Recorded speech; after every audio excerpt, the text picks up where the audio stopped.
Very good morning all. We'll be starting our session for the day 2 in few moments. I would request all the participants, the delegates to please come in the auditorium hall so we can have a good presence and we can start the sessions. Thank you.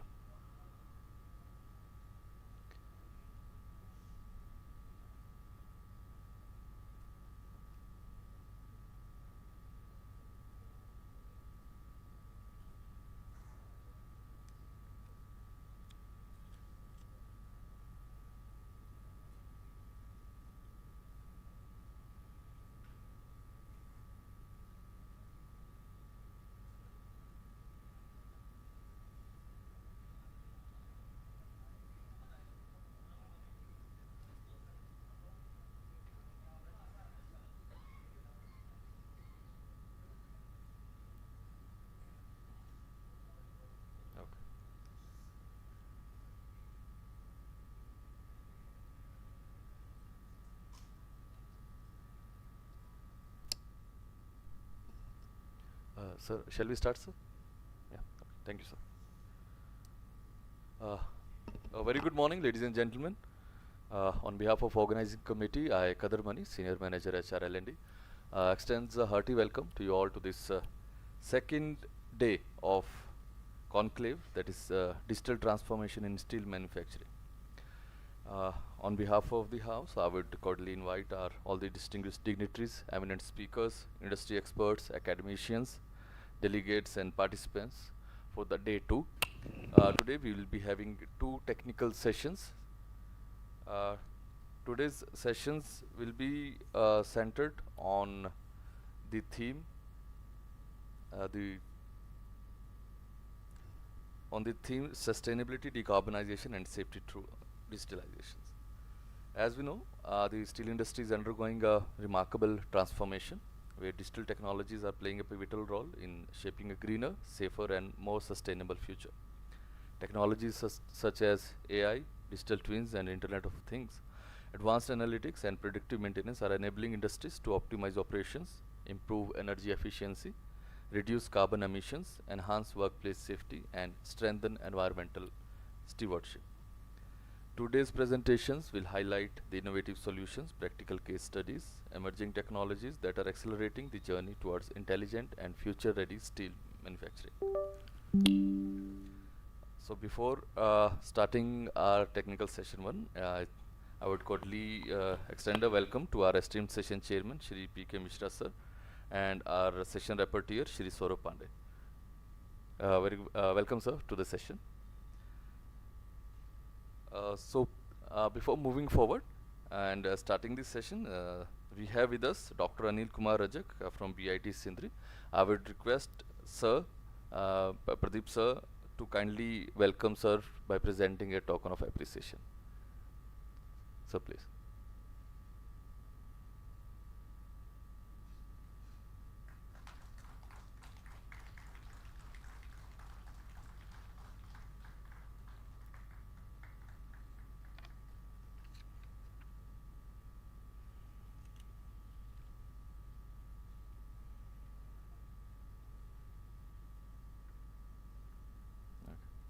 Thank you, sir.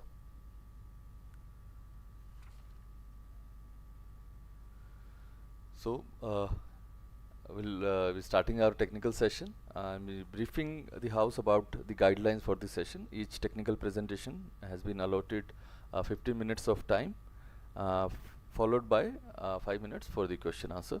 So, we'll be putting buzzer on 12 minutes so that we can have indicative time, and then on the 15 minute we'll be having final buzzers so we can conclude the session. For keynote address, we have with us Dr. Sumit Kumar Sharma, Assistant Professor from BIT Sindri. Dr. Sharma has been serving BIT Sindri since 2018. He has earned his PhD from IIT Kharagpur, specializing in welding and surface processing using laser and electron beam technologies, and has done his MTech from IIT Roorkee with specialization on friction stir welding. Sir has done many researches including wire arc additive manufacturing, welding technologies, surface engineering, wear behavior, and many more. Today, sir will be delivering the keynote address on microstructural characterization, mechanical response, and corrosion susceptibility of robotic wire. Ladies and gentlemen, please join hand in extending a warm welcome to Dr. Sumit Kumar Sharma.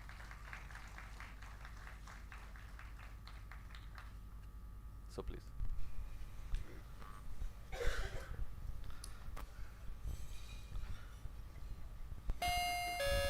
Yeah, this. Okay.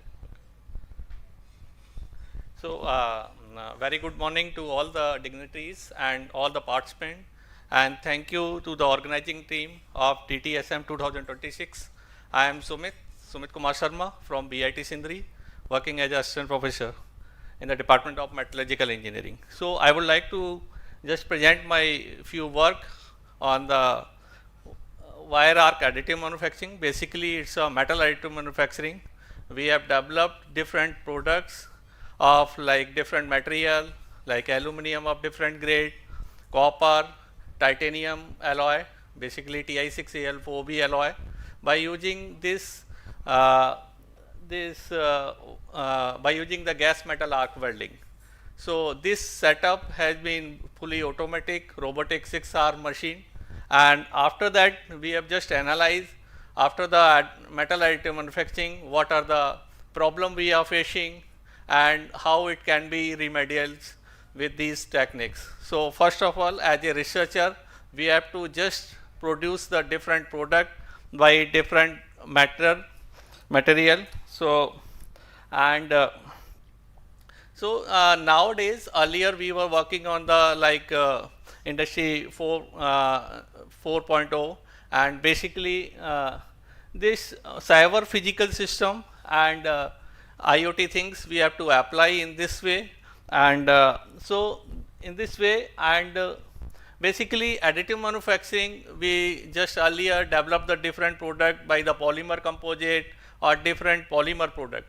But nowadays as a metallurgist, we are developing the different product by this robotic machine like 3D printing, and by using the laser, electron beam, as well as by the conventional method also like gas metal arc welding, and this like tungsten inert gas welding also, and CMT also. Several researchers are working in ISM also, ISM Dhanbad, and different IITs also. They just find out what will be the process parameter will be optimized, and how this parameter will give you the better result in terms of microstructural, mechanical properties, as well as the corrosion properties. So whenever we talked about the rapid prototyping, 3D printing, these all are the same words like additive manufacturing. So different additive manufacturing can be classified in the different terms like 7 types of additive manufacturing, and it depends on the process, which type of energy source you are using. You are using the laser, you are using the electron beam, and you are using the conventional method also. But here in BIT Sindri, we have 6-arm robotic machines, gas metal arc welding, and this machine has been manipulated to develop the metal additive manufacturing. So this nowadays this is a distribution of additive manufacturing, like different metal has been developed by the 3D printing. Here also the third graph, like material wise, aluminum, titanium, brass, as well as the steel. So according to the metal, they have a different application. Like titanium alloy, most of your implants like teeth implant as well as your body implant, it has been developed by the titanium alloy. Even you will go for the doctors, he will take your size of your teeth and develop a cap. They have developed the ceramic coating also, like zirconia, etc. And these all are digitalized. They have to develop the CAD model or 3D model and develop according to the 3D printing manufacturing. Same thing we are developing the steel also. In our lab in the BIT Sindri, we have developed the different material of steel like SS 304, 316 and 347 for the different applications also.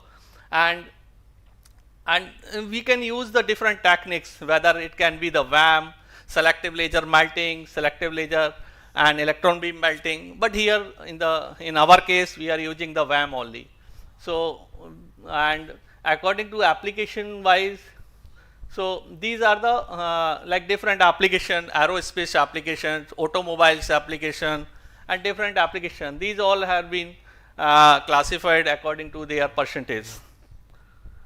So there are the several challenges, like single bead we can develop like a welded joints. It's very easy, whether you are developing the steel, aluminum or titanium. You can take any type of power source, like this can be the gas metal arc welding, laser, electron beam, or any type of conventional sources. But whenever you are going for the like deposition by layer deposition, 3D printing material, there will be challenges with the microstructure, mechanical properties, as well as the electrochemical properties. So here these property we have to study, and for metal to metal there will be challenges with the process parameter. If you are changing the steel grade, like definitely there will be the metal chemistry will be different, and your parameter optimization will be different. And so these process optimization will be there, and there is a problem with the residual stress. If you are developing any 3D component, there will be the residual stress. Then as a researcher, we will go for the residual stress, as well as we go for the texture analysis also. Then what are the factors are responsible to development these type of stresses, as well as the porosity in the product. So these are the basic challenges, and we as a researcher, we have to go to demean these challenges. And then these are the same things and research gap, and these are the challenges we have to go for this. And according to these bead analysis, we have to go for the process monitoring also, how the liquid metal is behaving in that way. So this is our setup. This is robotic gas metal arc welding. This is for the metal additive manufacturing and different component. First of all, we develop the different beads. Number of beads we have taken almost 80 to 84 or 100 beads at the different parameter by changing the currents as well as the voltage. After that, we have found out by the machine learning application or any artificial intelligence thing, we can optimize how your surface we are getting, what will be the surface defects, and as well as we in normal casting, conventional casting, we also dealing with the surface defect, porosity, residual stress, microstructure thing. So as a researcher, we have to just all these things summarize and get a proper result. So this is the model, and this type of layer by layer deposition, any component, any design, we have to go for the CAD model and we can develop in that way. And this is a deposition like rectangular ball we have developed in our lab in BIT Sindri, and this is a aluminum wall. In the same way, we have developed the different metal also. First of all, we go for the single bead and optimize the result in terms of microstructural, mechanical as well as the corrosion properties. Then we go for the proper wall structure. So first of all, we have completed our parameter optimization.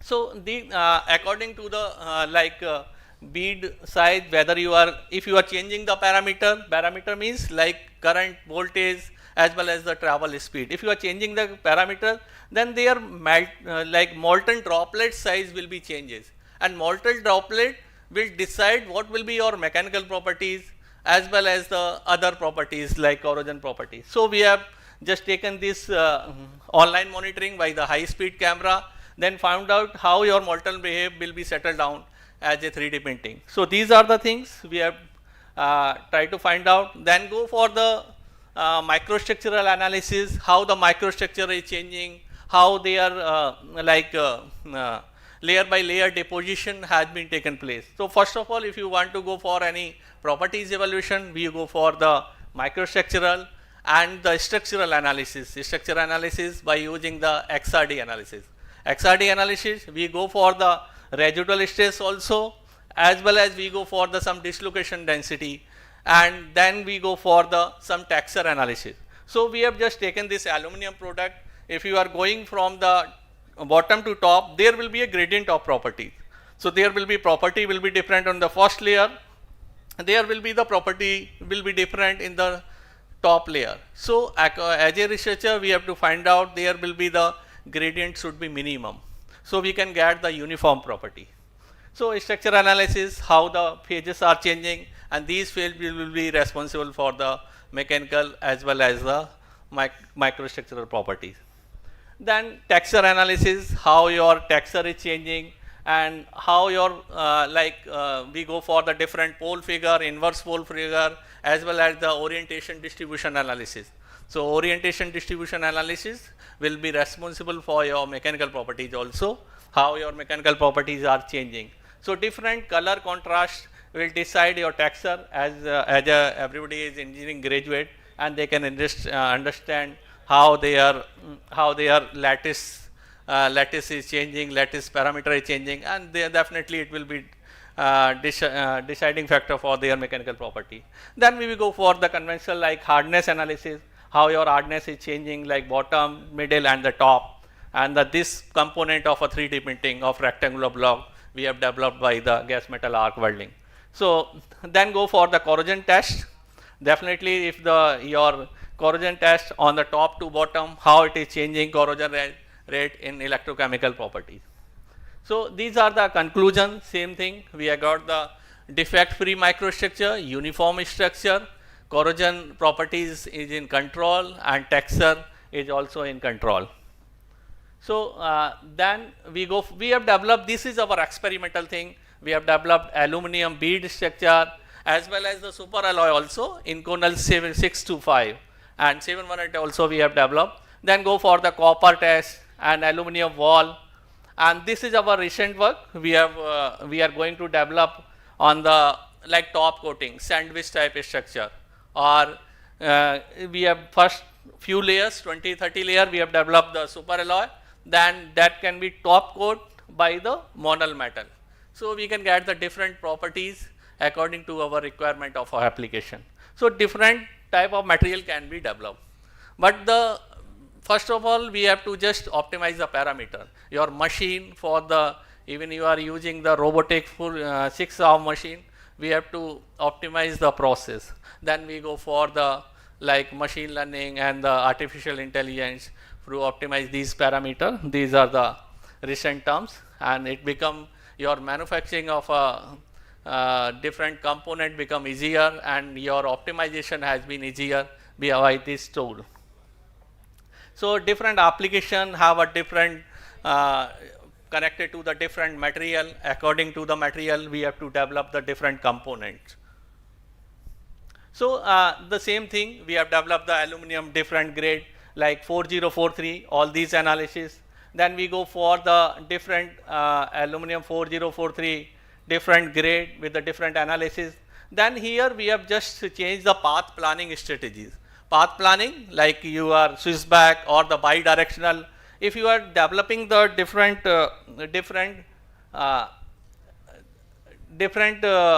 different strategies, you are getting the different properties. So it can be easily calculated.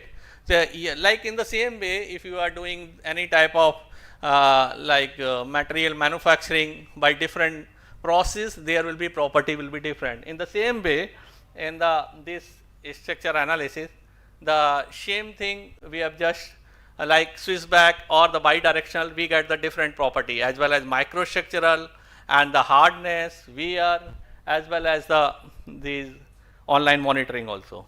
So these are the things, and other thing like different 5356 alloy we have also developed, and then copper silicon alloy also developed.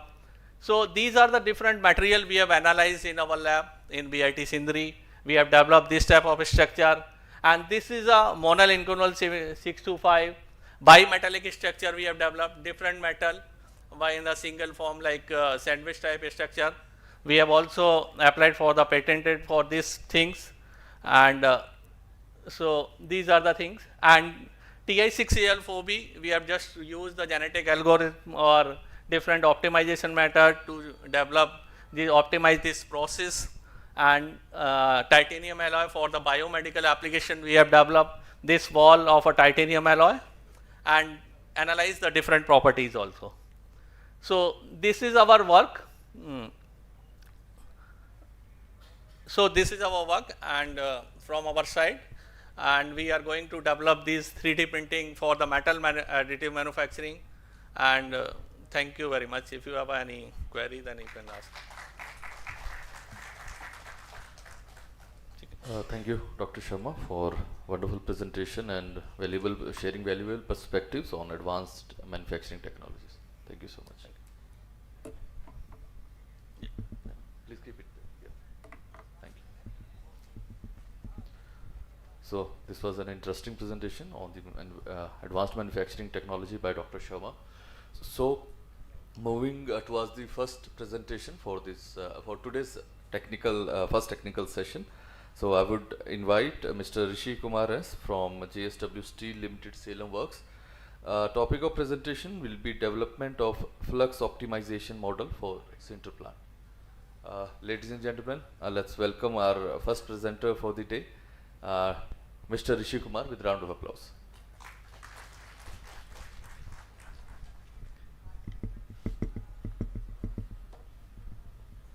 So it's a very good morning, sir. So I am from JSW Steel Salem Limited. It's located at Tamil Nadu. So I would like to present on the topic development of flux optimization model in sinter plant. So this is one of our in-house development. So next please.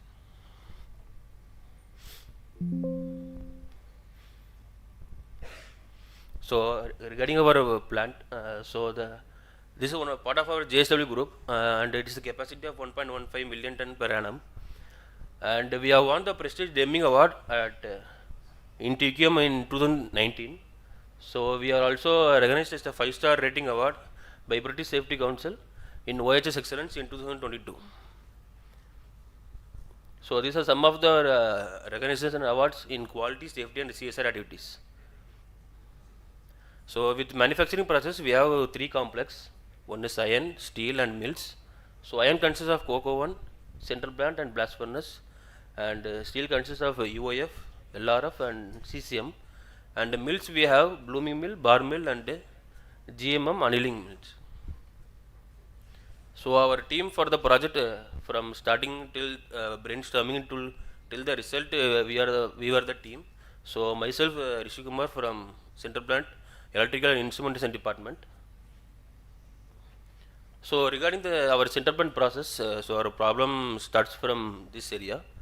So we have almost 10 to 15 bins for charging the materials in our process. So to prepare the raw mix.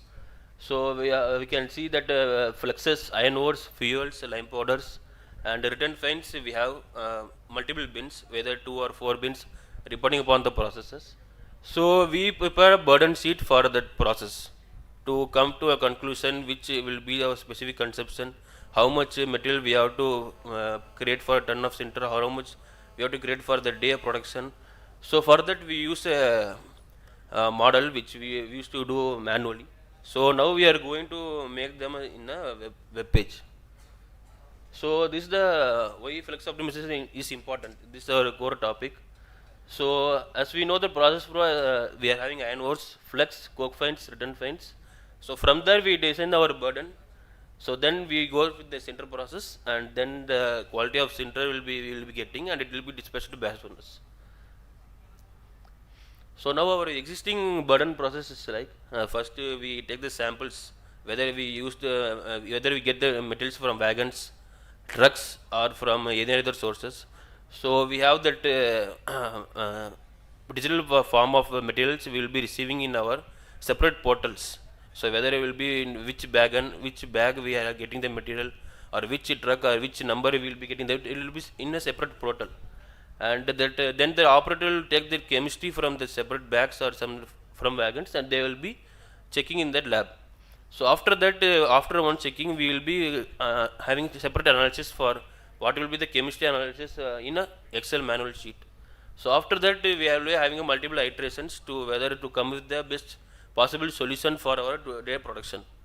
So after that, the final burden sheet will be prepared, and it will be we will be sending for our process. So then there will be production. So the model we have developed is we have the lab analysis and we have the plant database. So the database consists of from PLC we have a separate dashboard called as historian, where we will be getting all the data from previous years. Also we can take 5 to 10 years back data also we are having. So that we have in a separate area, so to check whether across all over the plant. And what we have did is, so we are going to take the data from the historian portal. So if you want to take the data, we can't take as a form of Excel sheet, because we have to recreate that issues. So we are going with API integration. We are just calling that particular whichever APIs or whichever tags we want to get the data, and we are going to show that in the web page. And that manual calculation which we had in the Excel or manual areas, that will be presented in our web page itself so that we don't have any mismatch in the calculations.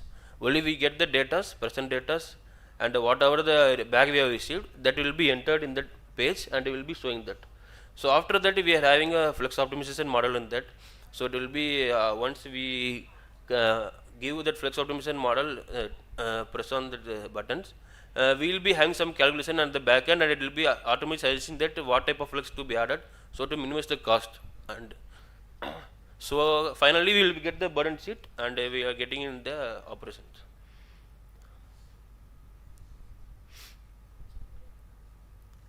So this is the software architecture and technology architecture I sold from API integration. We are mainly taking the data from PLC. It will be coming to our background, and the technology which we are using is mainly based on our Python program. So it will be we have built within Flask web page. that libraries, and with pandas we have built that for the calculation, background calculations. So benefits are, we can get the chemistry data which we are getting, we have to manually enter into our Excel sheets. So now we can just take from the historian, so it will be, we will be getting the latest data. So there will be time saving in that areas. There will be no manual human errors also we can be avoided, and there will be no multiple uh, data we have to input in that portal.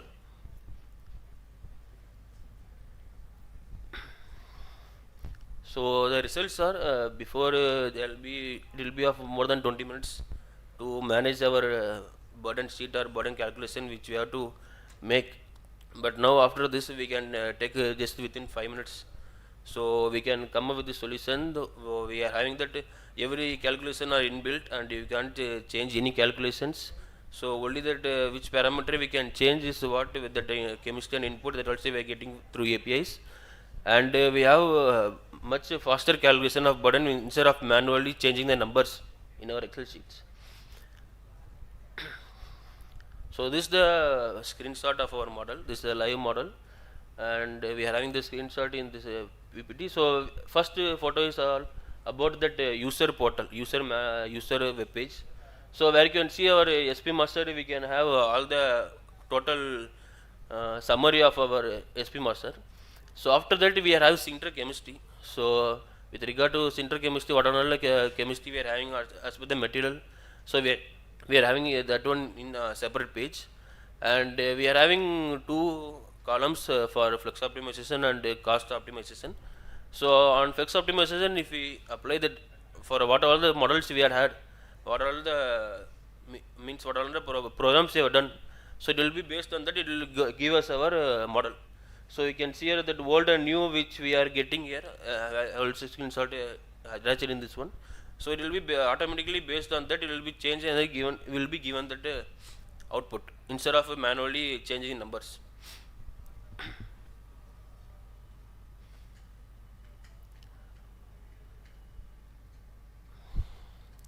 So one more thing, before that also we can also import the data from another one in Excel sheet, so that it directly will be feeding into our website, and there will be no manual calculation in that also, that automatically we can take from the Excel also. Thank you,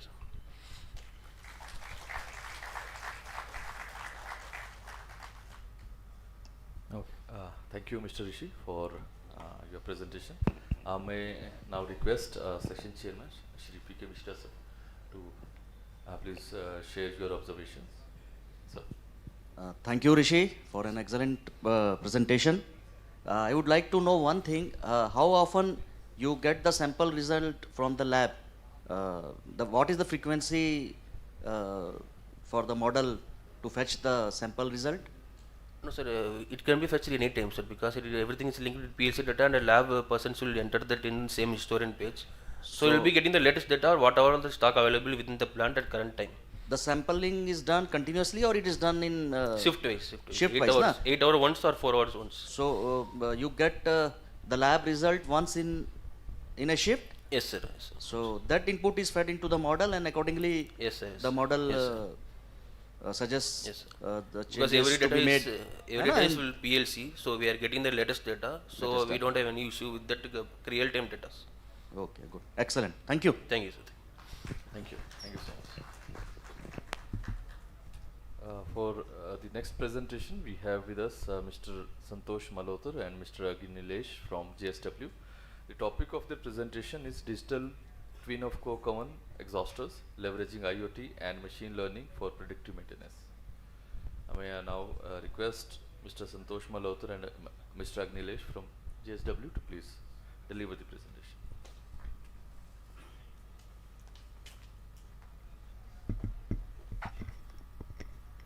Good morning, everyone.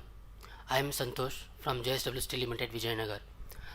Today I am going to present one case study related to digital twin of coke oven exhausters. This exhauster is leveraging IoT and machine learning for predictive maintenance. As we are aware, next slide please. Okay, sorry. Okay. So in our day-to-day activities or maintenance, we are approaching the predictive maintenance, reactive maintenance, and preventive maintenance. But we need to transit digital transformations. The transformation starts from reactive maintenance to preventive maintenance, which we do monthly or quarterly, and we want to prevent this to predict the failures which occur before it happens. So the digital twin model, whichever we develop, it predicts the failure before it happens. If you see the table here, from reactive maintenance to perspective maintenance, the predictive maintenance model which we are developing, the platform which we are developing, it is the foundation for the perspective maintenance. So if you go down the line from reactive maintenance to perspective maintenance, the downtime cost, the downtime effect from high to low. And if you see it, the maintenance cost, from reactive maintenance the cost is very high, and for perspective maintenance or predictive maintenance comparatively very low. And if you see the asset reliability, it increases when you move from reactive maintenance to a predictive maintenance.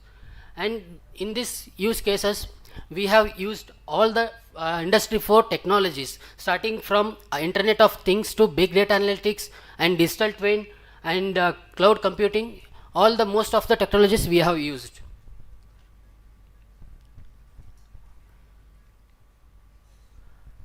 And the business need for Cocoa 1 exhauster. As we are aware, Cocoa 1 exhauster, which involves in the process of making a coke from a coal. There, the exhauster, what we think it is the heart of the Cocoa 1 process. It sucks the gas from a Cocoa 1 batteries and it gives the down timers. In this process, if anything get affected to the exhausters, it will affect the productivity and the supply of gases to the downstreams of HSM, CRM or other process units. And as we have 3 Cocoa 1 exhausters in Cocoa 1 4, which runs with a capacity of 900 kilowatt and 3-phase induction motor. And the challenges which we are facing now, which we used to face, there were no real-time visibility of the process parameters except from level 1 system. And if you see, there is no predictive maintenance practices, like we used to follow reactive maintenance and preventive maintenance.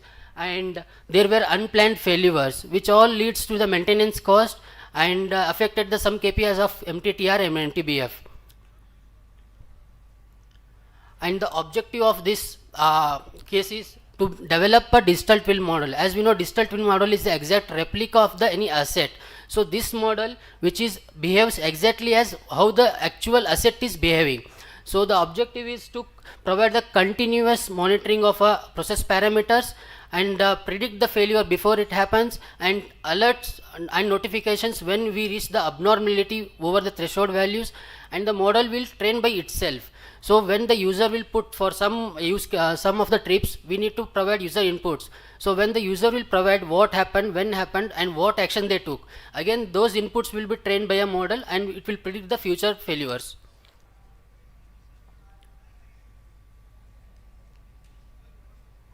And this is a solution overview.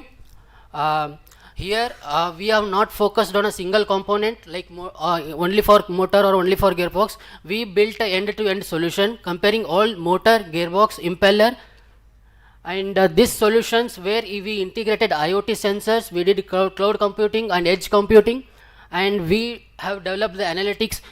For a reference, I have added one snapshot there where in a single platform we see all 3 exhausters, in which 2 are running and 1 will be a standby. And the overview page, if you see that, it will give the overview information about the asset, whether it is running or standby, or how many sensors are connected to it, how many are working, how many are not working, and what is the condition of particular component, like how is the health of gearbox, how is the health of motor, and how is the health of impeller and coupling. So if we found any abnormality in that system, it will highlight by a red. As you see in the second exhauster, Cocoa 1 exhauster B, the impeller part is, the coupling part is highlighted. It affects the coupling problem, so it got highlighted. And this is how instrumentation sensorization strategy we built. For each exhauster, 3 triaxial vibration sensors were implemented, where drive and non-drive end of a impeller and motor, gearbox, and we used oil particle sensors and motor current signature analysis in electrical panels. And this is the end-to-end architecture of digital twin. As if you can see the Cocoa 1 exhauster sites, where from the distance between exhauster site to 404 building, it is an electrical panel building which is around 3 kilometers. And if you see the sensor server rooms, which is around 500 meters away from the site. So for all this, all the data will be flowing to DMZ zone. So our IT team, we involve direct communication from IT network, we won't support to OT network. So IT OT communication, we won't, direct communication, we won't interest. So we built a DMZ zone. So whatever the OT data will be there, it will be taken to a DMZ zone via IT and DMZ firewall. And in DMZ zone, we will doing some cloud computings which are critical to trigger the anomaly. And from DMZ zone to IT zone, where the cloud computings or cloud analysis will happen, from there again via firewall we are sending the information to cloud. And this is the predictive maintenance framework which we develop.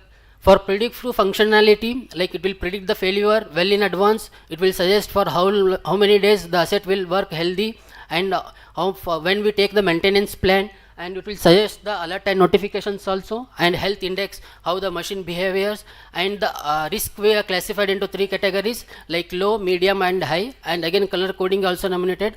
And based on the triggers, if any action is not taken within 2 days, it will trigger to their L2 engineers, L2 managers. If it is not taken within 4 days, it will trigger the notification to HODs. This was a problem, this action need to be taken, but it was not taken. And if you see the references images, the first overall images of an exhauster, where it represents the conditions, everything, and second the trends of voltages, currents, how it is affecting the motor. Similarly, it is for a gearbox also, how the foundation looseness is there, how the gearbox teeth are working, and every health and swinging. And these are the references snapshots, where for individual motor, gearbox and impeller we have separate panels where we can do, our engineers can do detailed analysis, where they are involved in analyzing how the machine behaving. And if you see the right hand side image, which is alerts image, which is a real time image, where if it finds any abnormality, it will alert a trigger, so our engineer can open the ticket. So once they open the ticket, they will come to know what was the problem, and it will suggest some give, and it will provide a small clip of video where exactly it is making problem, so what action we need to take. So again, after taking the action, they need to put input what they took and what was the action. Again, this model, it will train as I said.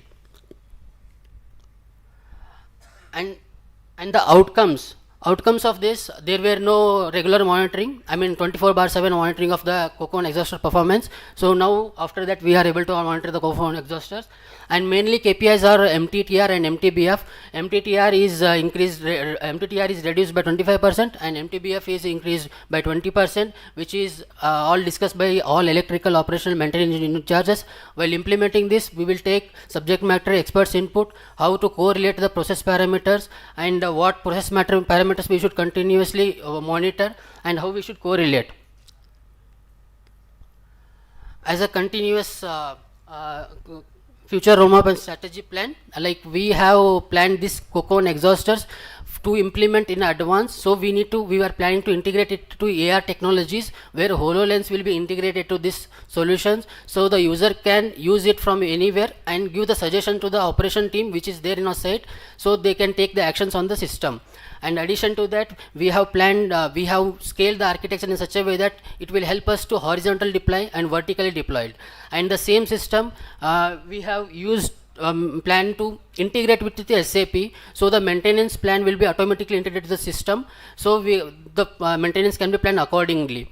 And for the expansion strategies, like already we are in the discussions on implementations of pellet plant, windbox recuperations, and ball mill and thickener of ore beneficiation process, and conveyor health monitoring systems. And we are thinking of critical rotating equipments and HSMs, universal cross joint bearings, anomaly detections of whole HSM processes. And outcomes, from this we were able to improve the asset reliability and increase the availability and enhance the operational efficiency, and this all are data driven decision making which helped us. Thank you.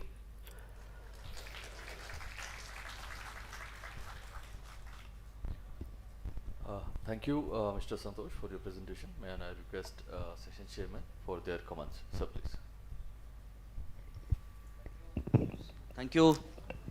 This is again a case of usage of digital twin for improving the asset integrity. So similar twins are being developed across the industry, and it's a good application. Thank you. Thank you, sir. Thank you. Thank you. Thank you. Okay, before inviting our next presenter, there's a brief announcement for the participants. The participants who are interested for the plant visit, a form has been kept at the registration desk. So all the interested participants for the plant visit may please go over there and fill the form, all the necessary details. So it's basically on the first come first serve basis. So we'll be having limited seats for that. So I request all the interested persons to please fill the form at the registration desk. Thank you. So moving forward for the presentation 3, this is on process modeling in iron making and 3D yard management system of WRM and USM. For that, I may invite Mr. Ravi Shankar Pandey from SAIL ISP to deliver the presentation. Sir, please.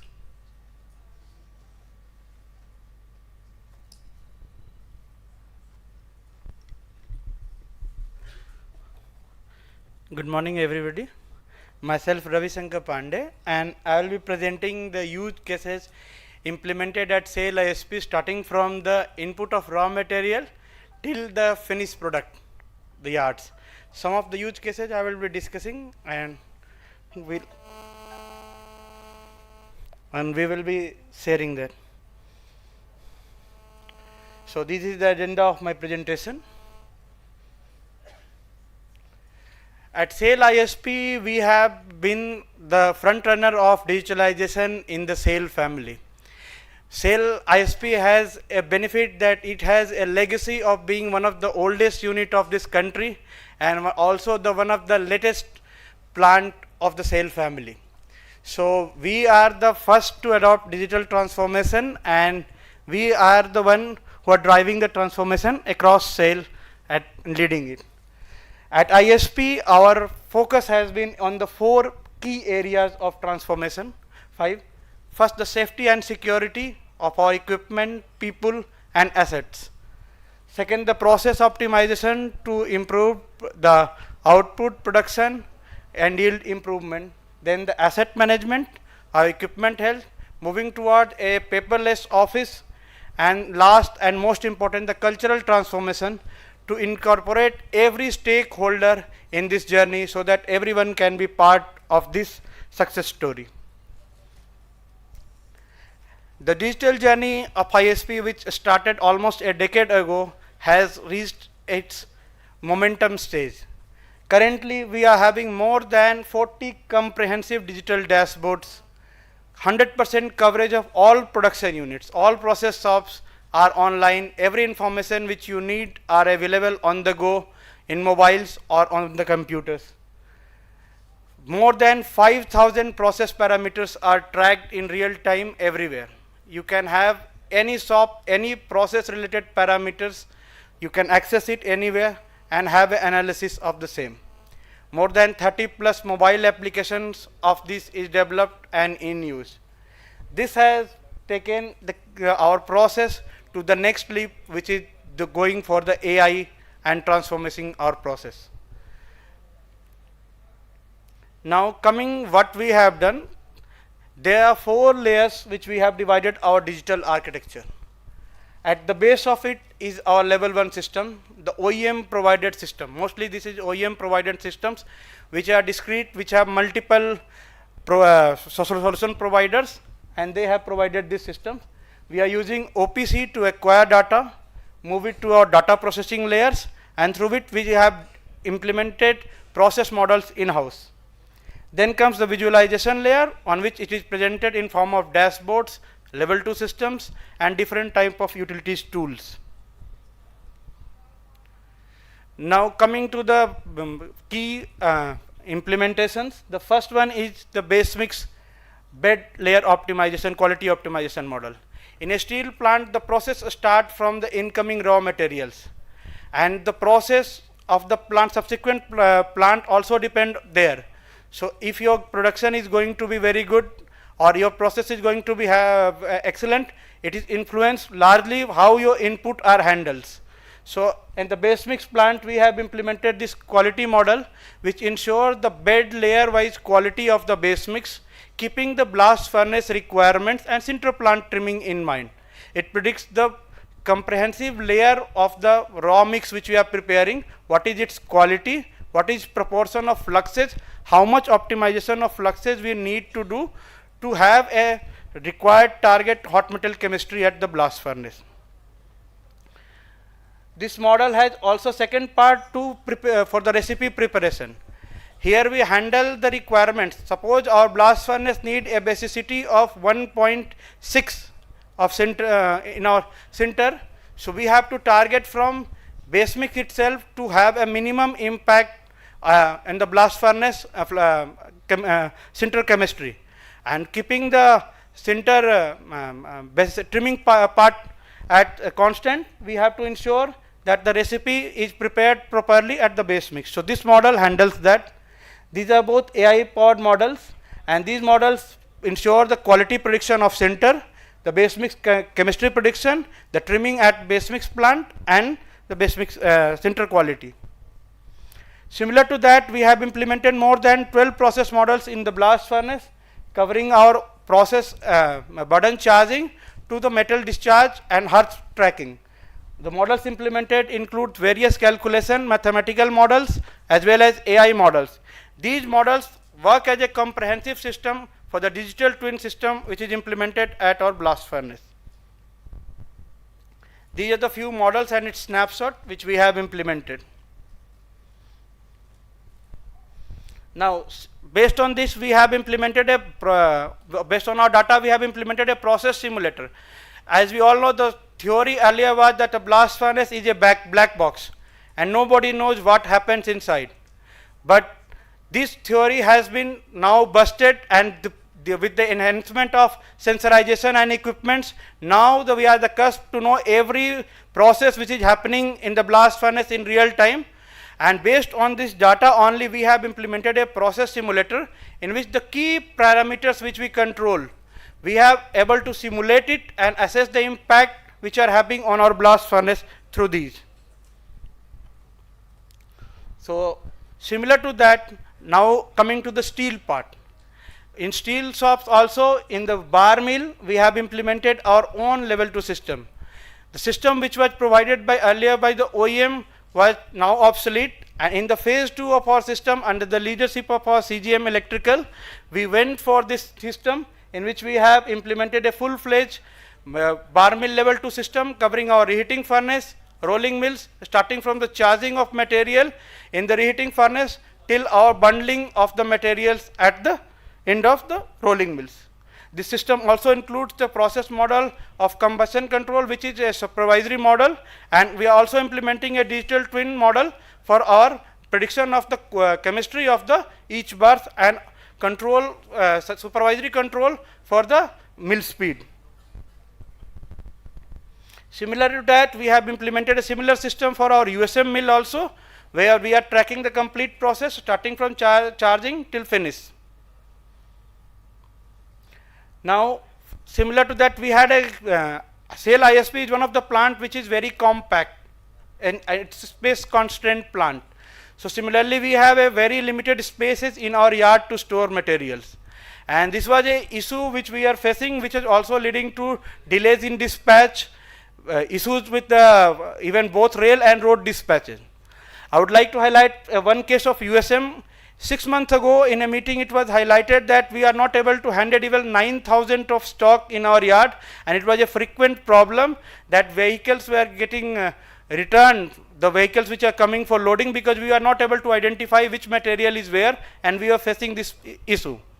At that time, we decided to implement a system where we will have ensure yard mapping, how we are going to stack and complete tracking of the process.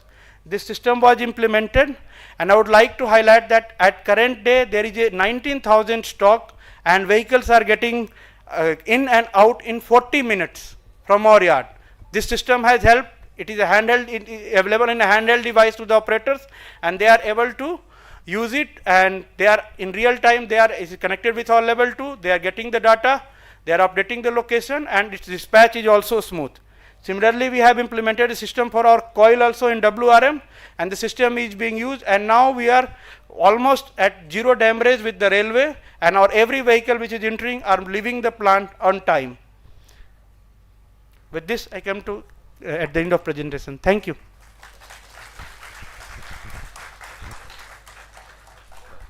Thank you, Mr. Ravi Shankar, for your presentation. May I now request session chairman for his observations. Sir, please. Thank you, Ravi. Excellent presentation. And since we belong to the same team, I know the journey, and especially the wire rod mill and USM yard management project which you have done has helped the mill team for improving their dispatches. And it's true that there was a lot of difficulty in handling their dispatch prior to this model which you have developed. Thank you. Excellent. Thank you, sir. Thank you so much. Okay, so moving forward for the presentation number 4. The presentation topic is a digital twin for sandwich bus duct. May I invite Mr. Yash Goyal from Raj Avinsis Private Limited for his presentation. Yeah. It's for the information of the house, as we are running a bit behind the schedule, so we'll request the presenters to stick to 12 minutes. We'll be placing buzzer on 10 minutes and on final on the 12 minutes. Thank you.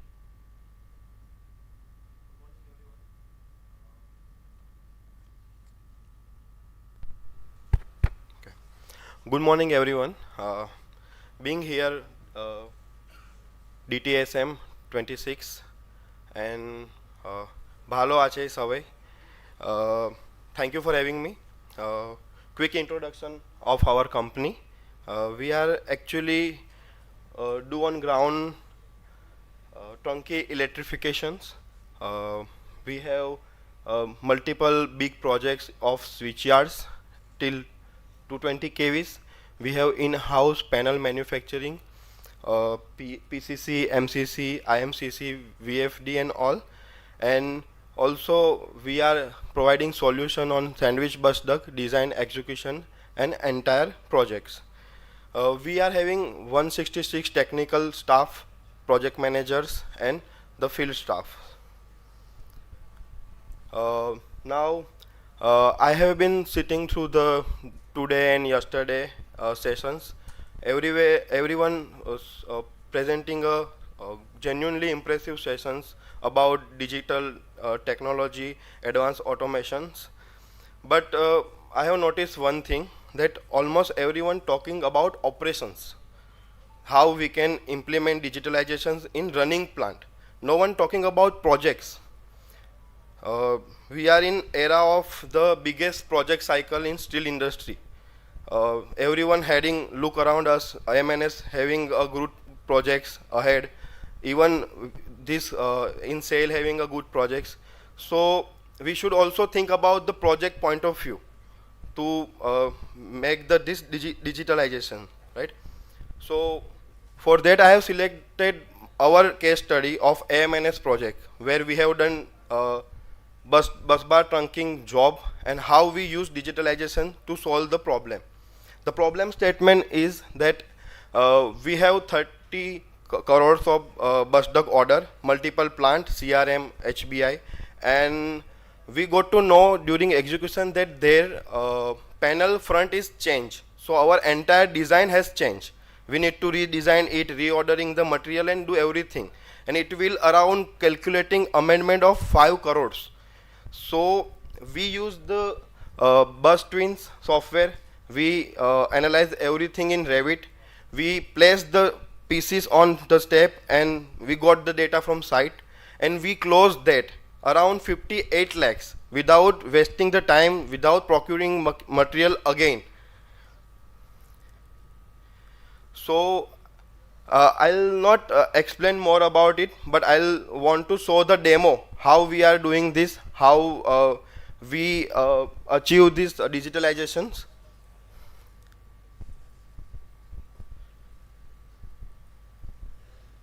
Uh, can you get the code?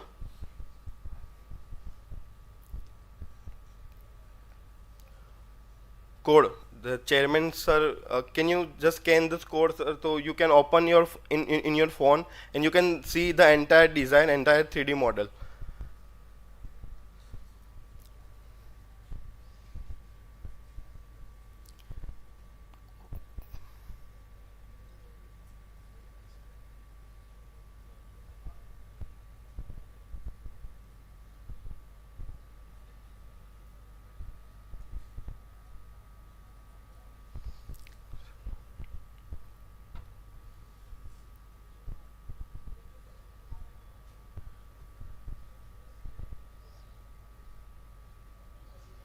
Okay.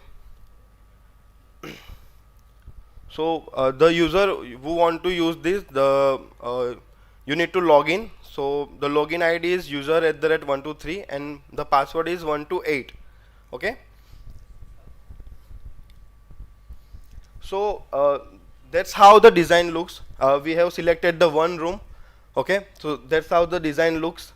There are bus duct runs. It is not that clear in big display, but we can, if we can see in the mobile or desktop, it will look clear. So what we'll do, we will select the component.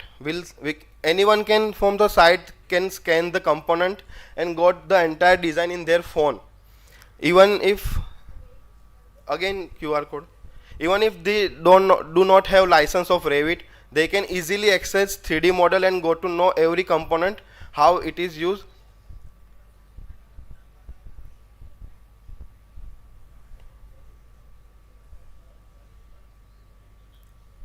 Okay, thank you. And in multiple like location where we store the material, we can GRN the material in this, and we can know where the material is storage, which floor, which location, and even we can monitoring testing on this also. So the engineer will put the data in this, and we can scan the product and see the test, mega test reports, and also see the who witness it, who perform the test, how long they perform the test, and everything. So we are using this solution for the data centers projects, Lloyd's, AMNS, where the component quantity is huge, around 10,000, 12,000, and also to trace, to have site team to the good experience of 3D, and to make it the process simple, they can simply click install, that get in data, and we also get the report how many pieces are installed, how many pieces are pending. So that's all for this product.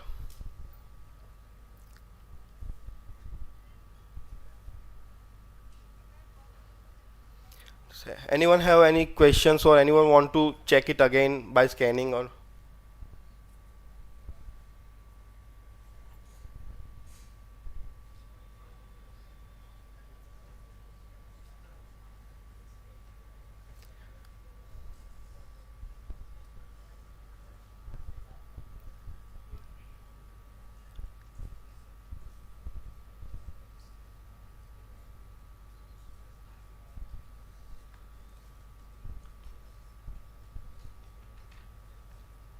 Yes, any questions from the house?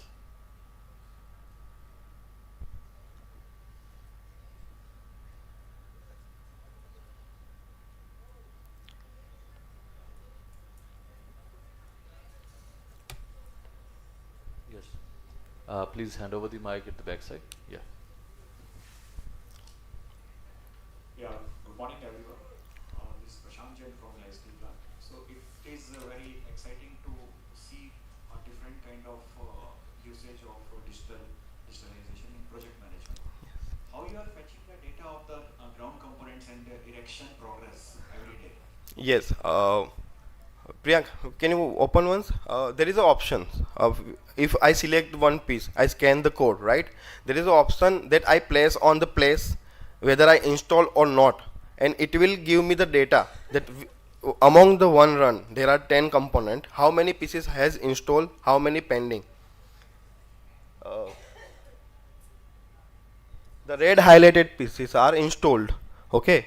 Also, it give us the data that which piece are delivered. Let's assume we have 100 component in one run, right? So I ordered the 50 component. Okay. So I know, ground team know that this piece are delivered and we can install it or not. That clarity we have. There are multiple stages of pieces. That piece are tested or not, installed at site, then where it is. That also we can see which warehouse, when it is delivered, when we'll install, like that. Every data we can see there. Okay, so it's manual entry by the site engineer.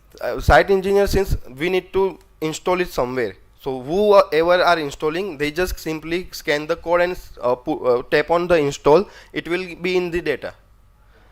Yes. Okay, thank you. Thank you. May I now request our session chairman for his comments. Sir, please. Thank you.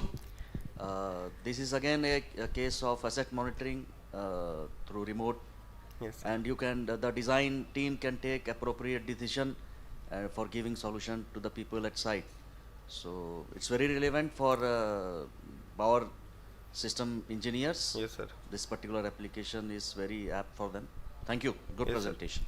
And one more thing, we are planning to connect it through the temperature monitoring system. So we Okay. can see in the Revit design that what temperature at what point. We are doing this like currently, but we'll implement it in near future. Right. Yes, sir. Good. Thank you. Okay, thank you. So moving forward for the fifth presentation, the topic is digital transformation initiatives of Durgapur Steel Plant. For sharing the presentation, we have with us Mr. Sinchan Mandal and Mr. Akhilesh Prasad. Yes. Round of applause, ladies and gentlemen. Let's welcome our presenters.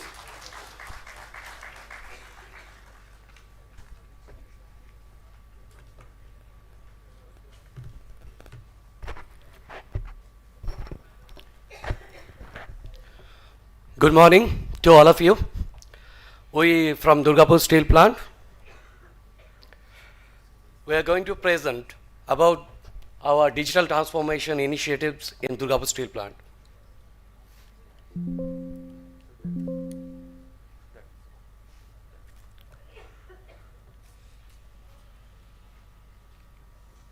This is our team from the Durgapur Steel Plant. That presentation is divided in 3 parts. I am going to start with the first one, part 1. This is the digital transformation in SMS. Actually, NLCB is the part of SMS in Durgapur Steel Plant, and we are going to start with the digital transformation of NLCB operation. First, this is the presentation roadmap of my part on presentation. Now, we are at the age of AI. So, we need digital transformation. What is digital transformation means to us? That digital transformation means, along with automation, we need real-time data and the decision making in every operation of our steel melting shop. So, what we were thinking, I'm starting with the process flow of NLCB. First, a brief process flow.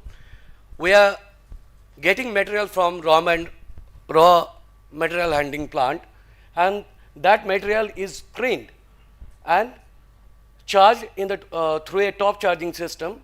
After screening and way hopper and then skip charging method, using skip charging method, we are charging material at the top, and we get calcined lime at the bottom, and there is a 2-stage burner process along with cell cooling and injector blower, and there is a exhaust system and exhaust blower motor, and the exhaust flue gases is going through the chimney. This is the brief outline of the process flow.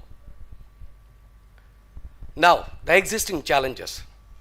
We are very old plant and we don't have anything in NLCP at that time. What do we have? You are seeing that, a mimic diagram, lots of push buttons, around 14 chains are there. And what we are doing? We need around 8 to 10 operators for running the chains, all the chains. And all the manual intervention, and you are seeing a weighing system controller over there. You need to enter manually in that. And we are at that stage. Now we need the first step towards digital transformation. What is that? That is, we need a HMI, a cutting edge PLC, a comprehensive SCADA. Then we need to overcome with that manual charging set points. Then we could get some historical data from all these automation purpose, and then we could go ahead with the AI perspective, like digital twins in the later stage. First, we need to have a PLC, we have to have a SCADA, and I'm going to present about that first. This is a digital transformation architecture. We need sensor, then PLC, then SCADA, then dashboard, and then reports. This is the architecture we started with. Some of the IoT sensor installed over there in SMS, like CCP cooling tower, CCP steam exhauster, LF cooling tower, NOPP012, NLCP cell cooling. All these sensors we need to integrate in the system. Sensors are there, but system is not there. Like that NLCP cell cooling, vibration, temperature sensors are there, but we don't have that automation system. So, we need to change that. Out of the first challenge was there, okay, no shutdown will be available. What we have done? We have made a parallel PLC with minimum interlocks. And a movable parallel PLC we have connected every time in every clean.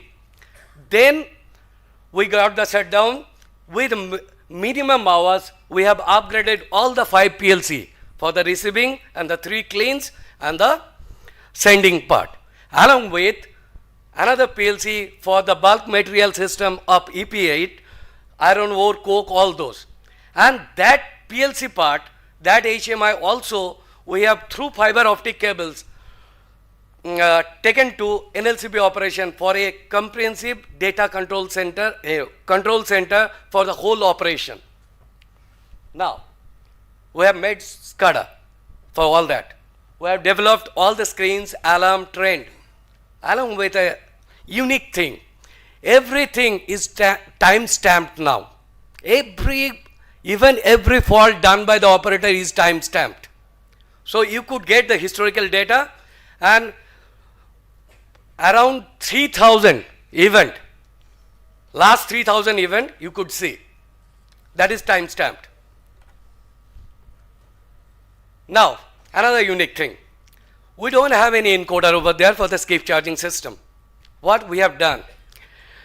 We use a IFM sensor with that analog value and made a program with a positive correction towards the forward and towards reverse, then get a smooth movement for a skip movement for the entire.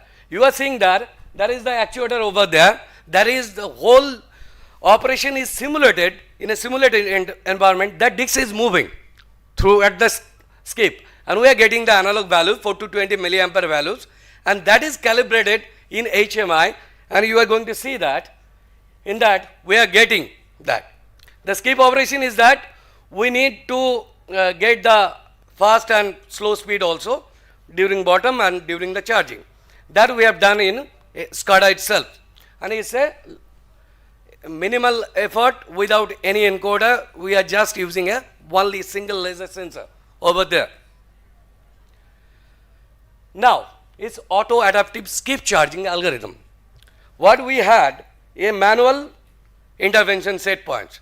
Now, we have taken that data into PLC and we have made a algorithm for that it will, once operator will give the set point and it will auto correct. It will auto correct. Suppose you are giving 1000 set point, it is giving output around, you know the NLCP gap is there, it will give 1200 or something. It will auto correct with the process condition, with the previous charging circle, and estimating everything. It will go on like this. And after every 5 charge, there is a level sensor, it will check the level of the clean and then will automatically decide. That's how of auto adaptive skip charging algorithm. This is also unique and unique to DSP. This is done in-house and no other resources was used. Now, what was there? A mimic diagram. From that mimic diagram, that is to a smart dashboard. Every equipment, you could see that along with the NLCP operation is there. And live trend are there, live alarms are there, everything is there. Along with a unique feature, you could see that shutdown status. That cross shutdown, you could give from the software itself. If you give that, you are seeing that mechanical permissive, that red over there. If that is red over there, that chain 7 and chain 8, chain 7 you could not run. It will automatically stop. This is for the operator perspective. It is a cross shutdown procedure that is in the HMI itself. Now, this is the external benchmarking. Automation we have done, SCADA we have done, real-time dashboard we have done. For the future scope, we are having predictive maintenance, AI optimization, and the digital twin. We are going to develop that in the near future. This is the benefit achieved. You are seeing that with the mimic diagram, we are having large display over there, and that HMI, for the shifting charge, for the 10%, only one shifting charge is operating the whole plant. Along with that, right EP8 control room. That is also through remote. So benefit we have achieved, that is increased productivity, reduced maintenance cost, improved asset utilization, and better decision support, are minimal operator intervention, and only shifting charge of the executive or non-executive could, one single person could run the plant throughout the hours. Only case of shutdown, you require 2 or 3 people. So this is the future roadmap, AI-based charging optimization, predictive maintenance, mobile dashboard, energy analytics, and digital twins. This is my project conclusion for the part 1, PLC automation, advanced SCADA, real-time dashboard, laser-based position monitoring, and auto-adaptive charging algorithm.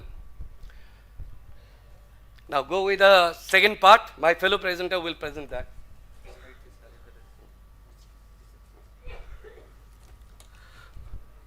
Good morning, everyone. I am Akhilesh Prasad, Senior Manager, Medium Structural Mill.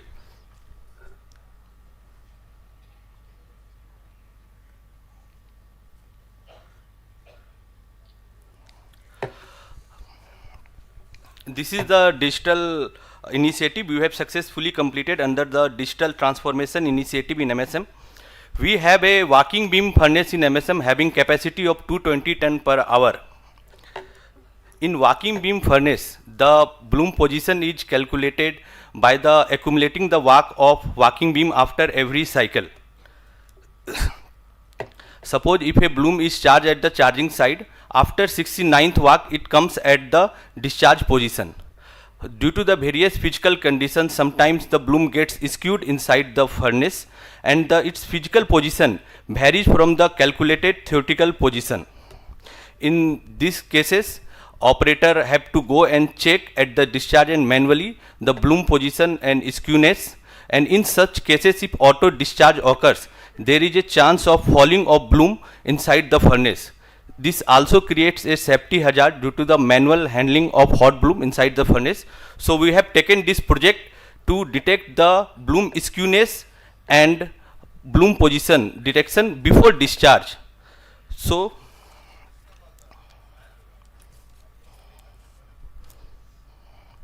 and in cases of bloom falling event, it takes a downtime, production stops for nearly 4 hours.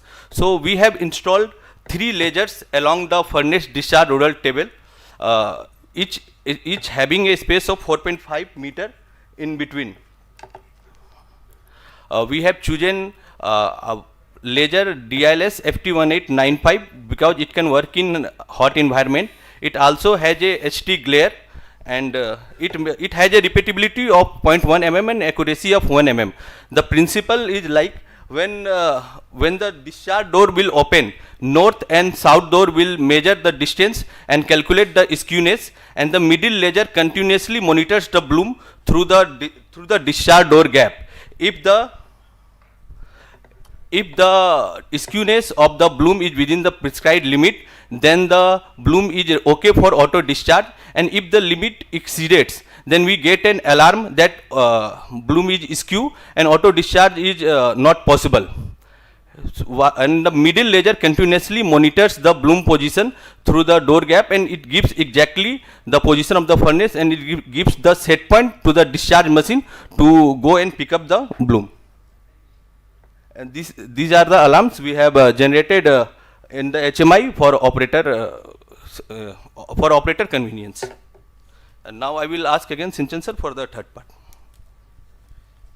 This is already, we are going to with the part 3. This is already you have seen is implemented in blast furnace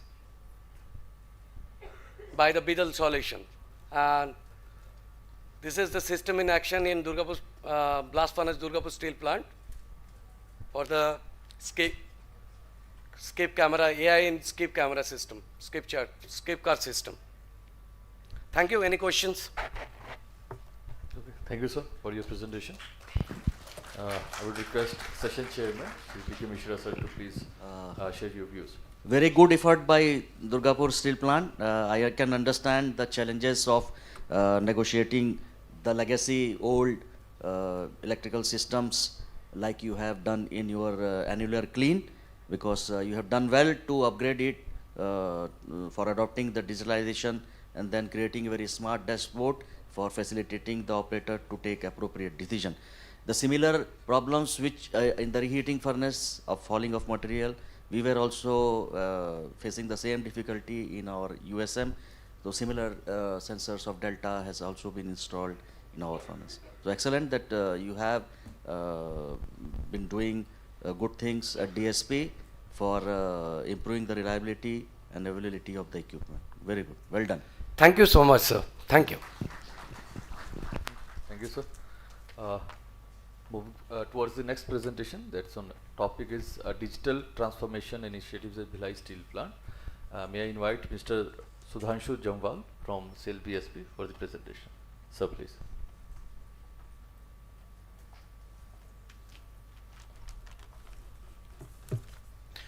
Good morning, everyone. I am Sudhanshu Jamwal from Bhilai Steel Plant. Let me begin with the simple question. If tomorrow every operator, engineer and manager comes to plant to work, but there is no data available, will we be able to produce steel? The answer is probably yes, but will we be able to do it efficiently, with the speed, making quality steel, ensuring the safety? Answer is probably no.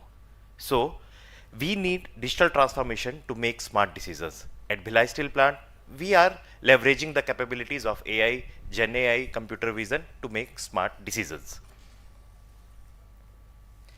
So this is not just a custom software solutions which we have installed across all the shops, but it is a package of digital transformation which has sprawled across our complete value chain of steel making, which starts from ore handling plant, moving forward to the coke ovens, sinter area, iron making zone, steel making zone, rolling mills. And we are not only limited up to the steel making process, we are enhancing and exploring the capabilities of AI in business processes. We have taken several digitalization initiatives. Let's try to look on some of the important initiatives which are giving us great results, and which are on some of them are on the verge of completion. So let's start with the digitalization initiative, which is a drone-based stockpile assessment and tracking system. It is installed in the coal yard of COCCD and the ore yard of OHP A and B. Here what happens is the drone takes a flight to the yard and calculates the amount of material which is present over there, the kind of material, and whether the piles are segregated or they are getting mixed. So once the flight is completed, it comes back to the source and it generates the real-time data. So on the next slide, we can see that there you can see the physically geo-mapped area where a lot of material is present. Which kind of material is there? What is the current quantity available? And this helps us to optimize our coal mix so that the plant runs smoothly. So another problem which we used to face in coke oven was the material which we used to receive with the rakes.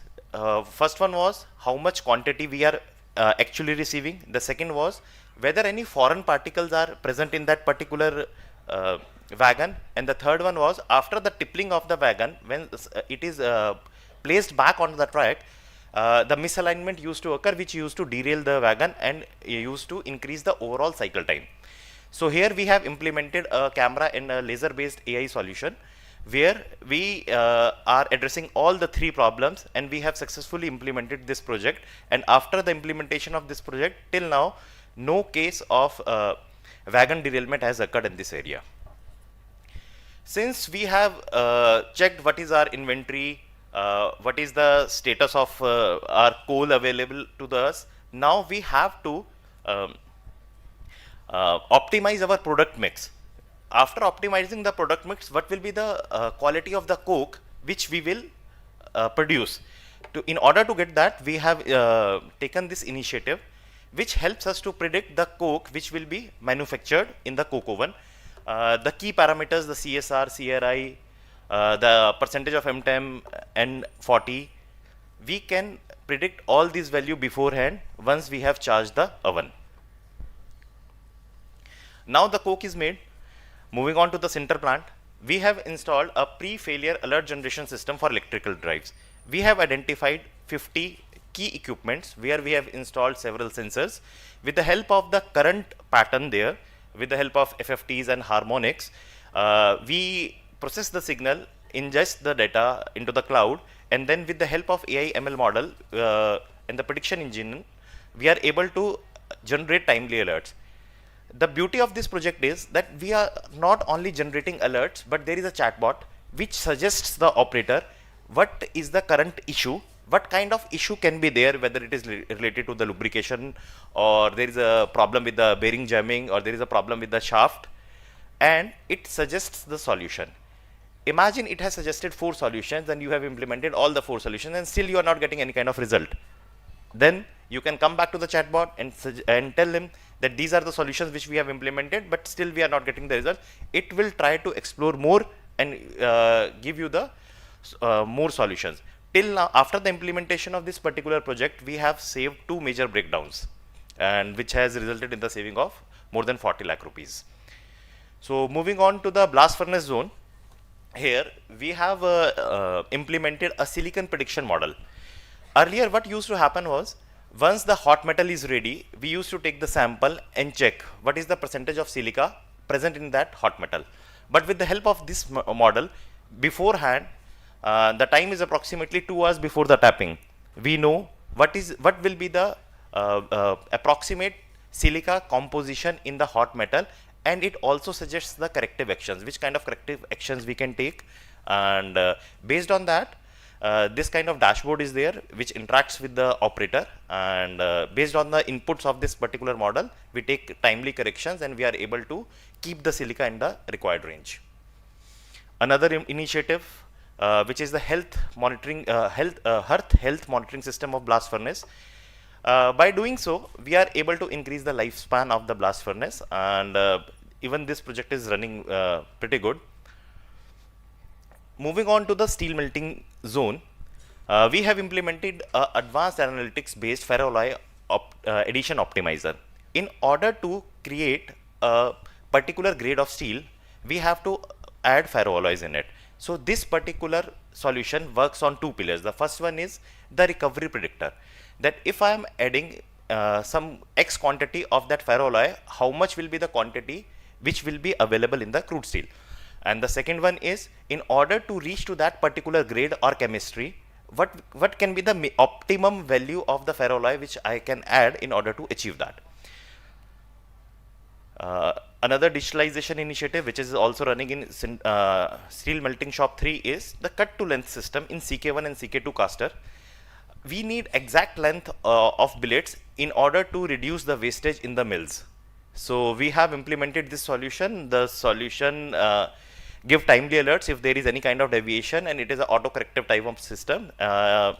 It auto-corrects the length, cut the billets to the exact size, and then the final product, which is of the optimized length, is delivered to the mills for rolling.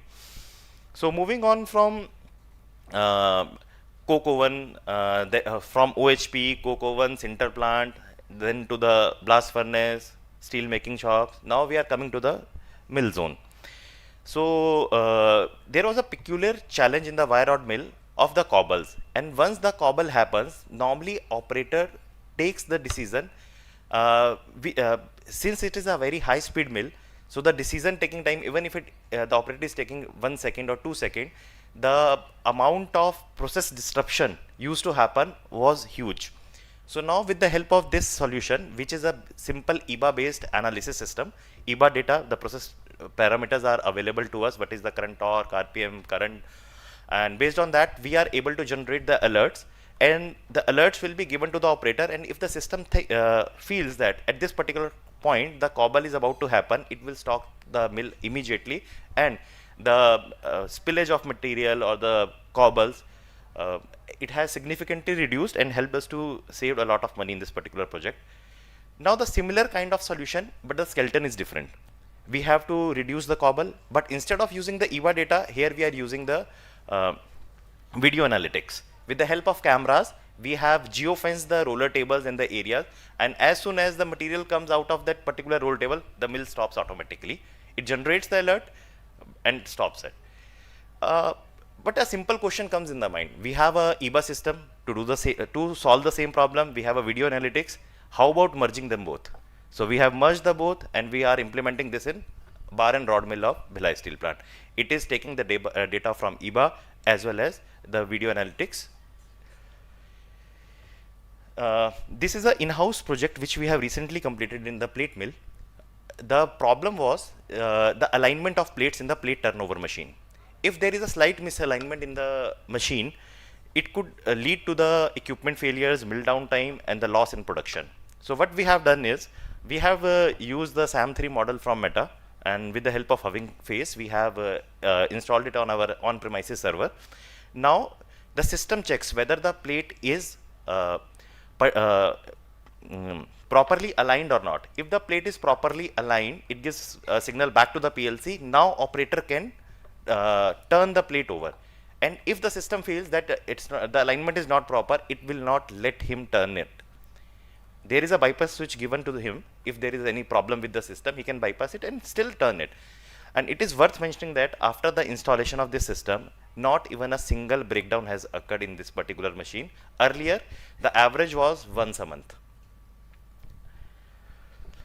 As per the customer requirement, now the customer demands that when we are buying the steel, in addition to the weight, we need to know the number of components which is available in the bundle. So we have installed a system which counts the number of bars, angles, and channels at the merchant mill. This system is also working pretty good there. So until this point, we have made the steel, and that is ready to deliver to the customer. So now we are exploring the capabilities of AI and Gen AI in the management processes. One of the use case which is also being developed in-house is the BSP material intelligence system. Earlier the problem we used to face was the duplicate material codes from the same item, difficulty in identifying the existing material. Now we have given a Gen AI based solution where you just need to type a slight identification or some keywords related to that particular instrument or the material which you want to procure. Even if that's not the exact description, the matching description codes, it will fetch the codes which are already available. All the duplicate codes we have already removed them, and if you want to create a new code, it also suggests the type of code you should create for that particular material. And this project is also live and it is working very fine.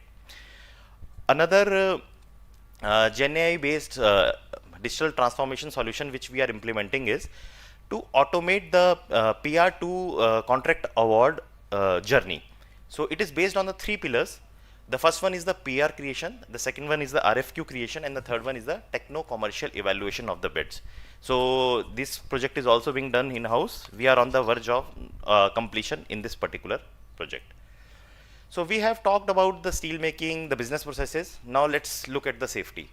So with the help of Delta 4, we have procured the Bluetooth based smart Lotto devices, and we are using them on site, especially in the center plant 3 area, where geographically the locations are huge and there are no messy keys. You can unlock it with your phone, and even the person before getting the authorization, you have to get it verified, and it is a geo-fenced system. So the lock which is used in this center plant 3, I cannot bring the same lock and use it in the URM. So it is a pretty good solution. The next is to enthuse the safety culture in the employees of Bhilai Steel Plant. We have installed the speed violation detection system, where whenever any speed violation is there, the real-time alerts are generated. Who is the offender? How many times he has created the offenses? Based on that, the dashboard gets updated. And how many offenses per day are there? Which kind of vehicle is involved? So we have this system so that we can take the corrective actions. We have talked about the safety of people, safety of equipments, now the safety of data. The cyber security system, SOC, we have implemented it. We have deployed an agent, the name is Anveshak. It helps us to collect the data, detect any anomaly, investigate, respond, and then try to recover the original data. You can see on the right hand side that there are approximately 1,38,000 alerts, but it has an agentic AI capability. Even though the alerts are 1,38,000, it has marked approximately 500 alerts to the person to review. And out of those 500, again we have found 3 potentially hazardous threats which were installed across 3 different PCs in the plant, and even the user of that PC was not aware of it. But this agent was able to detect and neutralize the threat. So moving on, next we have AR/VR based safety and operations training system. This is like learning to drive a car but without driving a car on a simulator. So this particular initiative has 7 modules, all the risky modules basically: working at height, confined space entry, electrical safety, chemical safety, material handling, fire safety, and the equipment operation. So I would like to say steel has always been built on strength. The next generation of steel plants will be built on intelligence. At BSP, we have already begun that journey. The foundation is data. The engine is artificial intelligence. The destination is a smarter, safer, and more sustainable steel plant. Thank you.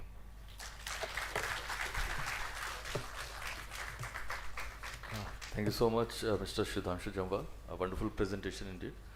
May I request session chairman for his comments, please. Sudhanshu, excellent job done at Bhilai Steel Plant. I see that multiple initiatives have already been taken as far as use of digitalization and use of AI is concerned. I will request other sale unit people and other plants delegates who are here with us today to go through your presentation and adopt the use cases which are suitable to them also. Good, excellent. Thank you, sir, for your kind words. Thank you, sir. Moving forward for the next presentation, the topic is Steel Mind and Edge AI Cognitive Supervisor for Smart Steel Making. We have with us Mr. Aditya Banwal from Asansol Engineering College to deliver his presentation.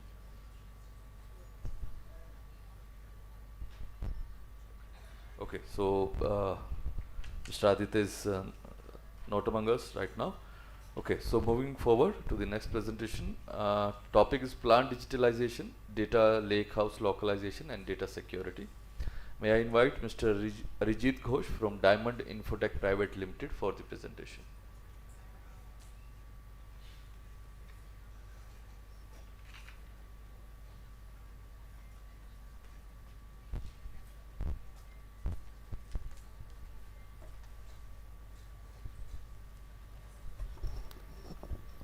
Thank you.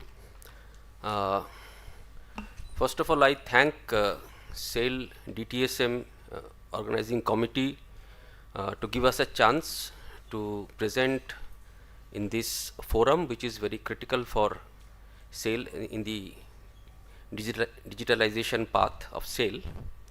So I come from Diamond Infotech, who are a system integrator, IT system integrator. We are purely from IT, and we actually work in the OT segment also. I am joined by my colleague Debopriya Mondal. So for next 10 to 15 minutes, we will talk about actually where Mr. Sudhanshu left the last presentation, last slide. He mentioned that the foundation is data. So that is the very basic thing, like data for digitalization is what iron ore for steel. So we'll talk, we'll spend some time on data. Next slide, please. Yeah, so that's it. Everything is data. So what actually we are seeing that more digitalization is happening. So AI is it has got all the nature that a human has. Like when a model is trained, it is exactly trained, or even the analogies are given how a human being is trained. When the digitalization expands, actually accordingly the attack surface also expands. And if you see industry by industry, the digitalization is maturing. Same happens in the human also, when actually they are in their earlier young stage, they have a lot of dependencies on their parents and the other guardians, but when they actually grow old, they always expect the seniors to knock the door before they enter the room, because the guardrails come in. Same happens to data. Data also, when it grows, when the maturity grows, then actually it expects the guardrails. And that's how slowly the industries also change their data location. Next slide, please. So what we see, the challenges of data is that they are pretty much fragmented, and over a period of time they get complex, they are ungoverned, because not many organizations have got their data practice in place. So which data should be where? For example, if you survey all the plants, they do not have a similar way of keeping data, historian data or whatever plant data. They have developed their local practice, and that's how they are pretty much ungoverned. They will slowly mature. In comparison, the data in the banking segment or data in the telco segment would be comparatively more mature, because they actually use the data as their workforce or their business force on a daily basis. Next slide, please. So we will talk about a data lake house. So this is a very common term, because I believe as we were going through the presentations on digitalization from different steel plants and different other organizations, so this is a very common term, and there would be many data engineers in this room. So basically, but still what we want to do is that we want to clear some basic terms, because this is a very basic session. So when we talk about a data lake, it is basically an aggregation of all kind of data, and where we have actually the structured data which come from different databases. It can be a relational database, it can be a time series database like historian, or it can be any other database. There can be unstructured data, and there can be semi-structured data like a JSON or an XML file. So all actually collaborate in a data lake. Now when we actually call it a data warehouse, we expect it to run analytics, and mostly all analytics are actually the aggregation of multiple data marts. When we actually call something as a data lake house, we actually expect both a data lake and an analytics warehouse. And we also, so when we actually create a data lake, we don't expect much of a performance. It should be a very dependable repository. But when it becomes a lake house, it does both. It actually becomes a source for the object store. It can be a file store, it can be an event stream, it can actually run multiple processes. So that's how it is a lake house. And then when we call something as a hybrid data lake, we actually talk about a much more mature model where data can be located everywhere. Now initially when the journey starts, the data starts from anywhere. It can be somewhere in the cloud or somewhere in the somewhere on premises. But in a federated organization like SAIL, data in one place cannot actually serve all the purposes, neither it can be a mature model. So it has to be able to be everywhere, and being everywhere also it should be able to perform towards the outcome. Next slide please. So what data lakehouse is? Data lakehouse is basically a combination, and when actually we combine multiple types of data, not all data need all kinds, similar kind of storage performance. For example, data which are long retention but they do not actually are accessed frequently, they can be on a low cost storage. Data which actually are accessed very frequently or on which immediate actions are needed, they should be on a kind of storage which are of higher response time. So a data lake actually, data lakehouse actually is a modern structure which can combine everything. Okay, they support everything we have already said, and they can actually gather data from different sources. Like for sale, they have their ERP, they have their MES system, different CRM system, IoT devices. So it can actually form. Now, when we actually see this data lake, next slide, please. So, in a sale perspective, the data lake can actually today it can reside in different places. Meaning, there can be data in the edge systems which are level to, not in exactly in your terminology edge. When we say edge, it can be gateway in your terminology, where data can be in a different plant automation system, IoT data system. It can be data center co-location, and it can be public clouds. Why this diagram is? Because normally we see that when data are in different locations, they actually form the data silos, and there is no common structure or there is no common access point which can actually aggregate all this data. So what we are going to talk about is that how to create a common plane where the portions of data which is connected to the application can be in different places, yet the outcome can be achieved. Yeah, next slide please. So now, before what, there is a why. Everywhere there are three questions: what, why we do it, how do we do it, and then what we do it. The why is basically there are multiple risks. So first is that there is a regulatory pressure. Now we know that DPDP Act is in force, and personal data is something which needs to be protected. Now it has got multiple interpretations, but basically a personal data is any personal data can be stored in a digital form, should be stored lawfully. It can be employee database in ERP, or it can be a CCTV database. It can be any database, any form of data which is termed as personal data in the DPDP Act. Now if there is any violation of DPDP Act, and it can happen in different ways. I have tried to explain that in my next slide. So your cyber exposure increases, okay, and that is that actually brings a lot of challenge on the organization. So that is one area where private data lakehouse actually helps minimizes these risks. Second thing is the pressure from the organizational SOPs or the way the KPIs are defined. Now in a plant data or in a plant environment or in a oil and gas environment, we have seen that centralizing all data is difficult. Even if it is easy, then it actually extremely expensive, because everything needs a cost. If we want to bring in speed, we have to invest into additional bandwidth. If we as well as the tier of data has to be at the higher tier. And then why it is extremely important for manufacturing is in terms of plant digitalization, because OT needs a deterministic input. Now whoever has worked with different LLM models, incidentally sale digital transformation do not have much of unstructured data. As I understand, 80 to 90% of structured data, but then there are growing in the as it matures, there would be more utilizations of LLMs. Now there is a case of hallucination.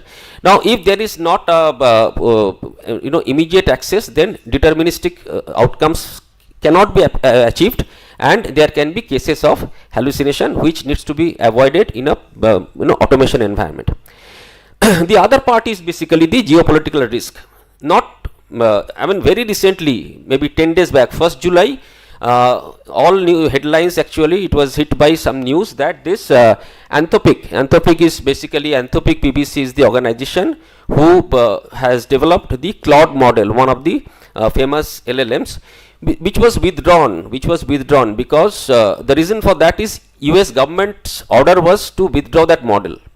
Now, what happens if happens that, and it has already happened. We were actually talking about it that it may happen. So, lot of may happens are actually happening today. So, this is one of that. It was withdrawn.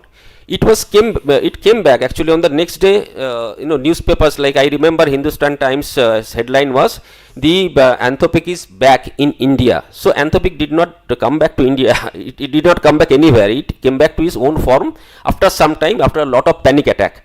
So this does not happen if your majority of your data is in your private local data lake house.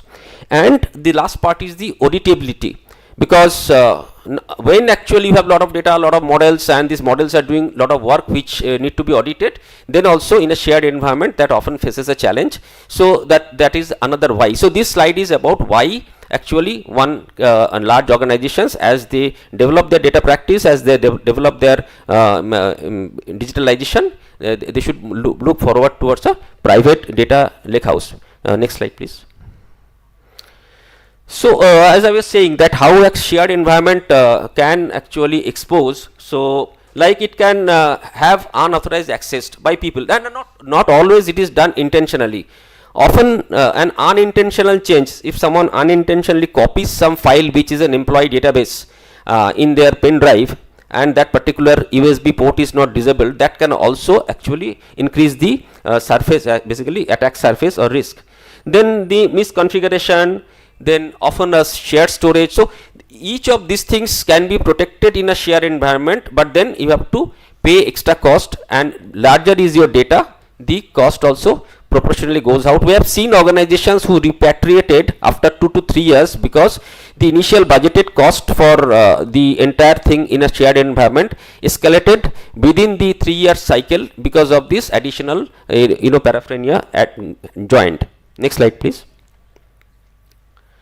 So as I said that initially we start with a lot of dependency in a completely managed environment where your data goes to some cloud, but slowly, like I gave the example of our kids, of our infants, when they grow up, so from the dependency to control, that happens everywhere.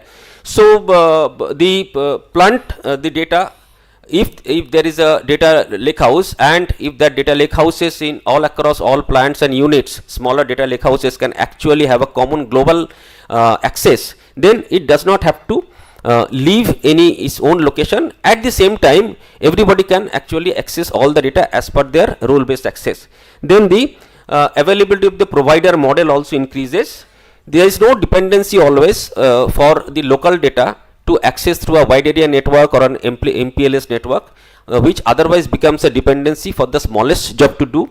And then the other thing like the egress and other token charges of the data upload and download, that also reduces. It might not happen in the day 1, it might not happen in the day 2, but in the day 5, slowly this is the way it is moving, which is why, as I was saying, that the initial steps of these things, initial maturity was more in the banking and telco industries. They have already taken this term. Example, State Bank of India, they have already formed their data lake house. Bharti have done a data lake house which is private. Canara Bank have done. I mean, these are the few names. There can be a list of names which all are not there in my head, but they are doing. Now I think manufacturing will also move towards that direction. Next slide please. So private data lake house, there are these are the basic attributes, that it will be having a unified data access, data independence, global namespace. I will double click on that in the next slide. Security and governance is anyway is given, you cannot avoid it. No, not next slide. You be on this slide. I said that I will double click on it. Yeah. Then data management and mobility, which also includes data governance. Performance at scale is 100% guaranteed, because when your data is local, resiliency and the ecosystem integration.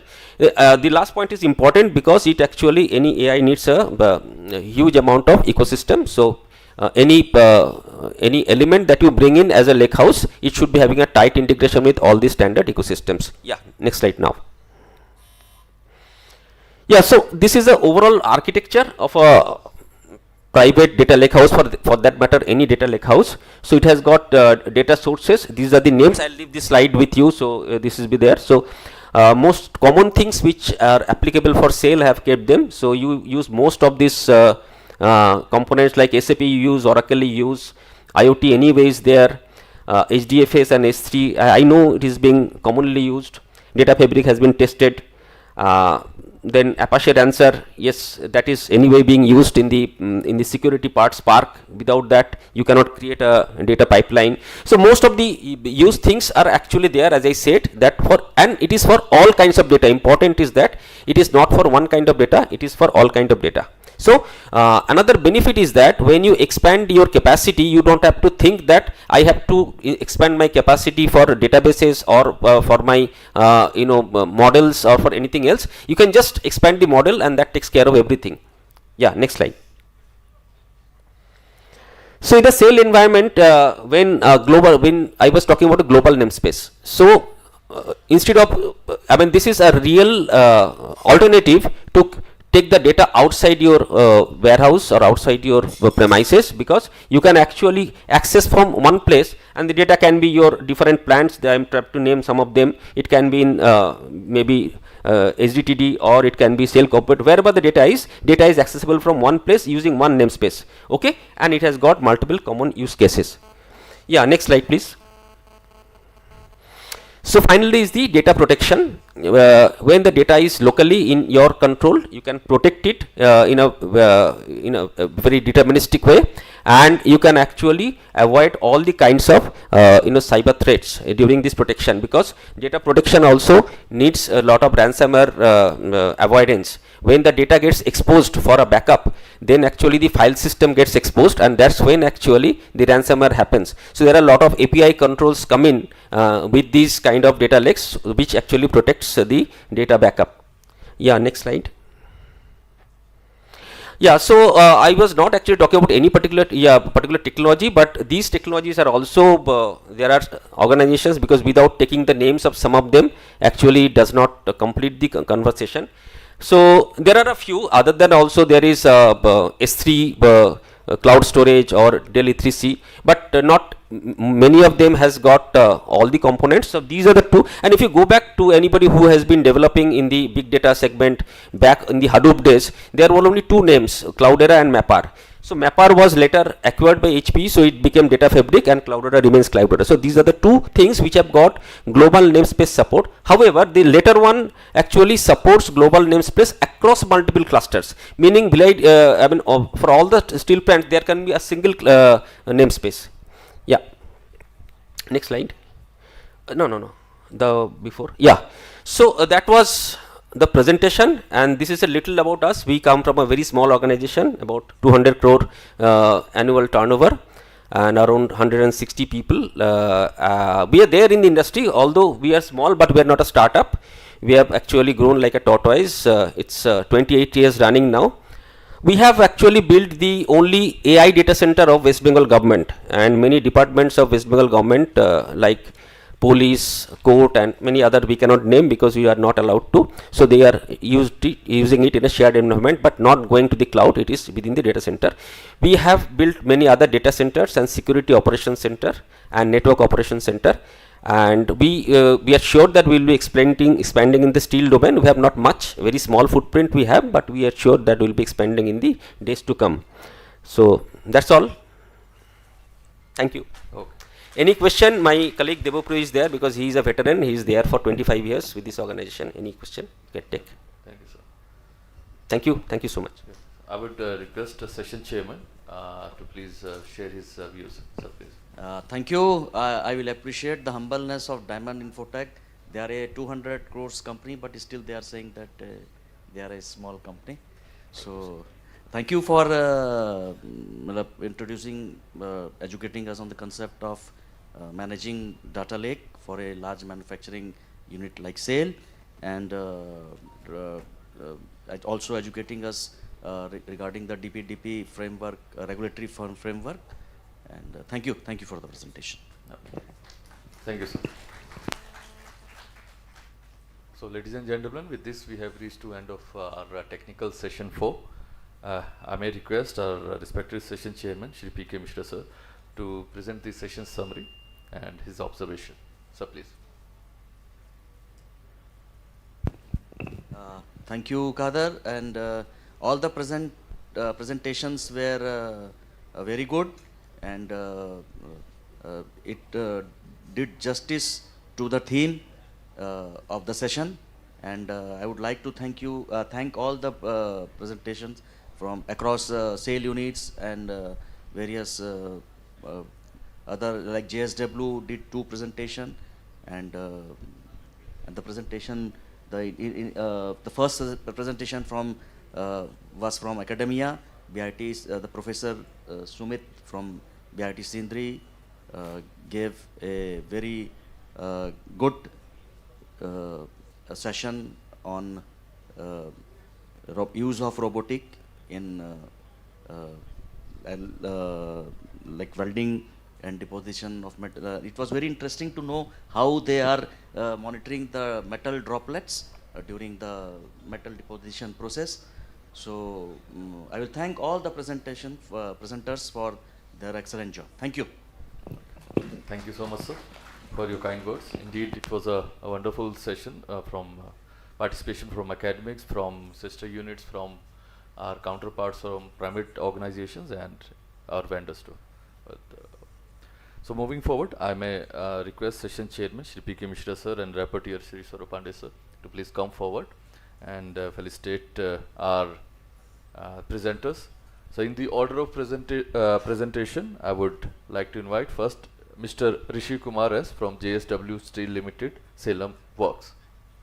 Mr. Rishi Kumar. Yeah.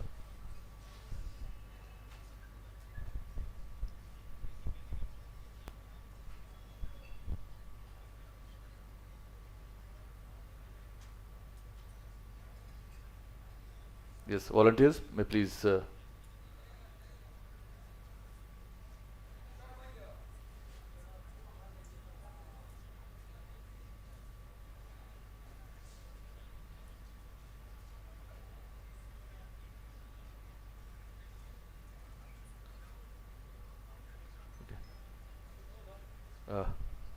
Round of applause, ladies and gentlemen, for our presenters for sharing wonderful inputs, their innovations.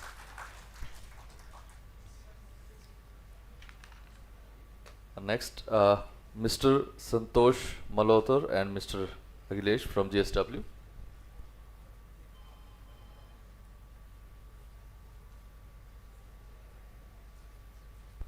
Mr. Santosh has presented on the digital twin of coke oven exhausters.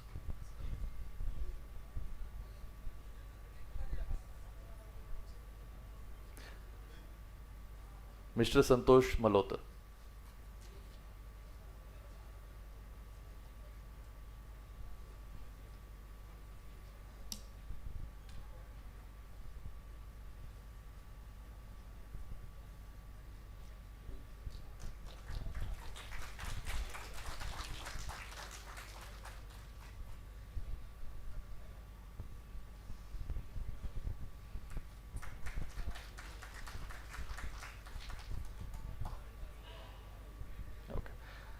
Next, Mr. Ravi Shankar Pandey from SAIL ISP.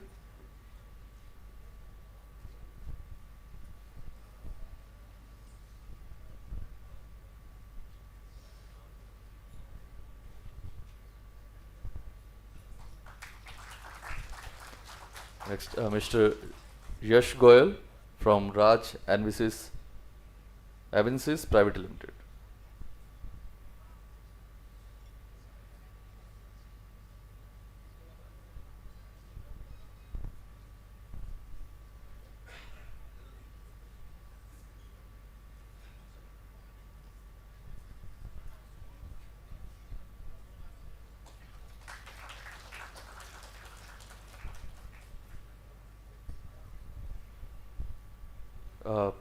From DSP, Mr. Shinchan Mandal and Mr. Akhilesh Prasad. Please come forward.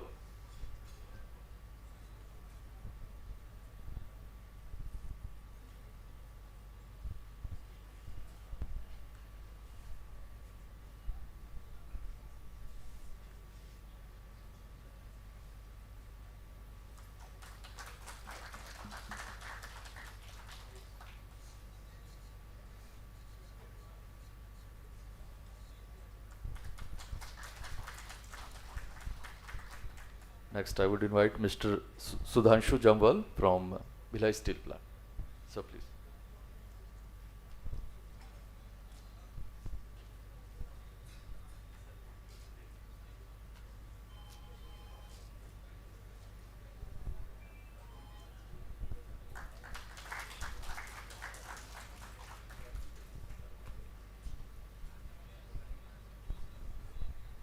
Okay.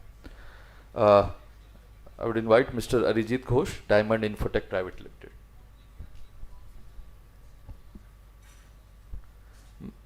Mr. Arijit Ghosh, yes.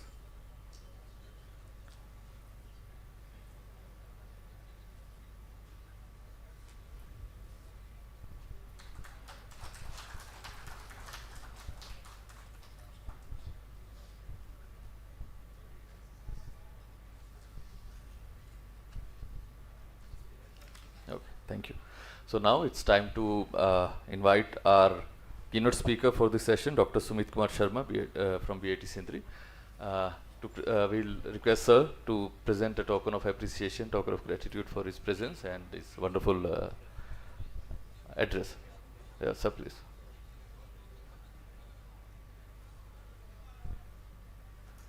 Round of applause, ladies and gentlemen.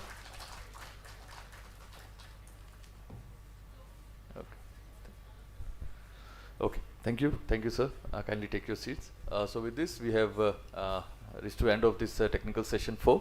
We'll be taking a short break of 15 minutes. We'll all be back here by 11:25. Till then, I would request all the participants, all the delegates, dignitaries to please visit our stalls first. They are waiting to showcase their services and the products they are offering regarding to digital transformation in the steel manufacturing. We request all to please move there, visit these stalls and then have high tea. Meanwhile, we have also placed the QR codes at your tables, and also it is being displayed at the screen. So you can scan the QR code, share your feedback, as well as share your, you can also register yourself for the plant visit that will be scheduled post lunch. Thank you all. We'll be meeting you at 10:25 in the same hall for the technical session 5. Thank you.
चलो India को secure बनाते हैं, हर नींव को दमदार और हर घर को मजबूत बनाते हैं। भूकंप तूफान से रहे सुरक्षित हर आशियां, चलो हर घर के निर्माण में सेल सिक्योर लगाते हैं। सेल सिक्योर, भरोसा भारत का।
चलो इंडिया को सिक्योर बनाते हैं, हर नींव को दमदार और हर घर को मजबूत बनाते हैं। भूकंप तूफान से रहे सुरक्षित हर आशियां, चलो हर घर के निर्माण में सेल सिक्योर लगाते हैं।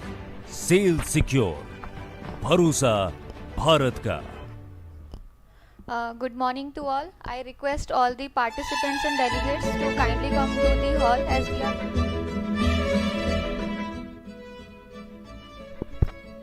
I request all the participants and the delegates to kindly come to the hall as we are going to start with the last technical session of this DTSM 2026 conclave. We are going to start in a few minutes, so I request all to take their seats.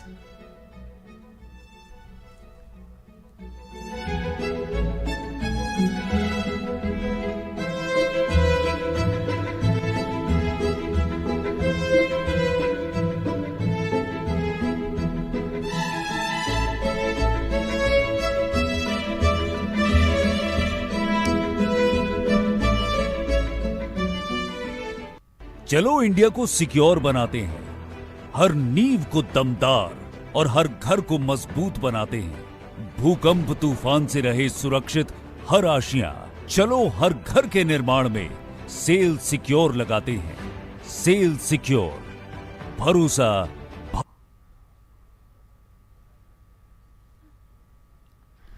Good morning once again, ladies and gentlemen. I hope all of you had a refreshing tea break, and we are going to start with the last technical round of the DTSM 2026 conclave. So the theme for this session is cyber resilience, digital innovation, and Industry 4.1 steel manufacturing. As the steel industry rapidly embraces artificial intelligence, industrial IoT, cloud computing, and interconnected digital technologies, cyber resilience has become just as critical as operational excellence. At the same time, digital innovations are transforming manufacturing through smarter asset management, enhanced workplace safety, data-driven decision making, and sustainable operations. This session brings together distinguished experts from industry and technology who will share their experiences, best practices and innovative solutions that are shaping the future of digital transformation in steel sector. It is my privilege to welcome our session chairman, Shri Subrat Kumar Chanda sir, GMIAD, and our respected session rapporteur, Shri Ankul Manotra sir, AGM IAD. With your permission, sir, can I start the session? Thank you, sir. Before we begin with the presentation, there are few announcements for our presenters. Each presenter has been allotted 10 minutes time for their presentation. There will be total 8 presentations in this round. So I request all the presenter to kindly adhere to the timeline so that we can finish this session on time. And there will be a buzzer at 8 minutes to remind all the presenters to conclude their presentation. We will begin this session with the keynote address. It is my privilege to introduce our keynote speaker, Mr. Mayur Pathak, Director, Security Accountant Lead and GCC, and India Market Unit at Accenture, an engineer and an MBA from MIT School of Management. Mr. Pathak brings over 21 years of rich experience in IT industry and cyber security services. Throughout his career, he has worked with leading global organizations, helping them strengthening cyber resilience and build secure and future-ready digital enterprises. Ladies and gentlemen, please join me in extending a warm welcome to Mr. Mayur Pathak. Sir, please.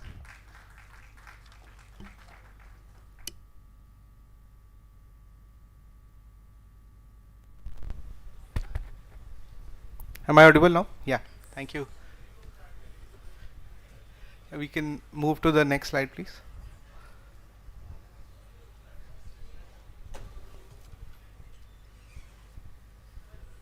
Okay. Thank you everyone and good morning to a session after tea break, so I am assuming everybody is awake now.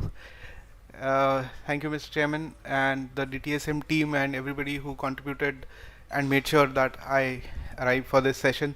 Thank you, and it's my privilege to be here and speak in front of you about a topic that I know very little of, steel.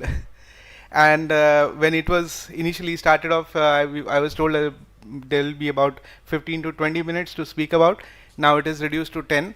It reminds me of a gentleman called Henry Bessemer, who invented a method in which a 5-ton steel could now be forged in 20 minutes instead of a day.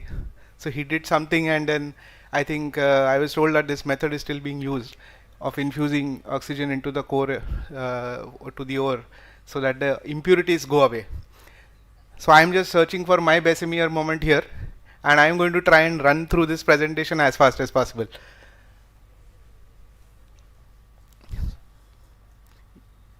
So let me start off with some statistics and some scary ones, to be honest. So manufacturing has accounted for 27.7% of cyber attacks in last year, and you have to be a little surprised to know that manufacturing sector is actually the most targeted sector, and the hackers are leaving banks, they are leaving retailers, they are leaving healthcare organizations, they are actually targeting manufacturing sector, and for 5 years it has happened. Yeah, next. A little more statistics. Actually, let me start with some more statistics. So last year it was about 56% growth on year, and this year it is already in the Q1 62% growth in the industrial ransomware attacks that we have seen. And the OT security vendor Dragos has identified that more than 1,000 ransomware and incidents have affected the industrial organizations already in the Q1, which is practically one incident of ransomware every 2 hours. That's where we are right now. And that actually then I would like to make a statement that in manufacturing, every hour of downtime has a measurable cost. Right? Cyber criminals understand this better than most boardrooms. That is why they are the ones that now they are focusing from. Yeah, maybe you can go to the next slide, please. Is there a way I can control it from here? Okay.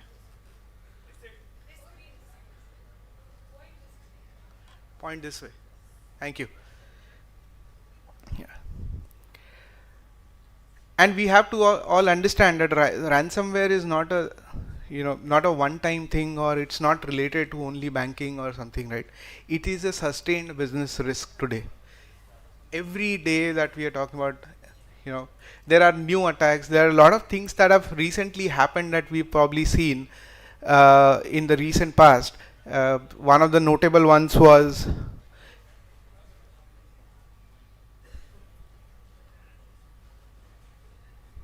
didn't change. Yeah, I'm doing that.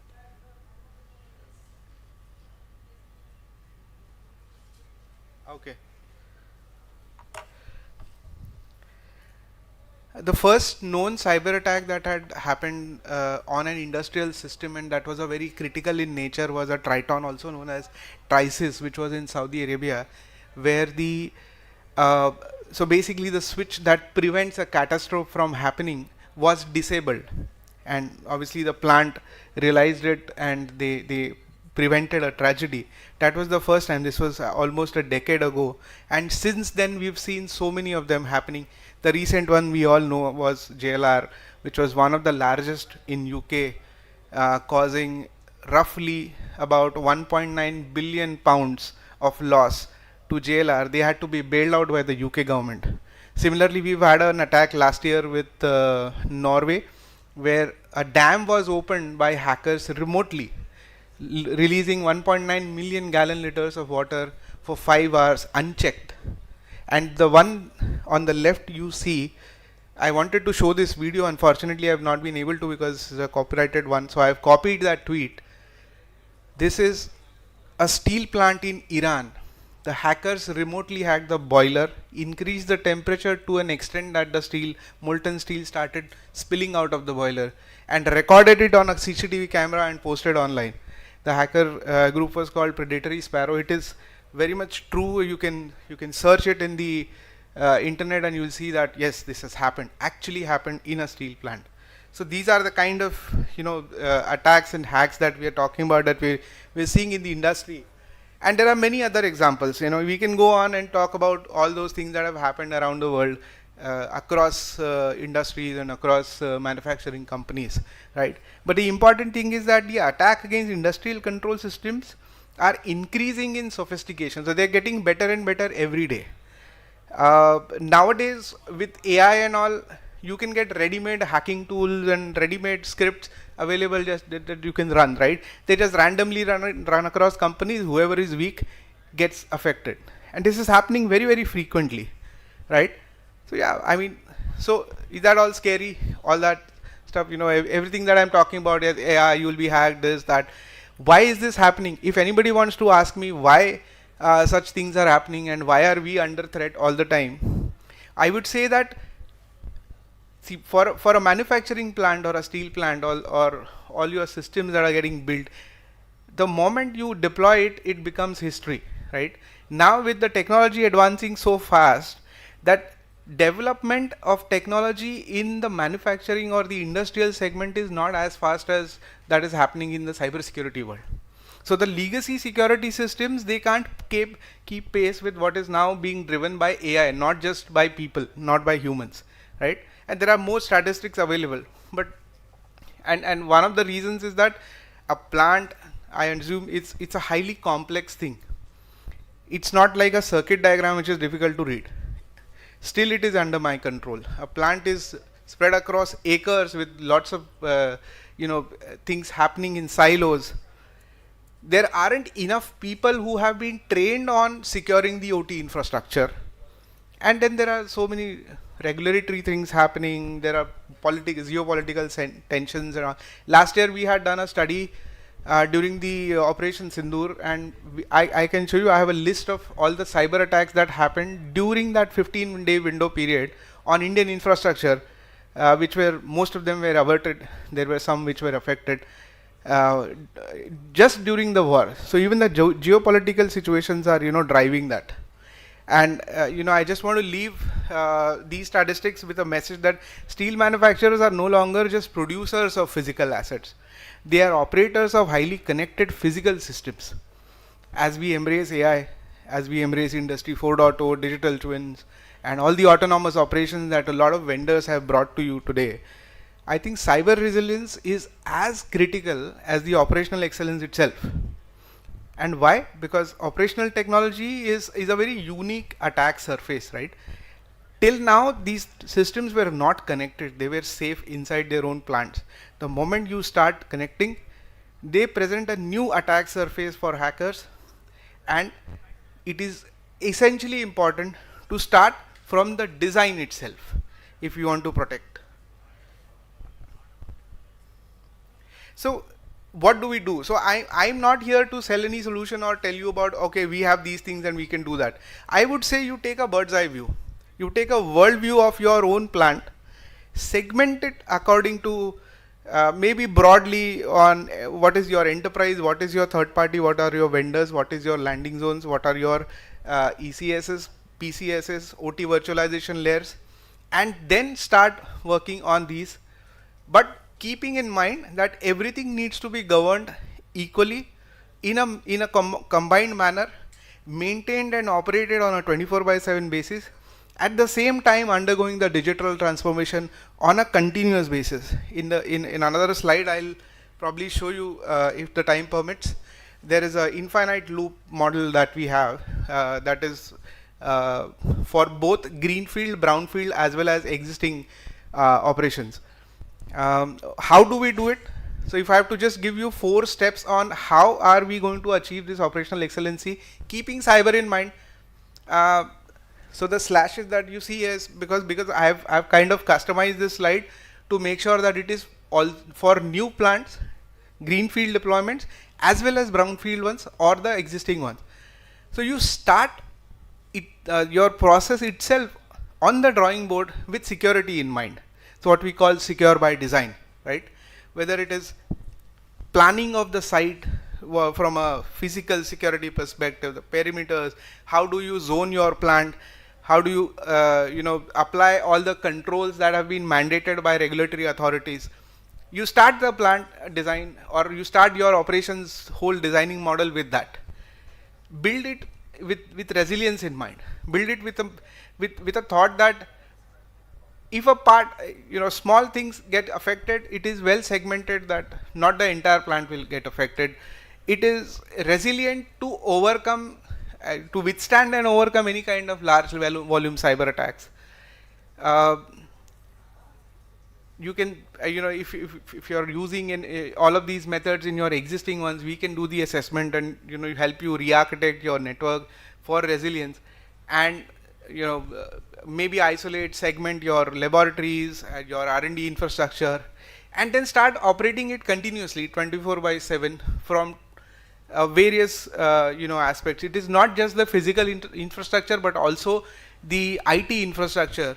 And then all of this is fine, but then there are times when you have to decommission, you have to shut down something, you have to replace something. At times there are loopholes during the decommissioning phase also, right? So that also has to be taken care. And you apply all of that secure by design method also in your decommissioning processes, manuals, and infrastructure. It can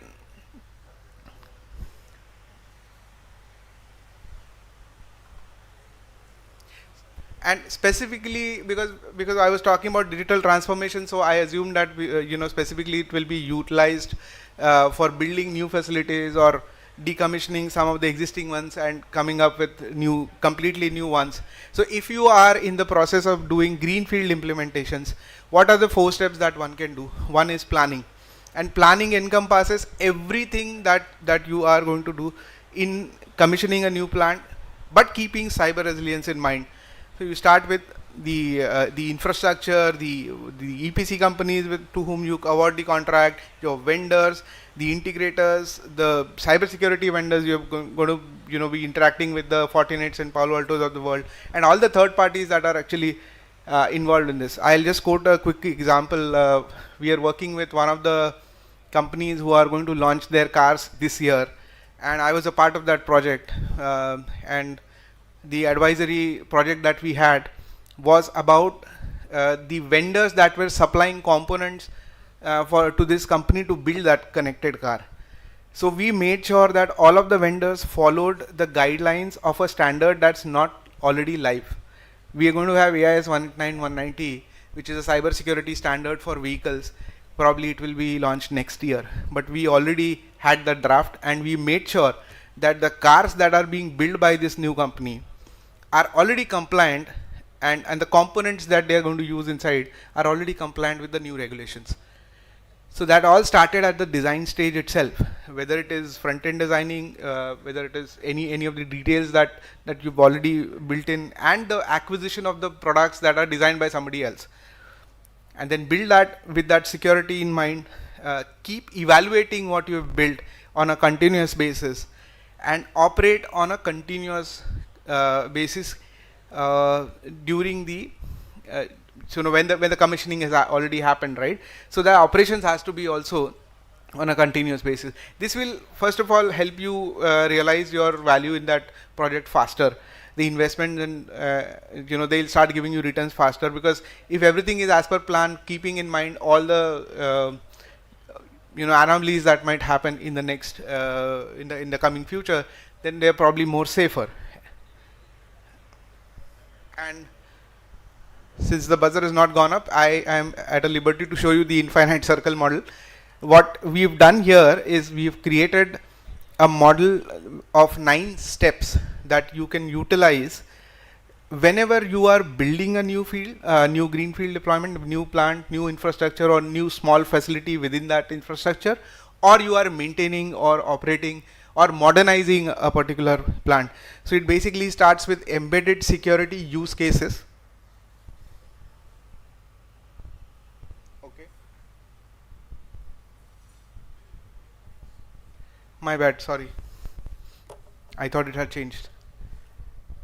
It all starts with embedded security use cases. So when you're designing, you keep in mind the security. Do your threat modeling.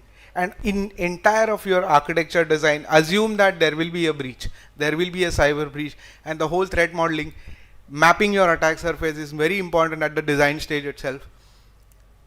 Make sure that all the design is as per the regulatory requirements, so that you don't miss out. There are penalties applicable, right? DPDPA has very severe penalties actually. Review those diagrams and architects, the plans periodically. Integrate those plans along with your suppliers, so you make sure that your suppliers fall in line with the security policies that you have for your own organization, and then test it.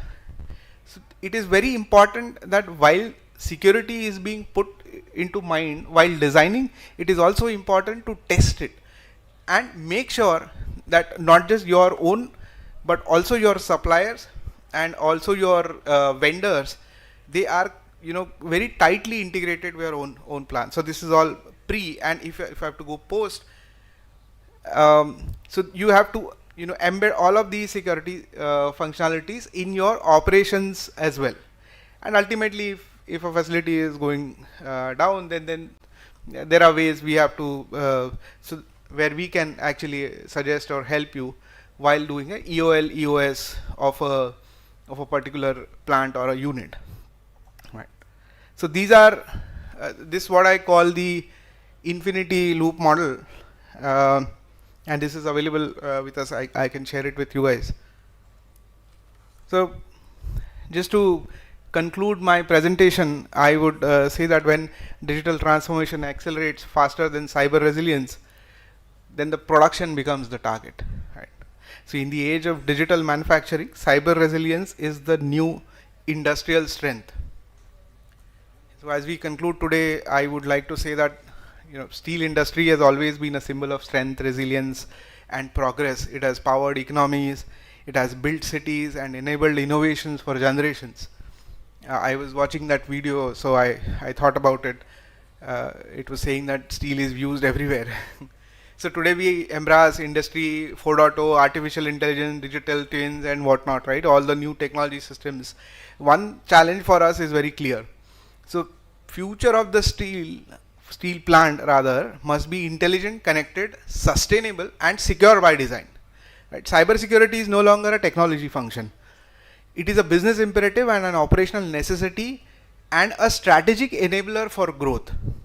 If the digital transformation is engine for the future, then the cyber resilience is the foundation on which that future must be built. Let us work together and ensure that the next generation of steel manufacturing is not only digitally advanced, but digitally trusted as well.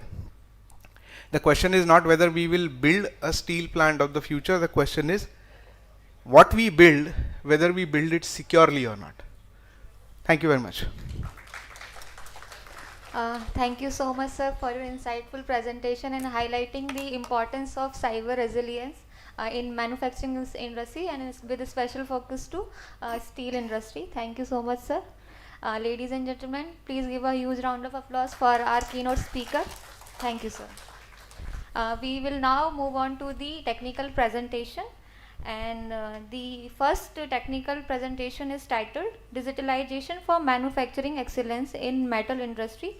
I request Mr. Balkrishna Patel from Prime Metal Technology India Private Limited to deliver his presentation. Sir, please.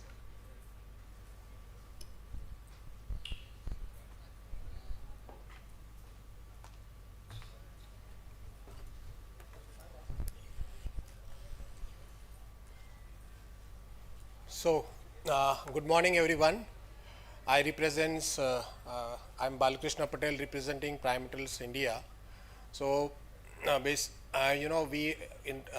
we had a long day yesterday. We were talking about so much about industry 4.0, so much topics about digitalization, artificial intelligence. Okay, so I want to sum up everything that if you like you are now in a position that where you see a plant as a complete autonomous plant and it is running on its own. Yeah. So we are here. If you are looking for a single technology partner, technology vendor who knows the process know-how, it's a Prime Metals Technologies who can give you the complete solution from a single house. So while we so idea is to set up the complete autonomous plant. Yeah. So while we doing this autonomous plant, the goal is very clear. Yeah. So the goals are driven by the requirements from the steel technology producers, like how you can decrease the production cost, increase the production efficiency, downtime reduction, product quality, and at the same time the flexibility, transparency, know-how, and the documentation. And then it has to be enabled by the available digital technologies. That is important. Yeah. So we use all these technologies like computational power, data analytics, AI self-learning, and augmented reality and smart sensor. So with this complemented by the requirements, the available technology, we can form a complete autonomous plant. So is the autonomous plant a single project? No, it's a path, yeah, for the autonomous operation. So on one side, you can say that you have to be use the cognitive approach. Yeah, you have to adapt and improve and allows the control system to take the action. Then it becomes a reality of the autonomous plant. And like if I take the example of conventional automation, so like we collect the data from the plant from the level 1 automation system, it gives the information to the operator decides based on his knowledge and then takes the control action to form the control loop. But at the same time, we leverage the potential of artificial intelligence to make this data more informative, form the insights, and with that insight and based on the digitalized know-how, we form an expert system which can guide the operator to make the control actions in a better way, in an accurate way. So this is how it is different from the conventional control system and with the artificial intelligence. So it's here I want to emphasize on the knowledge base. So we as a Prime Metals Technology has a knowledge base of the complete process know-how. So we use these insights and makes it to the convertible insights. And it is not just a single journey. It's continuously learns and adapts to improve the efficiency. So while doing this, these are the targets like quality, productivity, flexibility, reliability, and cost reduction. Okay, and at the end, what is important is how you can reduce the carbon footprint. And of course, the security is one of the topic which we have already discussed. So this is all comes from there. Now, what we do with this lot of insights from the data, how we use it. So we use it basically for operational excellence, for quality and consistency, and for agility. So like improved decision making to the operator. So if I touch upon the complete portfolio from primaries house to make an autonomous plant, so we start from individual process units, the autonomous lines like iron making or steel making or processing line. We give the process optimization system, we give the technological packages, we give robotics, conditioning monitoring, robotics we have already shown yesterday, and then across the plant, you know, is it only sufficient that you have an autonomous plant only? What about the intralogistic? Intralogistic is very important part. So we also have the autonomous intralogistic solutions available, like yard management or crane management, lateral tracking, or even coil management. So all these individual autonomous plants and logistics create a complete autonomous. So over and above, then how it forms. So we have a concept called central operation cockpit. So once you reach to this level, then you can operate it from we have the available called a central COC, central operation cockpit, where instead of multiple pulpit or control room, one can operate the plant from single operation. So further, I think some of the topics which are not yet covered when I see is what about the production management? If we want to form the digital unity, what about the production management? What about the maintenance asset technology in a digital and smart way? What about the quality control system? This is very important because quality control, throughout the process, you have to detect your deviations earliest stage as possible so that you can avoid the risk of downtimes or wastage into production at a later stage. So it is then so when we talk about the digital unity, we have the complete solution of production management, MAT, TPQC, and even the energy and CO2 monitoring. We also have the what we call as a metal intelligence complete portfolio, wherein we have the expert system which can take the automatic actions. We have know-how is digitalized. We have all the data-driven models based on the insights and based on the data analytics, and moreover the business intelligence and the data warehouse. So this I will cover. And not only the metal intelligence, we also have the smart services available from us. Like we can have a standard service contract, upgradation, modernizations, spare parts, and consulting services is also available. And then even we can do the remote support and commissioning. Okay, so what is important here about the data, what we are getting as an insight from the data. So whether this data, is it available, you have a lot of data in the steel plant, but whether it is available for the correct use and is it transferring to the correct users and plants where it is necessary. So we have a so-called metals data core. Metals data core is actually a platform which a platter where it forms a data which is required by the other system. It can send the required data so that if you are augmenting the plant with some party B, and if you want to get the data from party A, so you don't need to again to go to party A, but this data core where it handles, it defines, it transport the data which is in a way required, storage it, and access of data, enabling faster development of the integration solution. So it is based on broker data communication methodology. So this is how the architecture look like. And what is important from the data house, from the data we collected, so it has to be stored, okay? And only storing, this is the first step where you need just an IT infrastructure. But what about the integration of this data? Contextualization is very important. You have a lot of data, but what is the meaning of data? Where to use data? What is the significance of data to particular heat or particular slab or particular billet? Or so it makes a business value. So we store this data in the data warehouse, refined it, and create a data which has a business value. So with the set of ETL function, you can see we create a data marts.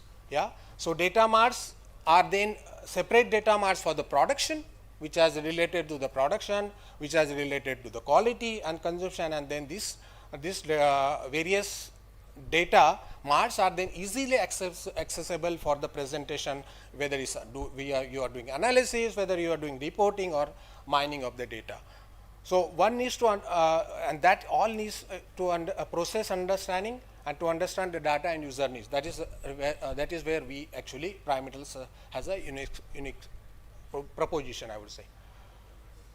Okay, then if we integrate into all, so this is how the metal data core sits and metal data are used. So we have a various plant units, we have a level 1 automation system, we have a level 2 automation system, and in between you can see how the data handlings happen to the next level of the, whether it's a ERP or your IoT or cloud. So this one data core can handle the entire data of the system.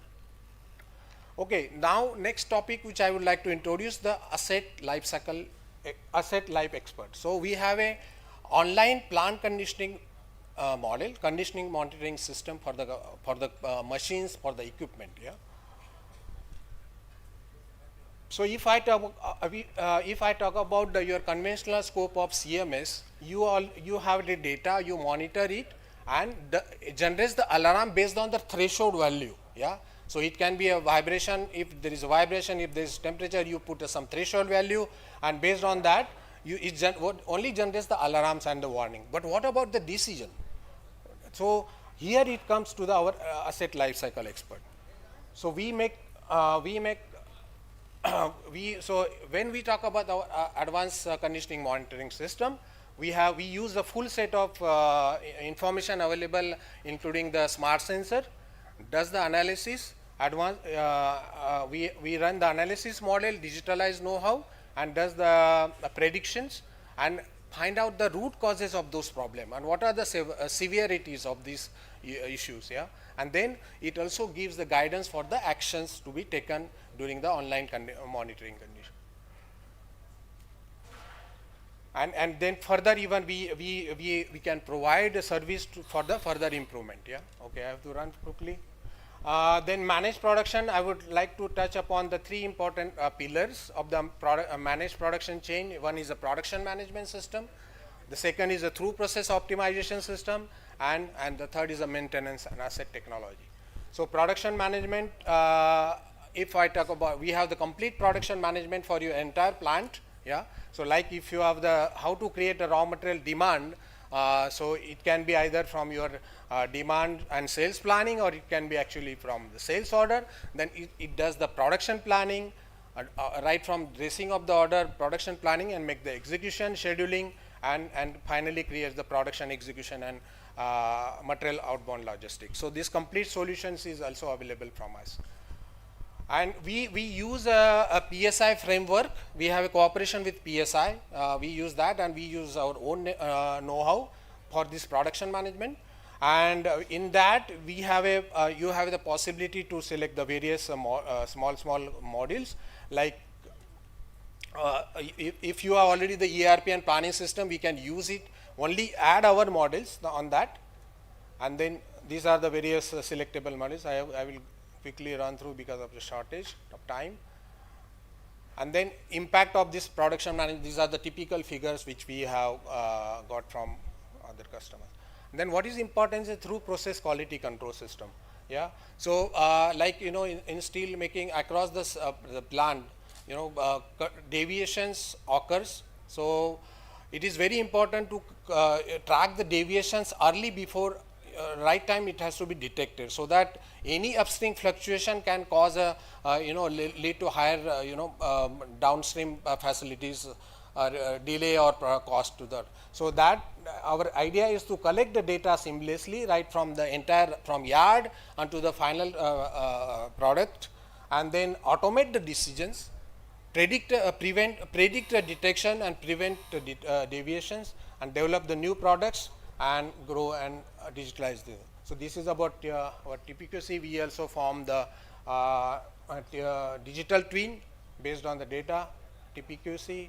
Then we have a maintenance and asset technology. Sorry, I have no time, so I have to respect your time frame. So if I link with the MAT, TPQC, this is how that triangular sits like. So we have a TPQC, PMS, LX, which is required. Then just I want to show the virtual plant we have, and then central operation cockpit. So you can have the one single control room where you can operate the multiple plants. This solution is also available with us, where you have the supervision model. It consists of dynamic and static screen, where the operator are guided where by the particular video or the particular statistics or dynamics from the system. Yeah. And this is how our COC set up. It gets data, and with the use of various video streams, we basically, with the help of our own video management and multitasking, and even it can give the speech that what the action to be taken by the operator from the sensor. Okay, so when we talk about the complete autonomous plant, the vision is clear, to have a closed loop operation, use of artificial intelligence, converting big data into insights, real time, and focus on one person enable operation. So this is the small video, if you allow me.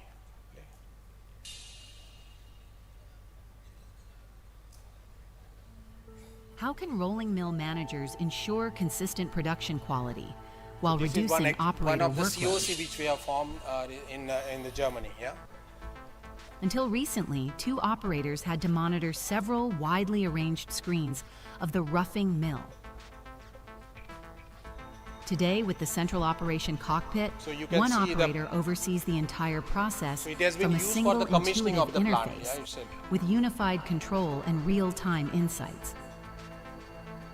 The transition of the roughing mill pulpit into the central operation cockpit was seamless, completed without a single moment of production loss. Installed beside the finishing mill pulpit, the system was tested in real time. Our digital assistants prioritize events like ski detection, reducing cognitive load and enabling focused operation. By integrating the roughing mill pulpit into the central operation cockpit, we lay the foundation for autonomous rolling. So how autonomous rolling? Stepwise commissioning, zero downtime, and operator confidence, this is our standard for risk-free upgrades. And with a modern, intuitive, and ergonomic workspace, operators are empowered to perform at their best.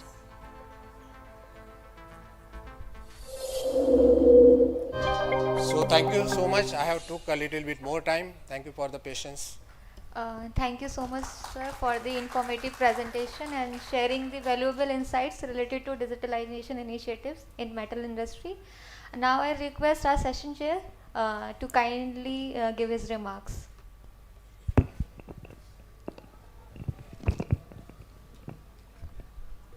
Thank you, Mr. Balkrishna Patan. Your information regarding the autonomous plant is very informative. Actually, we are going for the expansion. Yes. And already we have included all the data, and you have given some more data that we will take care. Yeah, sure. Anyway, thank you. Thank you so much for this opportunity. Thank you, sir. Ladies and gentlemen, please give a huge round of applause for our presenter. Let's move on to the next presentation. The title of next presentation is Sustainability and Asset Performance Management, APM. I request Mr. Atindra Chandel from SenseGrow Technologies Private Limited to kindly deliver his presentation. Sir, please. So good morning everyone, and thanks to the DTSM team committee for inviting us here. One thing for me is that visiting SAIL has been always been a very enlightening moment, and I've found some of the brightest mind in the industrial segment working here, and I've learned a lot. And as the today's, so a tempo was changed from last day. Yesterday what we were doing was point solutions, and today we have moved towards system-based solutions and digitization. There are these two spectrums: point solutions that you were looking at, the ball mills, etc. solution that Tata Steel showed up, and the secondary are solution based, which Mr. Jamwal from Bhilai Steel showed, where data is important and central. Today what I am going to cover is two important aspects for industrial world: the digital asset performance management and system based approach to digitization for asset and sustainability. So this is about us. We work in two spaces: digitizing sustainability and asset performance management. We've been in this space since 2011, and we have won numerous international awards for this, including the Red Herring in the US in the top 100 global companies, solution providers. NASSCOM emerged 50 in League of 10 top companies in this space. HEC Paris for our impact to our European customers, especially in sustainability and asset performance management. And we have been invested because of our impact in the oil and gas by all the three major oil majors: Shell, ONGC, Big Capital, which comes from Vietnam, Bixto Group, and Zeroda Rainmatter, which invests into companies which have an impact on sustainability of industrial sustainability. We have 900 plus enterprise customers across 7 countries, 17 plus sectors, and we have worked with, in steel specifically, we have worked with 100 companies, especially in the downstream and upstream too. So before, what I am going to cover today's presentation is why, and the second is what and how. So there are two important changes that are coming and which are going to impact steel and manufacturing as a tone. The first being operational efficiency and asset performance. And asset performance has a lot of impact. It leads to around 19 to 33% of more assets life cycle cost. Now if you have a 1,000 crore plant and over a 10-year period, you are talking about a huge amount of money. Primarily, these is lost in energy costs, production losses, reduced asset life. Means if an asset could run for 10 years, now it runs for 9 years, which is a huge loss, and then maintenance costs. So this is first. Yesterday, if we saw McKinsey's presentation, they pegged this to around $42 per ton of steel. But there is one more bigger problem that the steel industry is going to face, the biggest cost. 5 years back, I was working on a project with Ternium. Ternium is a vertically integrated steel producer in Americas, and one of their teams said that the biggest threat we see is emission. If you will not be able to reduce your emission by 2030, the steel cost because of emissions is going to go as high as around 340 euros per ton. So if you are not controlling emissions, all your efficiency related gains would vanish away by 2030. With CBAM, CCTS coming in, carbon tax is a reality. And if you do not control this, this is going to be the biggest threat for steel industry in the coming years. So first, what I'm going to cover is digital asset performance. So I have covered the why you need to do it. What it consists of a holistic system-based approach to monitor 4 key metrics of your plant or assets. These are reliability, availability, efficiency, and overall this controls your sustainability. A poorly maintained asset is also going to higher emissions, higher energy consumptions, and therefore this becomes the first important parameter for your this. It's a system-based approach where the first is sensors, then finally you use artificial intelligence and digital twins, and finally you are able to track these 4 important KPIs at asset levels and plant level. So why I'll take some time on this slide, and I would like to say there is a lot of hype, AI, there is a lot of hype around digital twins, there is a lot of hype, but what we have seen across 900 customers, the top 2 important parameters is data, which Mr. Jamwal and Diamond Infrastructure also brought in. The second is corrective action.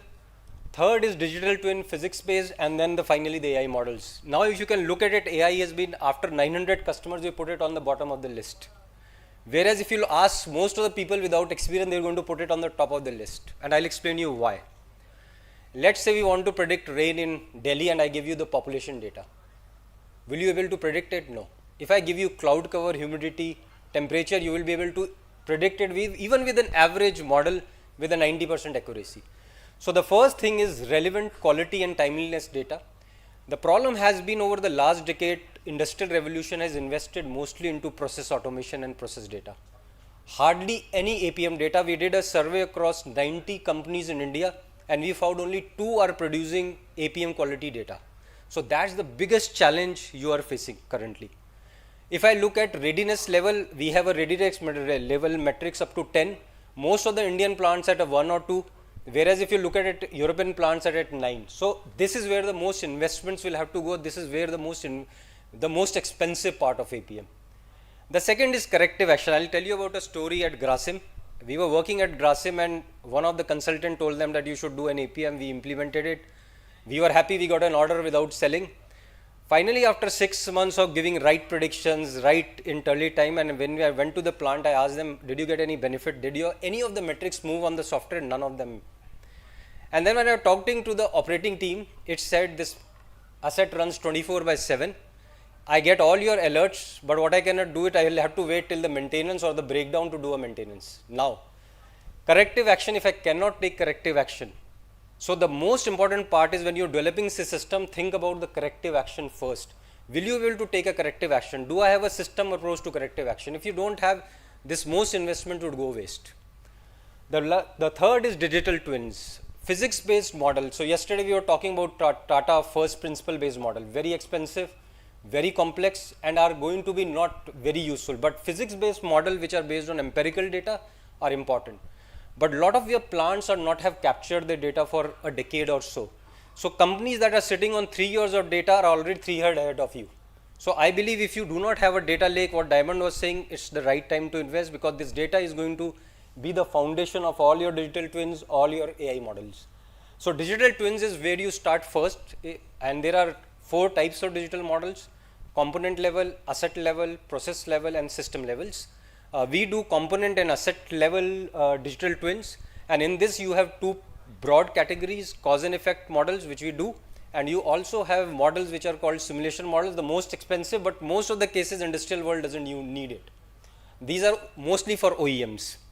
And then the AI models, if you have anybody worked in AI for a long time, they know one law. That's called the law of scalability.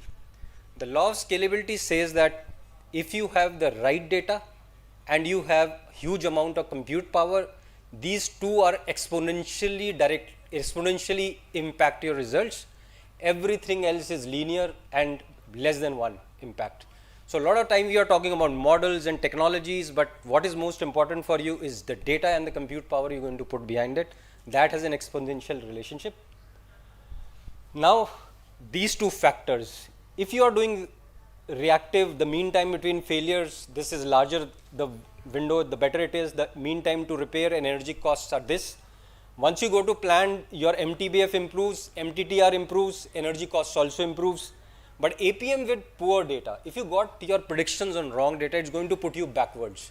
Even from your planned maintenance, you're going to do worse because now you are relying on data that's not accurate, you're relying on predictions which are not accurate, which means your mean time between failures will increase, your MTTR will increase, and maybe your energy.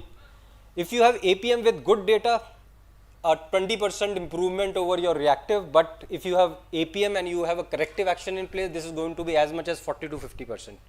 So corrective action is so important, and this is the impact of corrective actions being integrated into this. Then how does the system approach? There are 4 pillars for APM. One is mechanical, electrical, lubrication and contamination. We give you sensors in all the 4 spaces so that you can end-to-end cover it. So getting the right data, we have got this. I'm going to take up IOCL case study. This is one of the most challenging projects we have done and the highest gains ever we have got.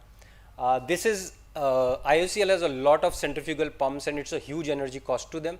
Most of the breakdowns happen there, and these pumps, one of these pumps can cost as much as $1 million to install, and a single breakdown can cost around $20,000 in repairs.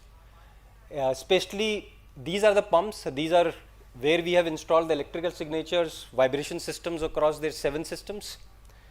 And this was the impact. So even in the short period, 8 to 12% of energy consumption was brought down across all their centrifugal pump fleet, which converts into around savings of approximately 18 crores. And if you look at it, the faults come this way, and all of these faults are explanatory in nature. They will tell you why the fault came, what it is, what is the corrective action you have to take, so that it's very intuitive for somebody. So fault, so the AI predicts it, but the explanation engine gives you evidence, and also so that you have confidence in it. Here you can see how this, then we have the RCA tools behind it, where the engineers can use and see how spectrums have changed, how trends have changed. And finally, with the digital twins, we have around 52 asset and component level digital twin already trained, working across these industries. So this is one for the centrifugal pump.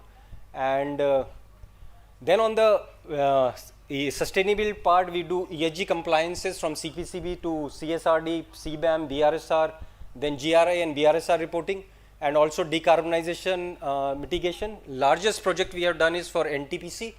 NTPC does 8 to 10% of India's emissions, total India emissions, all the 28 power plants. This project is now running into the 7th year, and we have brought complete traceability into their supply chain, into their operations, and into their procurements for this.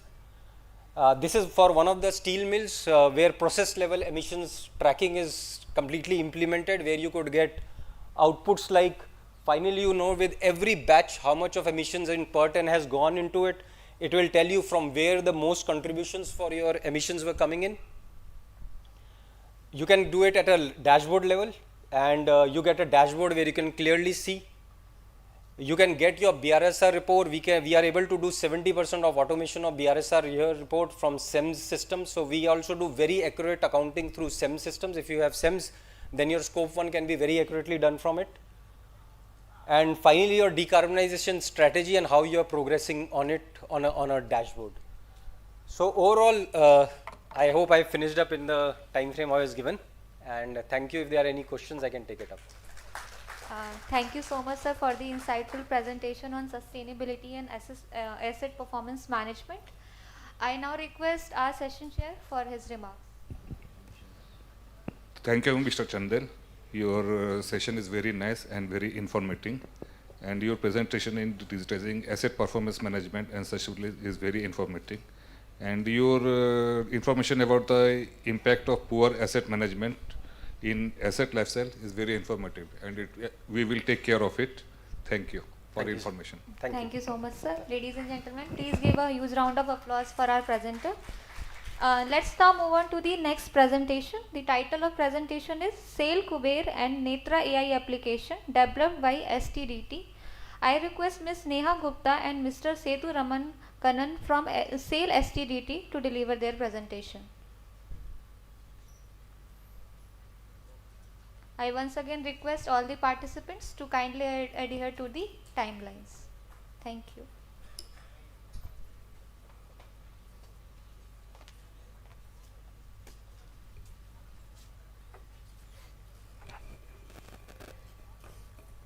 Good afternoon, everyone. I, Neha Gupta, and my colleague Setu Raman Kannan are from SAIL Digital Transformation Division. We thank the SAIL management for giving us this opportunity to present our work to the distinguished audience of the DTSM. Today, we will be presenting 2 projects where we will be demonstrating use of AI/ML based technologies for improving the processes of central marketing organization of SAIL. So I will start with Kuber first. SAIL Kuber is an in-house developed AI/ML based cash prediction model where we have taken up the challenge, business challenge of communicating daily cash collections prediction to corporate treasury department. Corporate treasury department has a requirement of the estimated number of daily cash flow from the marketing division, on basis of which they have to do the daily liquidity planning, borrowings, and payment scheduling.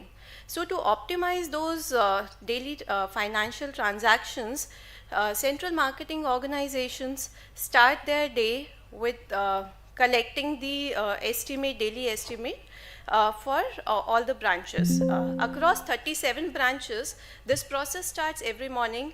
The number is collated at every branch level, then consolidated at regional offices, then the headquarter modulates that number and communicates it to treasury later on. So this was a very time consuming process. So we thought why not let our SAP data do this for us. So SAIL has a rich transactional data of previous years.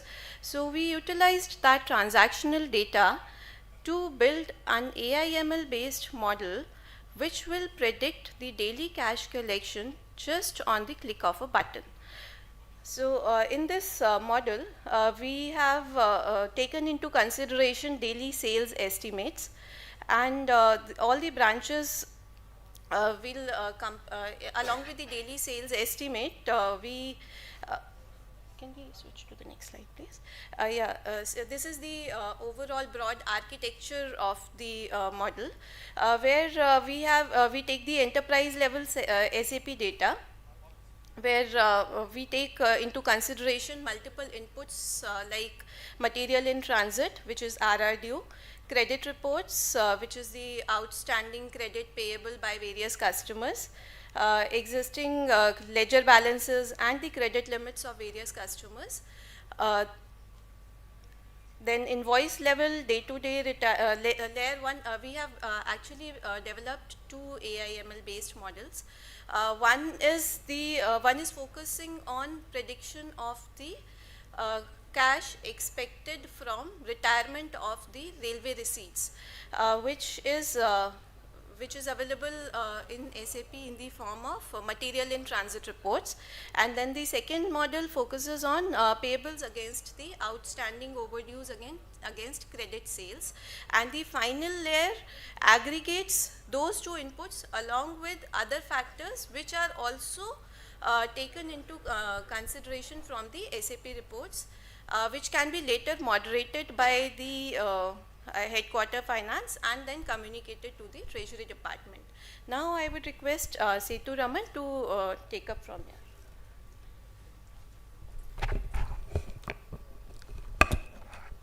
Good morning, ladies and gentlemen. So at SGTD, so we have taken and delivered quite a large number of projects under robotic process automation, ML, GenAI, optimization, etc. So for this conclave, we thought it would be useful if we take up and present two of our in-house use cases. One will be from ML domain and the next Netra will be from agentic AI domain.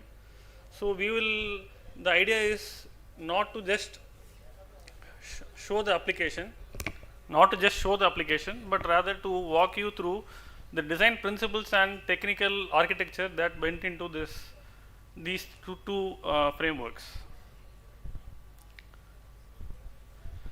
So as Madam told, this SAIL Kuber has 3 layers in it.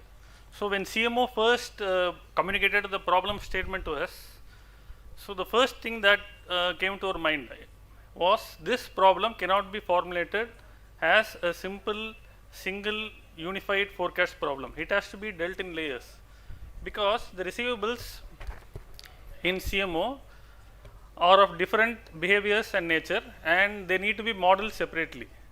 So the first layer of a Kuber model is the railway receipt prediction model. So in this model, we are actually predicting the number of days that it takes to takes for the retirement of an RR invoice. So from the data set of the open RR invoices, so we take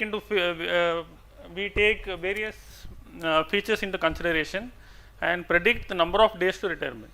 So once we have an invoice date and we predict the retirement date, so this is a regression problem, and this model becomes more intelligent when the calendar aware features are involved in that. So suppose the predicted date is a holiday, is a public holiday, or second Saturday or a Sunday, the model makes deploys a cash redistribution engine. So that redistribution engine has learned from history. So how that RR invoice redistribution will behave from historical data. So this is about the first layer. So this is a screenshot from that RR surrender tab. So we have shown it as a breakup of a customer code wise, and also it shows the heat map of the next 7 or 14 days, how the collections are going to be.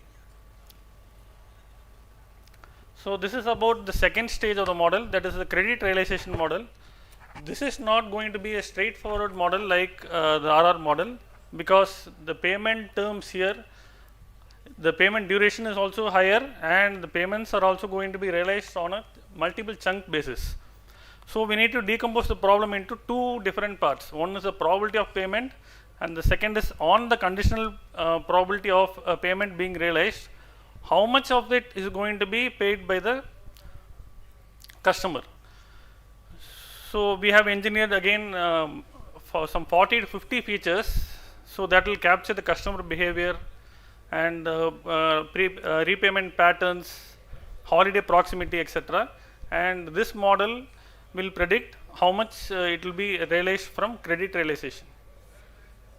So the interesting transformation of this model is it will treat each invoice, it will explode it into a time series risk object, and it will observe for a period of over 180 days, and it will learn from that. So this is from the credit customers tab of Kuber framework. So we have hidden the data, customer data, sensitive customer data as per policy, and it is able to provide with high confidence and medium confidence who will pay, what amount they will pay. So the third layer is a treasury aggregation layer. This is not an ML layer like the previous two layers. It is a business rule based layer, deterministic layer. So that will combine the various amounts from RO, SO, and the predicted RR amounts and credit realization amounts, and based on business logic, it is going to produce the final output that we are seeing here. Again, sensitive data is being masked.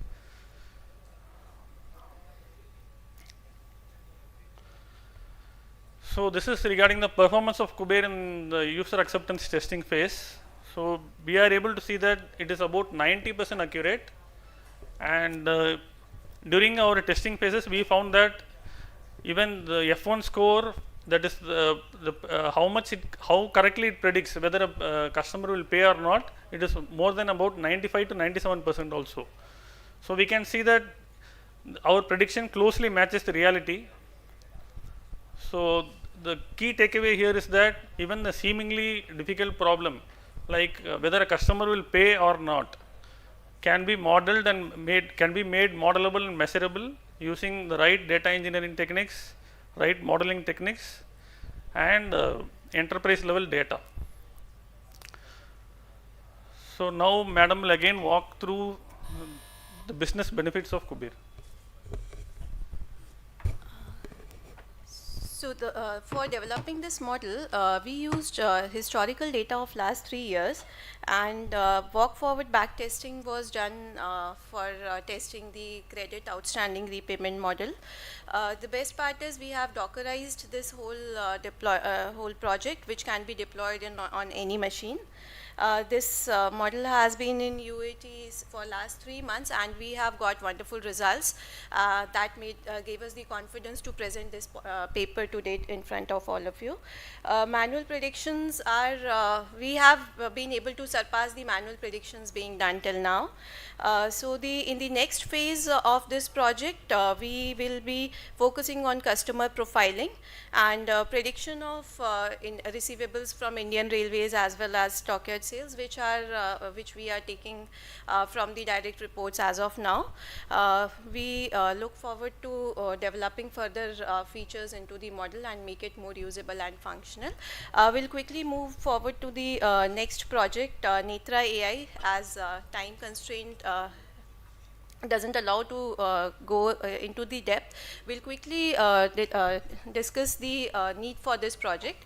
CMO operations are spread over 37 branches with almost 400 executives, and most of the project sales are affected into by different through different purchase orders, which are given by various customers in different formats. So as of now, there is no single repository where the higher management can have a picture of all the pending orders in hand or the service position.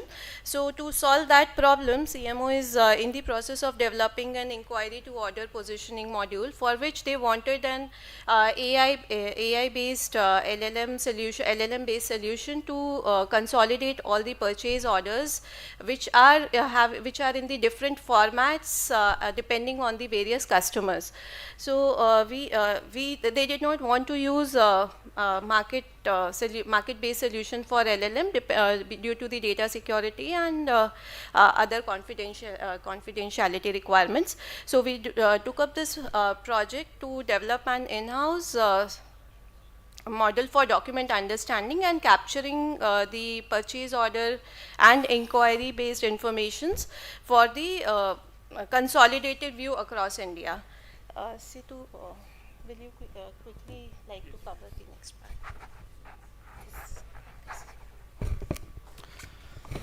So this is the architecture of Netra AI, which we were talking about. So it is a deterministic workflow. It is not clearly a fully agentic workflow. It needs a deterministic workflow, and it uses AI in two places. So the document ingestion and extraction layer, interpretation layer, validation layer, everything is from open source libraries.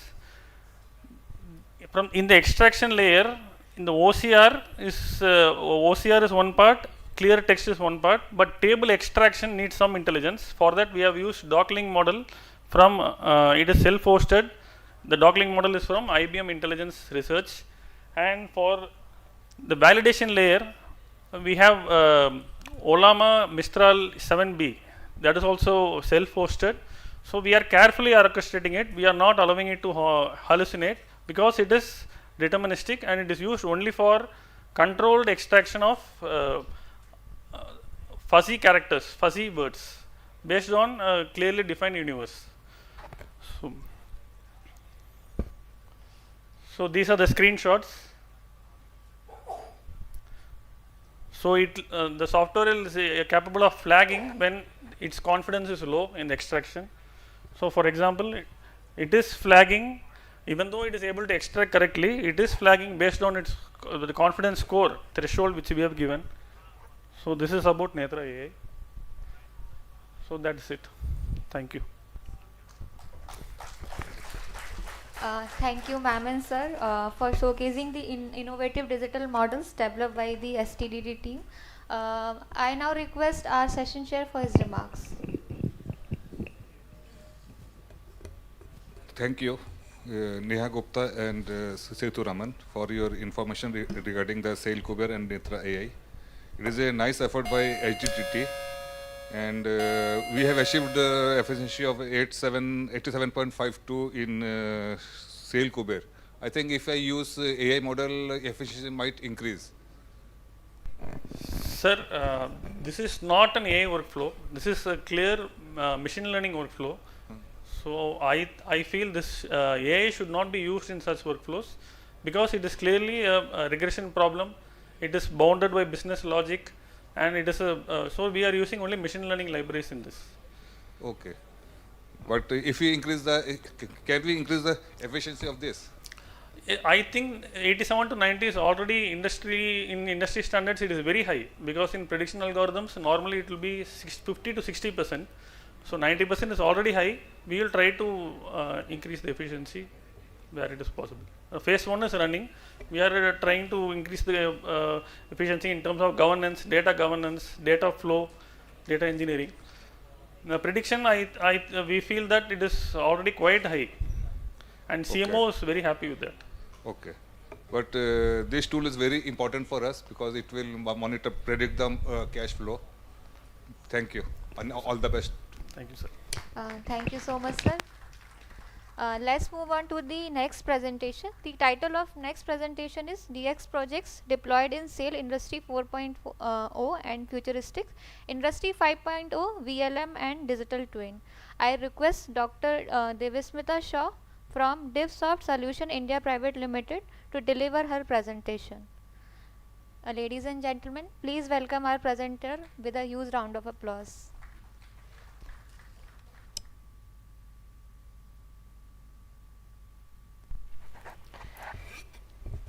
Good afternoon, everyone. Can you hear me? Yeah. So I'll be presenting the projects that are implemented in SAIL using digital transformation. So this is about the conveyor belt health monitoring. If you can play the video, this is about the tear and joint detection. So if the belt is healthy, then it's green, and for unhealthy areas, it's becoming red. That means those are the areas where the notification will come. We saw some tears, now the joint is coming. This is the belt joint. So we can determine every joint and also find out how the health is being deteriorated.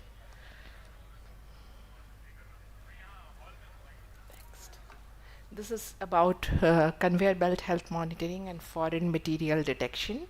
So boulder is getting detected. In order to detect the foreign material, we need to detect the material first, what is being conveyed. So these are all machine determined materials that are being detected in the belts.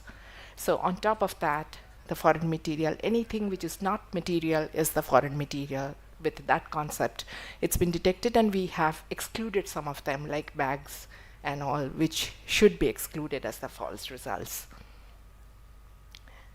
Can you play the video? This is conveyor belt health monitoring with the foreign material detection. And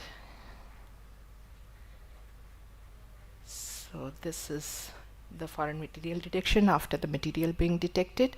There's also an application which talks about the total number of alerts that are getting generated. This is about belt sway, another video analytics. So this is the belt is being swayed at the left. It can also sway at the right, and we can define the parameters, how much to sway. Depending upon your definition of the parameters, belt sway can be controlled. This is about a project in bar angle channel counting. There are total 10 cameras that are installed. Where you can see the human beings, those are the two pulpit areas where we have 2 cameras which does the classification and counting, and there are 4 cradles on left and right side. So total 8 cradles are there. So 8 plus 2, there's 10 cameras, and in the cradles the bundles are being formed. At the pulpit, the material is getting classified and counted, and the total bundle is getting formed at the cradle. Those bundles are also being counted, and it is reset after the crane takes it back. If you can play the video. So this is about bar 32 and counting happening at the pulpit area. Such things are happening at the left and right, and those are getting when it falls on the cradle, the bundles are getting formed, and the reset happens when the crane takes it over. The accuracy for bar 32, it's always very good, excellent. This is the same project, but we have seen this presentation. If you can play the video. This is the application window. Near the pulpit is where you can see the red, where the materials are being counted and classified, and it falls on the cradle where you can see in the down. And this is about one side of the cradle, and you can define what should be the maximum weight of at the cradle. So when it crosses the threshold limit, it becomes red. So, and different materials are being classified as channels or bar 32 or bar 25, and accordingly the notification also gets stored. You can see the bundles are getting formed. When the bundles are pulled by the crane, there's a reset which happens with the help of the sensor. So it's a combination of this is angle, 50 cross 60. Angles are being counted. Angles are one on top of the other. So this is bundle. Crane is pulling the bundle now, and after that it will become reset. You can see that it is reset in the respective area. This is about hot slab dimension detection using two different cameras for the same slab. If you can play the video, you can see the image processing side at the left hand side and the right side, the exact bar that is moving around. It's red hot, you can imagine, and also the other one, yes, you can play that. So it's the same slab seen from different angles. So yeah, I'll just move to the next one. So it's the same slab. Can you move to the next? Yeah, this is about cobble detection, and so before it actually creates a lot of damages and safety hazards, so we are checking the path, and the deviation of the path is one of the logic. There are many other logics that are being used for cobble detection and early cobble detection. If you can play the video, this is at the merchant mill area. So it has different logics, like one is path deviation, another is metal to metal gap detection, and another is loop formation. So cobble is being detected, and this is also a 10 camera based solution which detects the cobble and it stops over there. We are not controlling any other things to stop the cobble, otherwise we could have saved this much.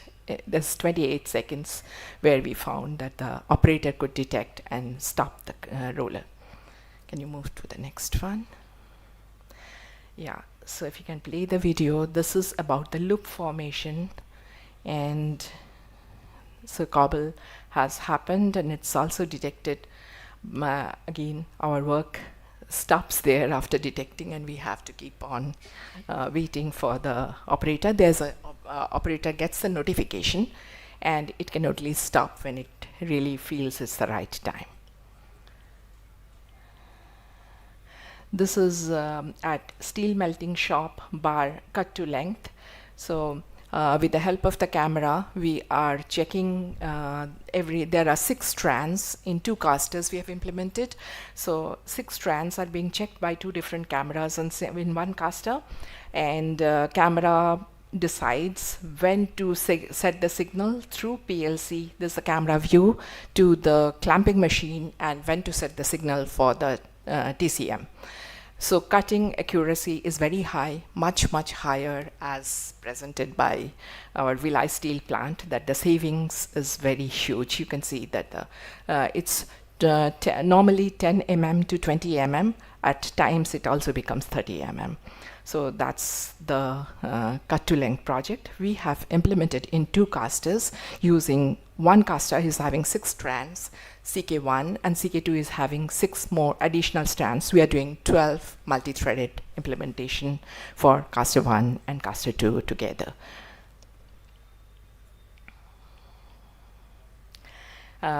This is 9th July data coming from them at 11.7 cut set point, and it's at CK1. So you can see all the results are accurate. This has been commented by their operators. This is at CK2 with 12 meter cut set point, all 6 strands. Camera cutting is absolutely okay with the 12 meters cut set point. This is the architecture, as mentioned, that there are 2 different casters, and 3 strands are being looked by one camera, another 3 by another camera. So we have total 4 cameras and 1 powerful server to take care of 12 strands multi-threaded implementation. This is done by, I hope it's Prime Metal IVA. So we have our own PLCs, and we had to implement camera implementation, and the virtual encoder is the BSP's own development. So at the end of the 10 dish, there's a joint material which comes in. So that point of time, camera looks at joint material, and it is not possible for camera providing the signal or cutting it accurately. Normally what they do the human cutting, and people go there and cut it. So yeah, so this is my one slide which tells about, so far it's contactless Industry 4.0 implementation of digital transformation with cameras and sensors. This is the one which we can implement a robot hand. It's very easy for cameras to find out when it is failing. When it's failing, it can transfer the control to the touch cutting machine as well as at the LRM to make it reduce the speed, and that will save. And that is future, of course. It's Industry 5.0 where the robot comes into the picture. Yeah, this is about VLM. VLM, you all know, it's a visual language modeling. So this is just a demo where to show how it can be applicable. I'll come to that point. So you can question through audio, through speech, or you can text it, as it is being texted here not to play the audio. So this is being texted. I can't read. The resolution is so poor. Can you read it for me? So maybe it's finding a woman wearing a bright pink jacket with blue, bright pink dress with blue jacket. If you can pull a little bit, it's slow because the processing, it's a huge amount of video which is getting processed in a not so powerful machine. So now if you can stop, yes, please stop it. And so it shows the results searching all the videos that are there in a retail shop. This is open data from a retail shop. You can see the lady with the pink jacket and, pink dress and the blue jacket, and you can see the video exactly. Come down, please, a little bit. Come down a little bit. Okay, you can go to the next one. Please, I know, I understand what's the problem. Please go to the next one. So, so this is another one, because the other one also, which is we can type in, again we can say speech, audio, anything, and it is integrated together. So it's the language model combined with a vision model, and it is searching that to find out where a lady carrying a cold drinks bottle. You can see the retail shop video there, and here it is the searched one, and there exactly the video one. So you need a very powerful machine in order to do the search much faster, or a hardware accelerator to do it fast. So why I presented this, that it's very easy to really say, find out all the cobbles in last week that has happened in Tilta 6 or in stand 8, or maybe cobbles that have happened in my language through loop formation, cobbles that have happened for path deviation. So you can easily question. Operators need to be a little bit learned. So once they start using our platform or any digital transformation platform, they will be more educated to really ask such question and actually inquire through VLM.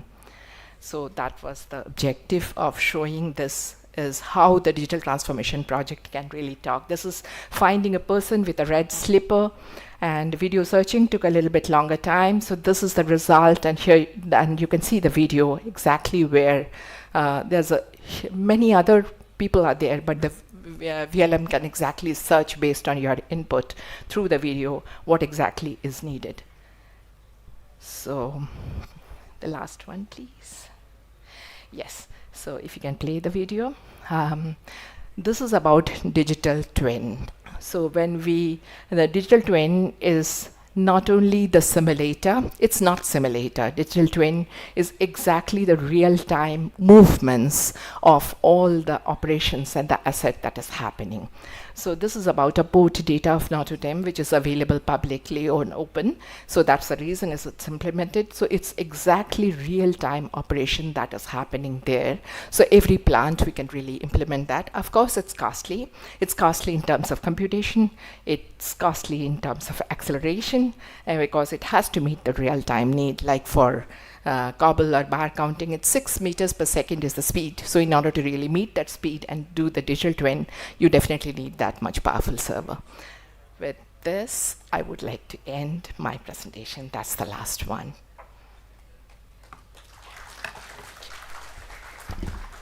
Thank you so much, ma'am, for the wonderful presentation and highlighting the Industry 5.0 VLM and digital twin.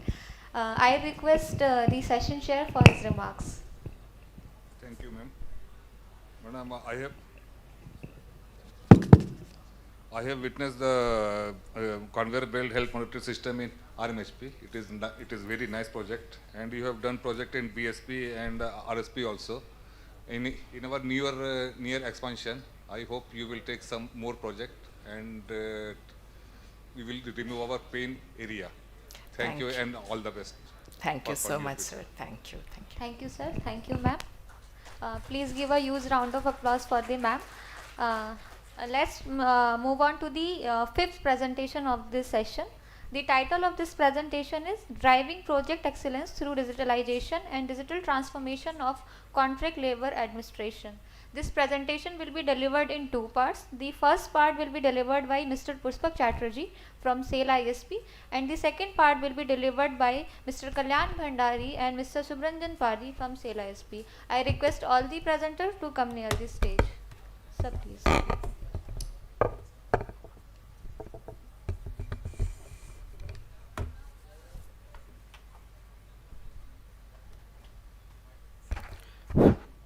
Am I audible?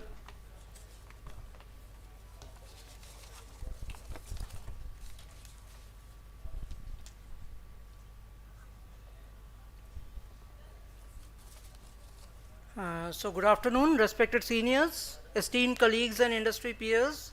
For the last 2 days, I am witness to some insightful and wonderful presentations related to digitalization of different themes. My presentation is a bit different because most of the presentations I have heard in last 2 days are on the topic where the application of digitalization was on something already built. But as the head of engineering design of projects, where SAIL ISP is embarking on a massive expansion, the use of digitalization will be important where the thing is yet to be built, and those applications has to be selectively chosen so that we can get the maximum return of investment as a client on the investments. As the head of engineering design, I have seen the first hand that a digital mature, deeply engaged client-side team is what transforms a static design brief into a deep data-centric innovative model. This presentation paper proposes how client-side efforts can do and why it should do and how it should do. Next, please. Now, the first reason this paper matters is timing. We all know in 2025, the world steel output has contracted, China has declined, but India grew in double digits. While the world was taking a small diet plan, India asked for a second serving. The SAIL responded with, as per the national steel policy, the target of 300 million tons per annum, and the SAIL response up to 35 million tons per annum by 2030-31. So the question is not whether to expand, the question is how to expand without letting cost, schedule and interfaces expand faster than the steel capacity, and the answer is definitely digitalization. Next. If we benchmark our performances against domestic peers like Tata Steel and JSW Steel, a clear picture emerges. While equipment selection has converged globally, our competitors are aggressively compressing project cycle times. A 1-year delay defers thousands of crores in contribution, and therefore the delay is now a balance sheet variable. It's no longer only a hypothetical thing. The digital maturity improves the ramp up quality as well. Next. So the brownfield reality. SAIL is executing a massive growth program to reach 35 million tons per annum by 2030-31. The single largest building block is our blast furnace number 6 with a huge volume. probably largest in the subcontinent, one steel melt shop, hot strip mill, and the sinter complex. Here, the engineering risk is no longer in equipment selection. It is concentrated entirely in the integration across global vendors, because we will be expanding in the operating perimeter. We have an existing steel plant in place, which we will be integrating with the new steel plant. So the risks and trade-offs will be huge. Next, please. The problem: no EPC contractor owns the white space between global packages or tie-ins to a running plant. Any unmanaged interfaces can cause the majority of site clashes and change orders. We can see vendor A package and vendor B package doing two things separately needs moving from the passive drawing approvals to the single point interface ownership. And drawing, let me tell you, is not thousands but lakhs of data per 5 to 6 drawings. The key pillars are: already we have operating data driven design reviews, leveraging 4160 m3 Kalyani blast furnace data. We have been collecting huge data in the last 5-6 years. We need to improvise those data for our building the next digitalization models. And the strict design authority over management of change needs to be there. Next, please. Now, what our competitors are doing in the engineering design management. If you see globally, Baoe, POSCO and Nippon have large captive engineering ecosystems, standardized smart plant designs. Tata Steel have strong in-house project and technology engineering. They are also doing some lighthouse maturity markers, as we saw yesterday also. JSW Steel with serial brownfield ramp-up disciplines. SAIL ISP target is stronger client-side integration and digital delivery without waiting for a full EPC arm. If you can see the capability shift the gaps, we have closed the gaps between requirement and actual in in-house engineering depth and technology vendor integrations, as well as decarbonization integration. But the main gap still remains in schedule adherence, interference and interface and data governance, which we need to overcome. We do not need to become XYZ or anyone overnight. We need the owner to own the integration. That is the most important part. Next, please. How do we do it? The traditional execution models, where the interface control was a diffuse responsibility. No one knew that whose responsibility it is exactly. The tangled web of vendor boundaries, where no vendor wanted to cross a particular boundary, and the gaps or tie-ins remain unsolved. We need a single point ownership. The interface log is a strictly controlled engineering document, which is non-negotiable. Design baseline, generic vendor specifications. Now we have governed by 20+ years of SAIL operating data. And the final handover, retrospective as-built drawings we used to get. Digital twin reconstructed post-commissioning. This is very important. Now we are looking forward data as a contractual deliverable from day one. We have kept this requirement in all our contracts. ISO 19650 compliant digital twin handover. Before the construction begins, we will have some level of detailing digital twin, so that we can foresee the clashes or the interference with other packages. Next, please. So this is a digital engineering blueprint that the SAIL ISP design team is going for. It is based on 5 strategic anchors. First is the single point interface ownership. Second is the operating data driven design, where we have again historical data to inform new equipment specifications. We are already doing so. Data is a contractual deliverable, I have just discussed. The detail engineering and clash resolution. Here, utilizing federated 3D models to resolve interfaces and clashes. Implementing 4D BIM, we are already doing it, although in a very nascent stage. And drone photogrammetry we will use to monitor schedules and site changes in a real-time basis and being fed to a data environment system. Next, please. So securing the smart plant, everyone has focused on the importance of security. A 7.1 million tons per annum digital plant represents a vastly expanded attack surface. Cyber security cannot be retrofitted. Here, the three-level security that we are envisaging is first is plant operations or OT network. The second is secure by design or engineering specifications. The third is unified historian and cyber security operations center. We'll be establishing it once we reach near commissioning in the year 2029. Next, please. So the digital delivery stack. See earlier, decide faster, rework less. The secure by design OT, the digital twin first commissioning, we will always have our digital twins ready before we move to our real construction. AI reviews and progress analytics, drone 360 captures versus 4D model, where we will no longer be looking forward to our historical data, but we'll be actually getting the real-time data. And these indicative benefits are given here, which you all know. AI augments the engineer, it does not replace engineering judgment. Let me tell you. Next. Now we have, it's not that we are not doing it in a very small scale. In-house digital engineering has already secured rupees 12.08 crore in direct capex savings.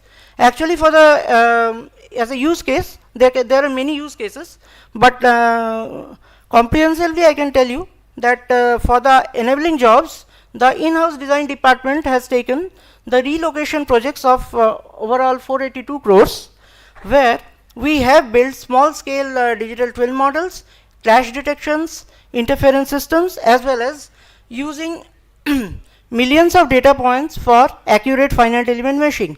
As a result, we could make our job of expansion ready, and we have almost completed all of our relocation activities in time so that we can begin our expansion. Next, please.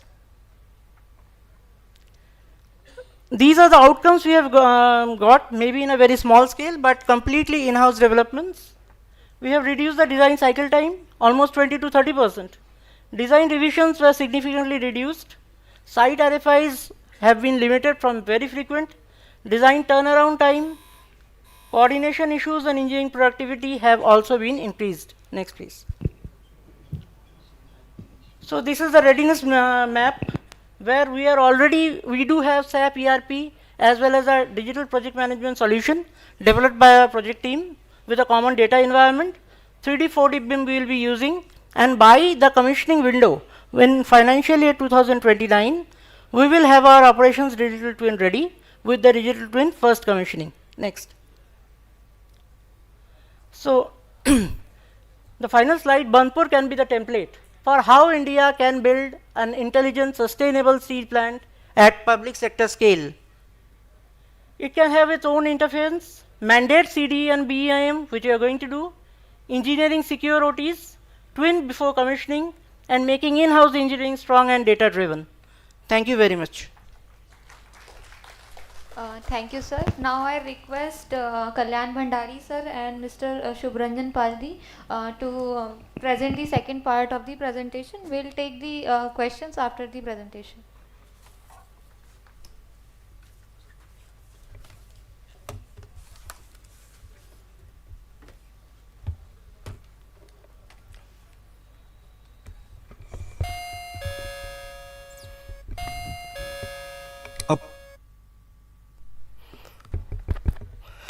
Good afternoon, everybody. In the era of Industry 4.0, we are all talking about digital transformation of production, process, maintenance.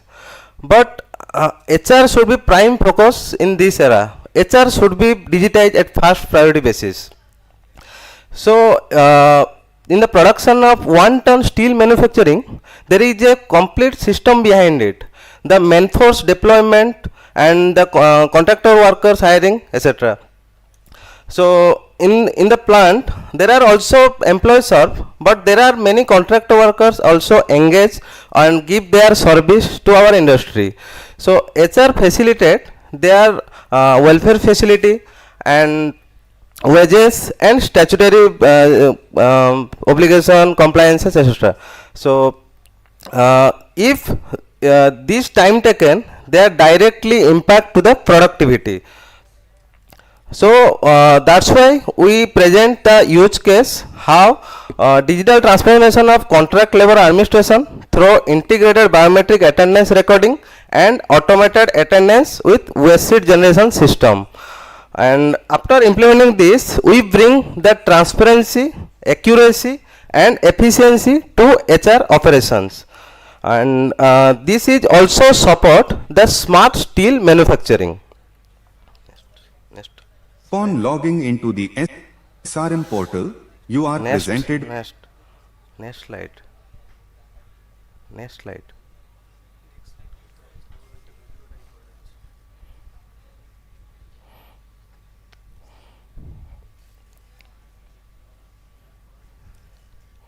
Next.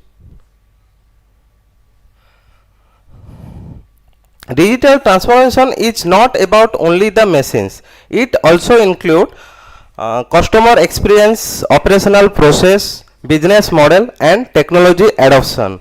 Our use case is address exactly these objectives in contract labor management. Our contract labor cell manage nearly 5,000 contract workers. Every month we verify attendance, wages, PF, ESI, insurance, statutory compliances, and thousands of documents had to be manually verified, and making this process very slow, manpower intensive and prone to errors. Therefore, there was a clear need for complete digital integration. So in April 2024, SAIL ISP introduced online vendor billing. This was an important milestone. However, attendance recording and wage preparation still involved manual intervention. To bridge this gap, we developed an integrated biometric attendance and automated wage generation system. And the major challenges were manually attendance register, proxy attendance and Excel based attendance calculation, delayed wage preparation and lengthy verification, paper based documentation and audit difficulties.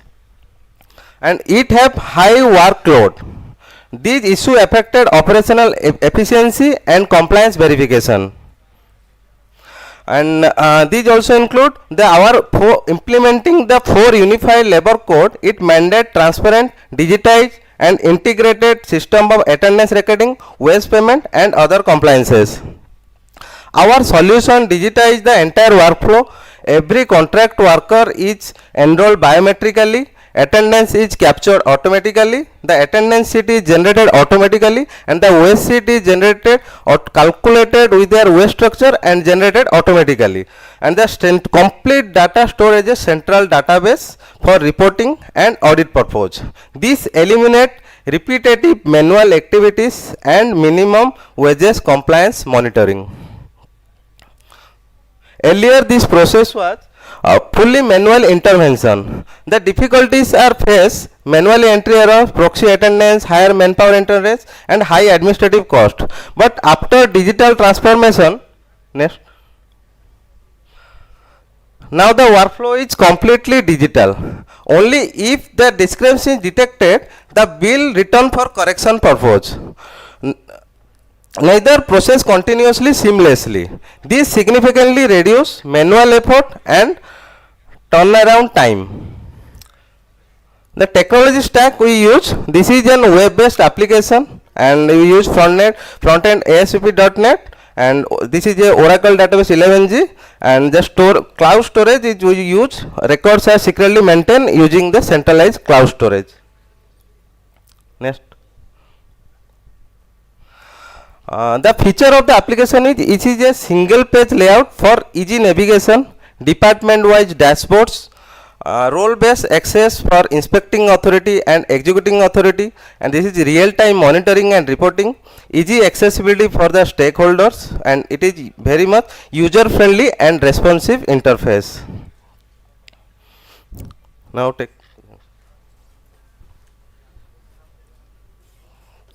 at present, attendance of contractor workers is doing through biometric attendance only.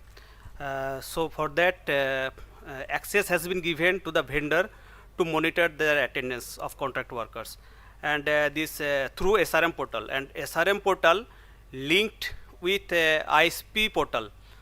At the end of the month, attendance vendor sent their contract worker attendance to executive department for approval. As the executive department approved the attendance, vendor can download the attendance sheet, and similarly the wage sheet for online billing. These are the samples of attendance sheet as well as wage sheets.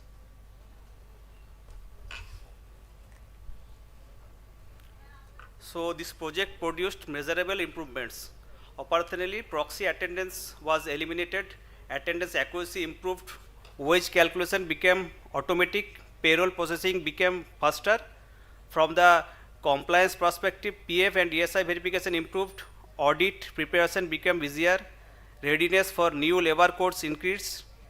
Governance also improved through centralized monitoring and standardized record management.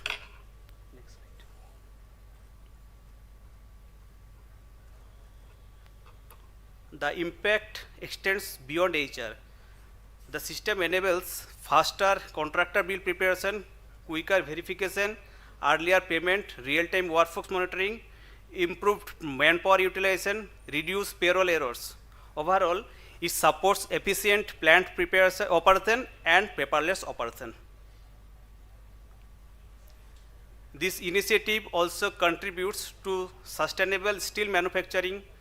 We reduce paper consumption, printing documents, handling documents, administrative resources. The project supports paperless operation, digital governance, Industry 4.0, and greener administration. Next slide, please.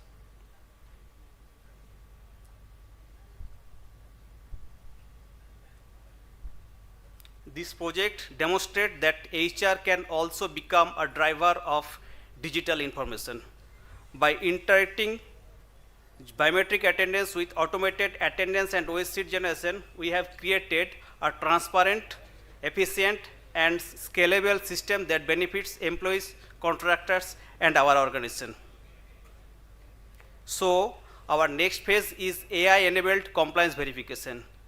AI can verify statutory compliances, detect attendance anomalies, validate documents using OCR, provide predictive alerts. Our preliminary models predicts compliance status with nearly 80% accuracy, so requiring human intervention only for the rest 20% of cases. This will further reduce manual efforts and accelerate certification. Thank you. Thank you to all the presenters for highlighting how digital transformation can enhance the project execution and streamline the contract labor administration. Now I request our session chair to give his remarks. Sir, please. Thank you, Pushpak and Kalyan Bhandari and Subranjan for your nice information.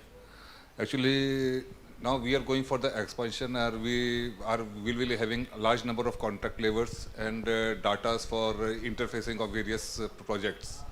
And digitization is a must for this, because this will improve our accuracy, it will improve our time, and reduce manpower also. And congratulations for that. And I hope AI-enabled compliance will come very soon, and all the best for that. Thank you. Thank you. Thank you so much. Thank you for the presentation. Let's now move on to the next presentation. The title of next presentation is PPE detection using video analytics and digital transformation use cases at SAIL RSP. I request Mr. Shashwat Gupta from Rourkela Steel Plant to deliver his presentation.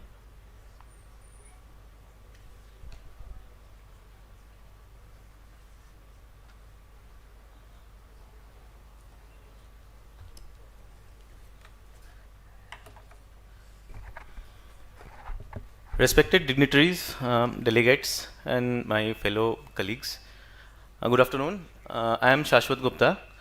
I'm from CNIT department of Rourkela Steel Plant. Today I'll be demonstrating a few in-house applications that we have tried. The first one is the PPE detection. So this PPE detection use case is a part of our digital transformation initiatives. It's a part of our non-target use case. And here we have designed a model which is basically trying to detect various PPE items while a person is in his workplace. It's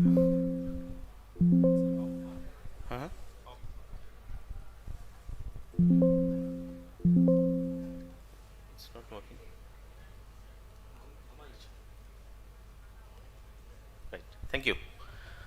So the agenda of this presentation is a brief introduction about our item, and then we will be moving forward towards the system design, how we have designed this overall system, the features of the application, and if any questions are there, we will be happy to take it up.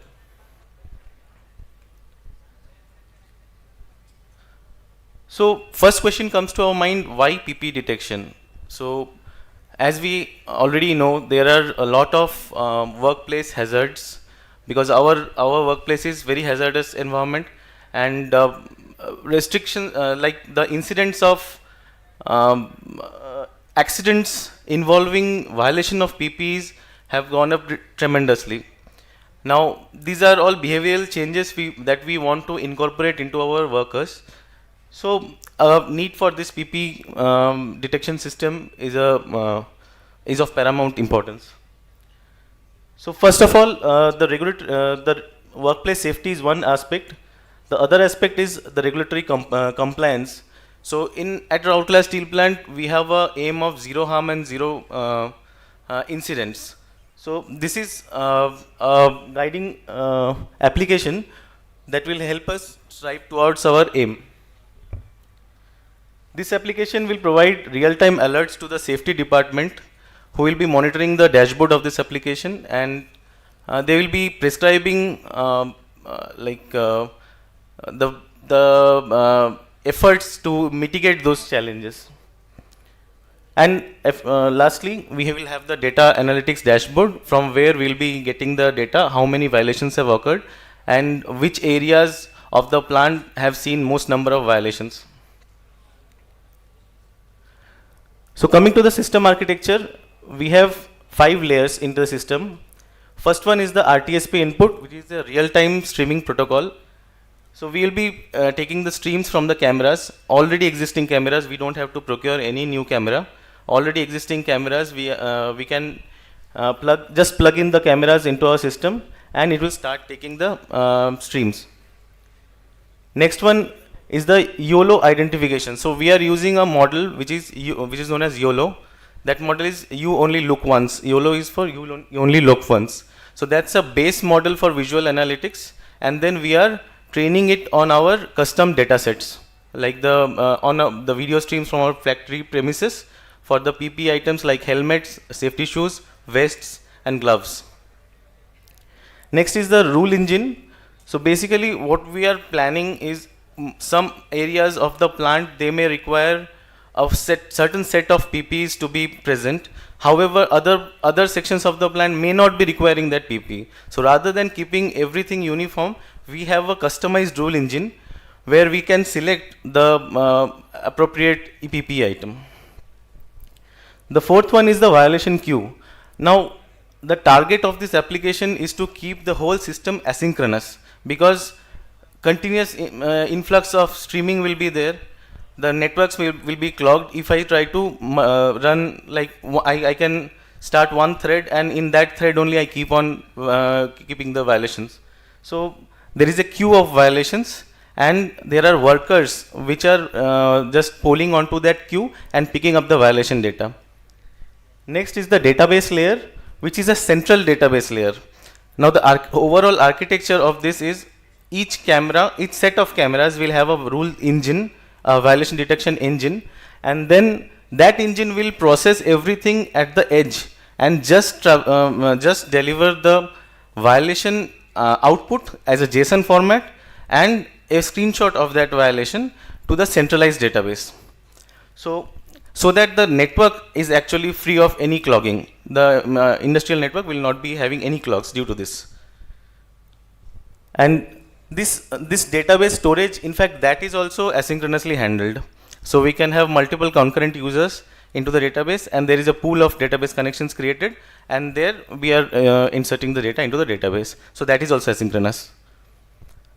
So that's what is the decisions that we have used in architecting the same. So these are the 4 PPE items detected, as I mentioned. For head protection, we are detecting the safety helmets. Foot protection, we will be detecting the safety shoes. Hand protections, as in case of with the caster area or the hot strip mill area, we require the hand protection. We will be detecting the gloves and visibility vests. For I think all the places will require visibility vests. So this is the overall idea about the violation, how violation management is being done. So since there is a chance that multiple violations, if a person is in the frame for a long number of time, so multiple number of violations might be triggered. So we have kept the 30-second check placed, so that it will wait for 30 seconds after the other violation is detected. So once the violation is detected and it is a new violation, so 2 threads simultaneously open, one for the database entry and another for taking the screenshot and keeping it to a FTP server for later utilization. So these are the design principles. Duplicate prevention, as I said, it will be waiting for 30 minutes cool off time. Asynchronous worker threads, so that the main thread is never logged.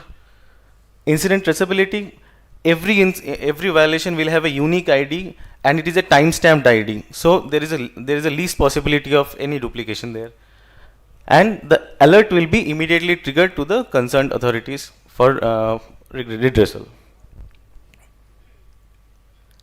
These are the key features of the system. As I have already mentioned, it's a real-time system. Any number of cameras can be incorporated into the system, provided we have to scale up the edge device as per the number of cameras we are incorporating. All the threads are asynchronous, and we have an analytics dashboard for maintaining all the thread in all the violations. So these were the some challenges that we had faced. PP person complexity, association complexity, because as I said, if a person is there in the frame for more than some time, so it may happen that multiple number of duplicate violations can be there. So what we have done, we have used a byte sort tracker. That tracker is basically tracking that a person when the person enters the frame, and it is basically when the violation is created, it is created based on the camera ID, person ID, and the time of violation. In that way, we are creating that violation number so that duplicate violations are avoided. False positive and occlusions, like in our plants like SMS2, these are all like dusty areas. So while dust is there, there are chances that there will be false positives. So that we have tried to minimize. But however, I will say that is already getting trained. Basically, we are getting the live streams, and already we have started the training for these type of scenarios. So multiple simultaneous violations, as I am tracking multiple persons in a frame. So in a single frame, I can have multiple violations detected. And as the database is also asynchronous, there are no database write bottlenecks. So these are the future enhancements that we are trying. Site-specific tuning, as I have already mentioned, we are creating a database of the rules that have to be in place for PPE detections. Apart from this, we can incorporate more things, like in a meal line, somebody is talking over the phone. So we have already incorporated posture analysis here as well. So in posture analysis, if the body is divided into 17 key points.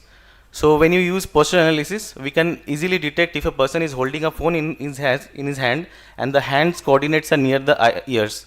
So that way we can identify such gestures. Mobile notifications, we'll be just seeing a demo for that. And action recognition, as I mentioned, improper behaviors like mobile, talking over mobile or hovering around a moving crane, that can be detected as well. And for edge deployment, currently we are using a workstation having a little bit higher memory so that it runs better. But for industrial purposes, we will require a IBM Jetson PC. So that is an edge device with higher GPU strength and higher memory. So that we will be incorporating later on. So in a conclusion, this provides a robust detection, safety at scale, and this architecture is scalable to multiple number of cameras. So I'll request my colleague Vignesh to just demo one demo for this application. Vignesh, over to you. Thank you, sir. A respected chairman, sir, and esteemed dignitaries. With sincere gratitude, I thank DTSM 2026 colleagues for this opportunity. Due to time constraint, just quickly to the point that RSP digitalization team come to a solution that why we go for multiple cameras and dedicated server? Why not go for smartphone cameras? Use as a smartphone camera. Mr. Kuldeep, can I have the dashboard, please? Here is the dashboard with multiple features that we allows multiple features, zone-wise, device-wise, as well as worksite-wise. Supervisor can toggle between helmet, goggles, gloves, as well as safety switch. Here you can see that no one having here is a helmet, that is showing that there is a violations. This is lively feed by cameras only. You can see there. Yes. Please, Soumya, put the helmet over here. Yes.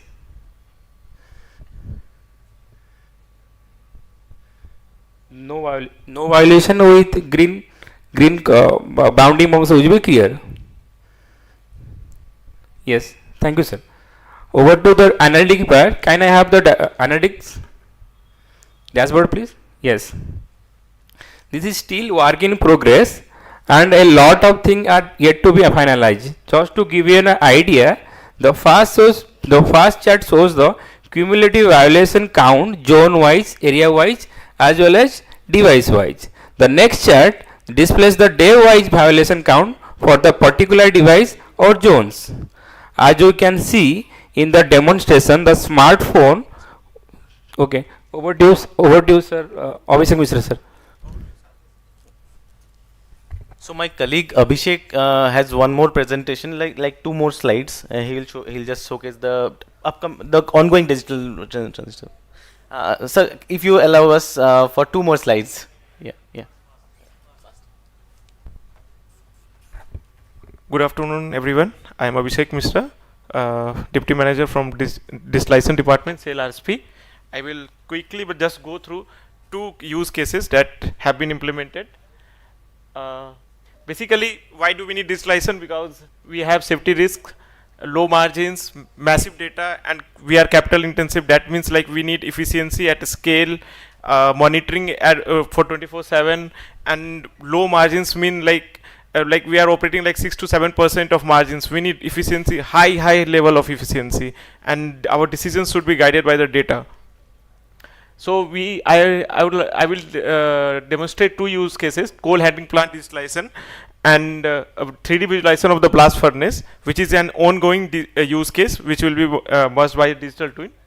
So in coal handling plant, like as we know, in a coal handling plant, coals come in a wagon, then they are unloaded into a belt, then they are stacked on stacks, and then from that they are reclaimed and sent to the bunkers. In a steel coal plants, what happens is we have different grades like soft grades, hard grades, and hard grades of different grades: Russian hard, US hard, Mozambique hard, soft grades. Likewise, we have different. So in our coal handling plant, what used to happen, like it was all manual. The number of wagons that came, where each pile will be done, and that which reclaiming has to be done, what was the status of the bunkers, how much how much amount of coal are present in each bunker, what sort of grade we have, and it was a very cumbersome exercise. So our CHP automation and digitalization has been implemented there, which whenever a wagon comes, for each wagon categories, like railway has different wagon categories for which have different capacities and volumes. So there is a lidar stored there. Each wagon crosses under the lidar, and it automatically calculates the amount of volume of coal present in each wagon. Then there are 2 conveyors, and each conveyor is allotted, and as you can see there, we have 2 stackers, 2 reclaimers, and each zone has been allocated for the different coal zones, and the heat map shows the amount of coal that is present in the each zone. In this system, we can even select that what sort of coal we want to reclaim, and if we select that coal, let us say US hard, so the reclaimer can only traverse in that area where the US hard is present.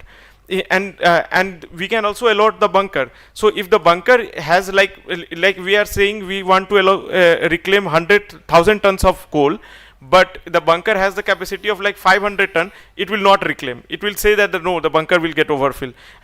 And it also has anti-collision system. It is a 3D view which we can see here. I will just rush through. So now we have like all the analytics. Each coke is being tracked. We have the real-time bunkers which will help in blending schedule. Also the analytics like what is our utilization of the stacker, reclaimer, how much time it takes to unload a wagon, and all these data are coming into our data frame. Now coming into our data pipeline. Next, I will start with 3D visualization of the data blast furnace. Visualization is not just a picture, but an insight, which is said by Ben Snyder. So a blast furnace is a very complex layout, is a high, and blast furnaces are becoming bigger and bigger. So there are sensors everywhere, and it is very difficult to visualize those sensors, which areas are being affected. So this has been implemented, the 3D visualization of the blast furnace, where all the parameters can be seen in the 3D view, which helps the operators making judgment what is the actual area that is happening. Like in our blast furnace, we have more than 5,000 sensors just in the body of the blast furnace, and these represent different areas. So that leads to better maintenance planning, data-driven decisions. What these things do actually, they create data pipelines on which the new analytics and the AI/ML models can be run, and giving us the future benefits. Sir, Thank you. Conclude. Yeah. Thank you to all the presenters for the wonderful presentation and showcasing the in-house applications developed by Rourkela steel plants for enhancing the workplace safety. I request our session chair for his remark. Sir, please. Gupta, sir. Thank you, Shashash Gupta, Abhishek, and his team for presentation of PP detection system, in-house PPP detection, and 6 digital modules at CHP and blast furnace. Presently, we are talking about the safety, blood-free safety, blood-free steel. Now we are talking about the incident-free steel. In this scenario, we require such type of digitation intervention for the safety items, and all the best for your future enhancement. Thank you. Thank you, sir. Thank you, sir. Let's now move on to the second last presentation of this session. The title of this presentation is Solution for Steel Plants by 2Tech Technologies. I request Mr. Saurabh from 2Tech Technology Private Limited to deliver his presentation. I once again request all the remaining presenters to kindly adhere to the timeline, as we are already running short of time. Thank you. Sir, please.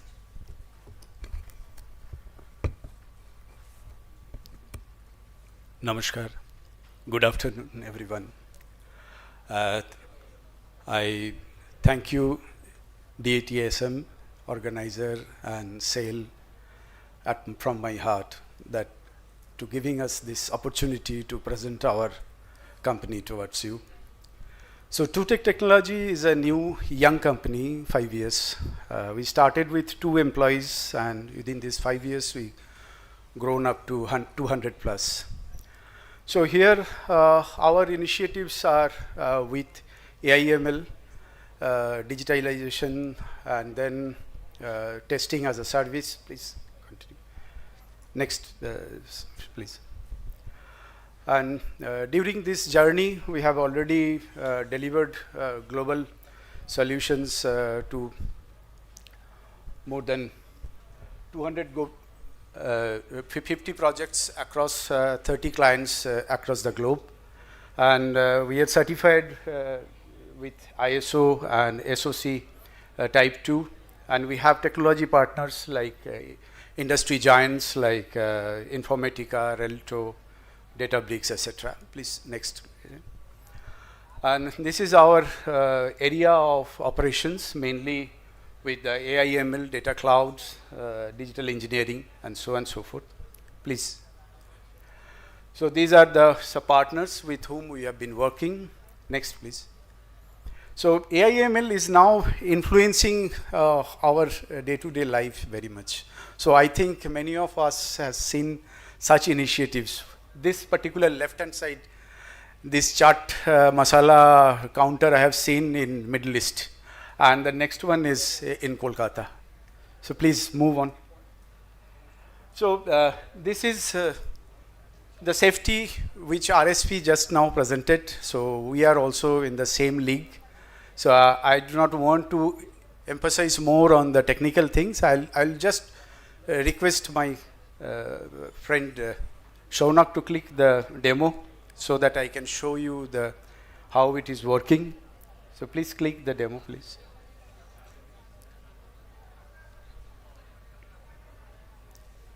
The technology and architecture already shared by RSP, which is very well defined. We have a small video here. Please click this video demo. I request.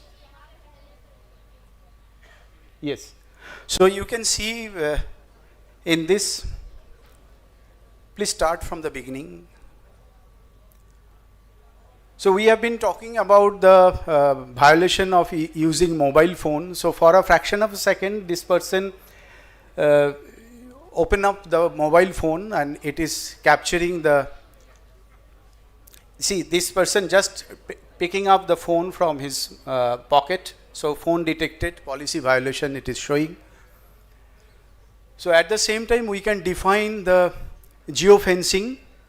So geofencing will be designed. We are using here YOLO, which the RSP mentioned, the same. So this is how we are defining the geofencing zone where a person is coming out.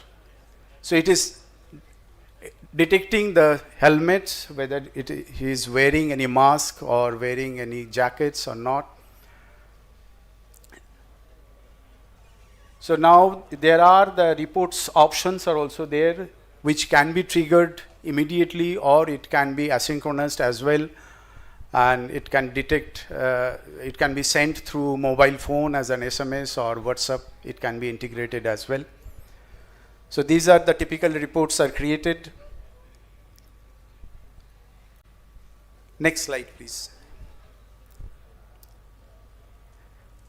Yep.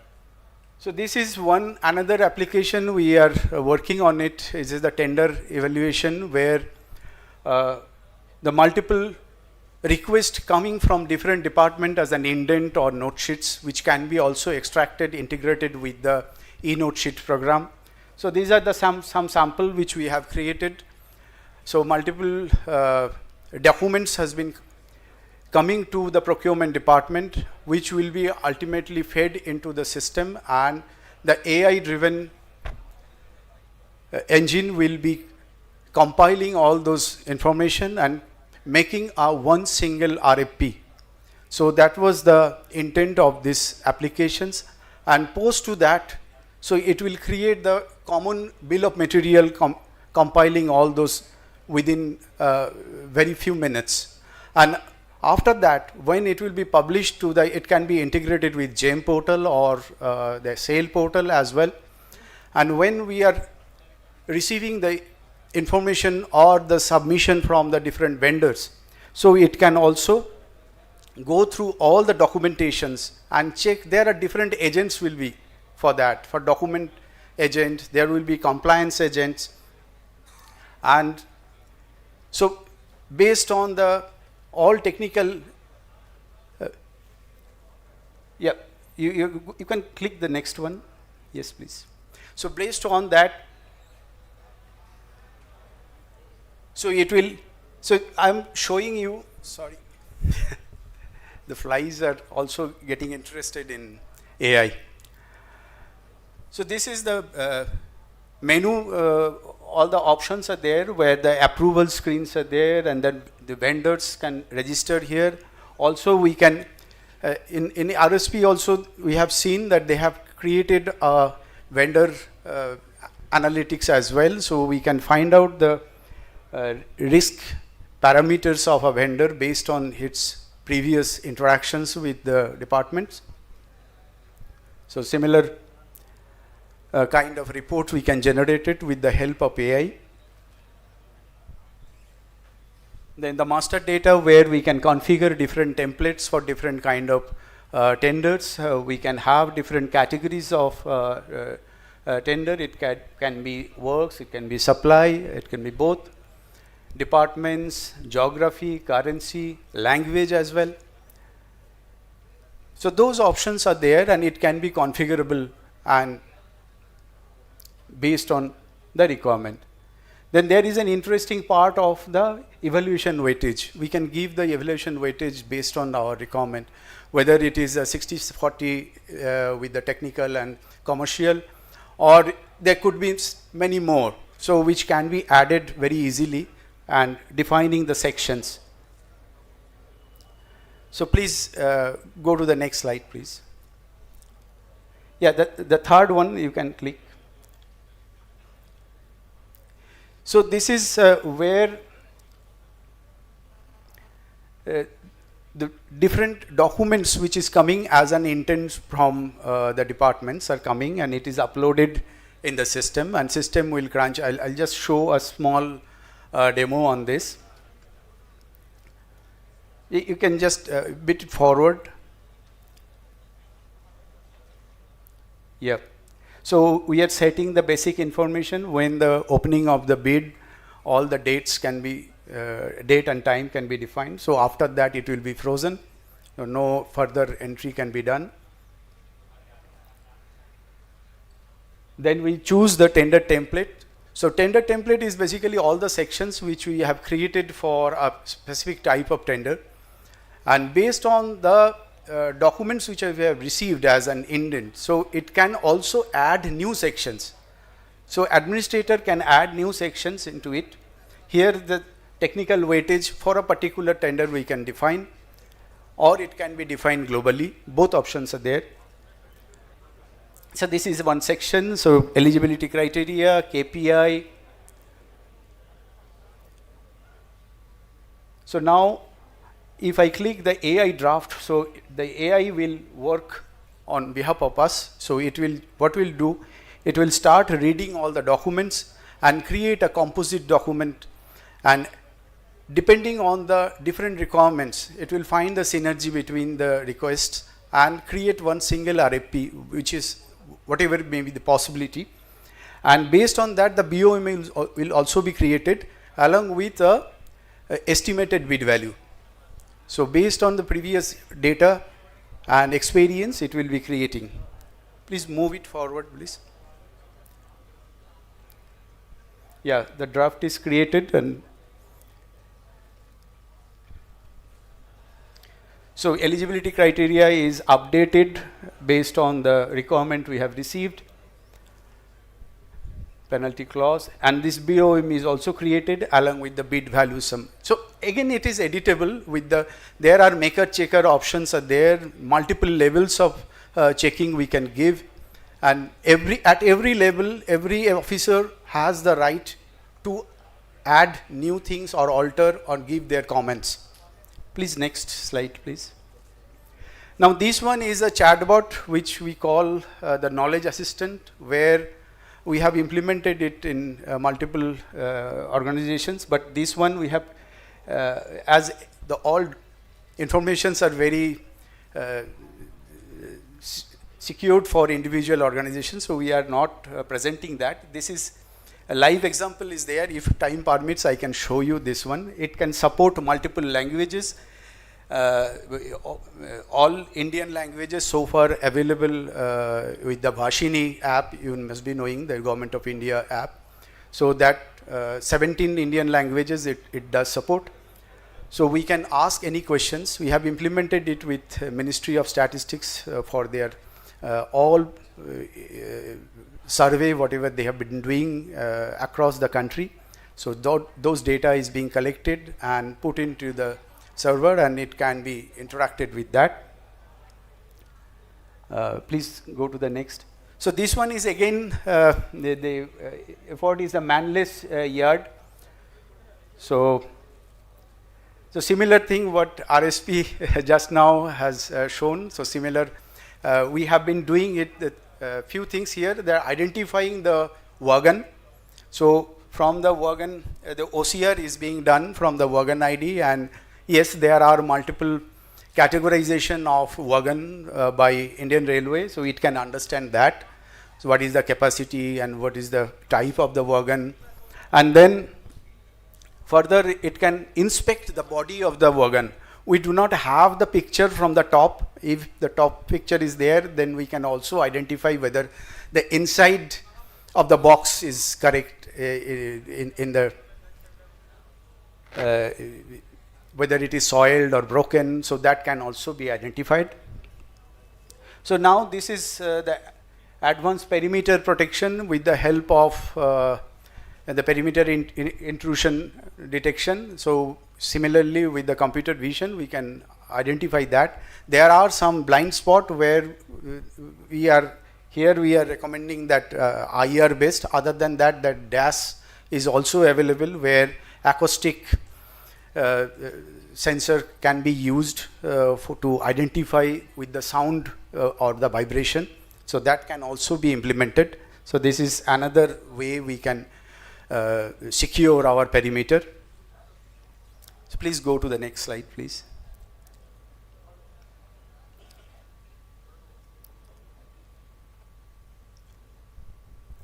Yeah, this is some of our client list. So Ministry of, as I mentioned, Ministry of Statistics is one of our esteemed client in India. Apart from that, we have been working in Europe as well. And last but not the least, with a lighter note, next slide please. I want to conclude here a very pertinent issue of the training data. A lighter note is, say someone has created a robot, and it was asking the robot to make a coffee. So the robot said that it's learning, and then the engineer has offered thousands of videos to the robot to learn. So robot said the training complete, excellent, make the coffee. The robot brings up a laptop. So engineer said, what is this? Robot said 90% video, human used laptops while drinking coffee. So correlation detected. So no, coffee first. So then retraining required. So how long it will take? So 6 months and a GPU budget. So that is the crux of the nut. Thank you very much. Thank you so much, sir, for sharing the innovative digital solutions provided by the TUTech technology for the steel industry. Now I request our session chair for his views. Thank you, Mr. Saurav Haldar, for your nice presentation, and your presentation is very informative. And thank you, and all the best for the near future. Thank you very much, sir. Thank you. you. Give a huge round of applause for our presentation. Let's now move on to the last presentation of this session. The title of this presentation is Gas Contamination Inside Control Room Resulting in the Metal Corrosion and Impact of Moisture on Switchgear. For this presentation, I request Mr. Abranil Majumdar and Apurva. Mr. Apurva from BRY Air Asia Private Limited to deliver their presentation. Sir, Good afternoon, please. everyone. Thanks for the opportunity to speak here. To give you brief description, introduction of my company. So Briar basically started 60 years back, and it is the offshoot of Carrier Corporation, the air conditioning giant. So we have, next please.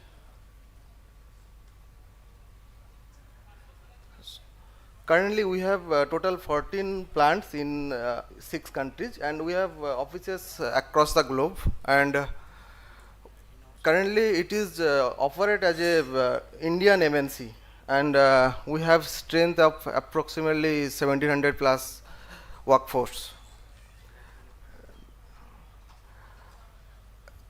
Actually, we are not directly involved in steel manufacturing, but our system protects the electrical infrastructure that that helps to keep the production continues. So basically my presentation is on moisture removal from ST switchgear room.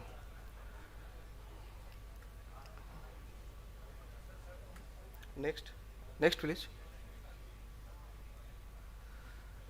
These are the effect of moisture in switchgear room. Normally condensation and corrosion is the major things, and secondly dielectric strength reduces. If dielectric strength reduces, then there is a chance of flashover, and that may be create major shutdown in the plant. Next please. And these are the main sources of moisture. So basically trenches are the major, because there is a chance of water logging in the trenches. And secondly, the leaks and cracks in the walls and the opening in the door windows may cause the ingress moisture in the switchgear room. Next.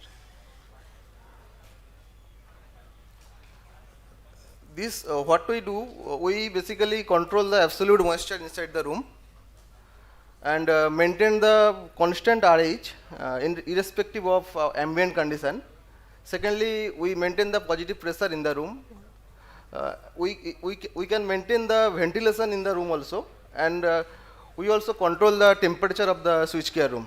And this is our recommendation. We recommend to keep the RH not more than 50% at 30 plus minus 2 degrees centigrade temperature. This is the pictorial view of a dehumidifier, a standard dehumidifier. And this is the schematic how it is works. Basically, this is a closed loop circuit.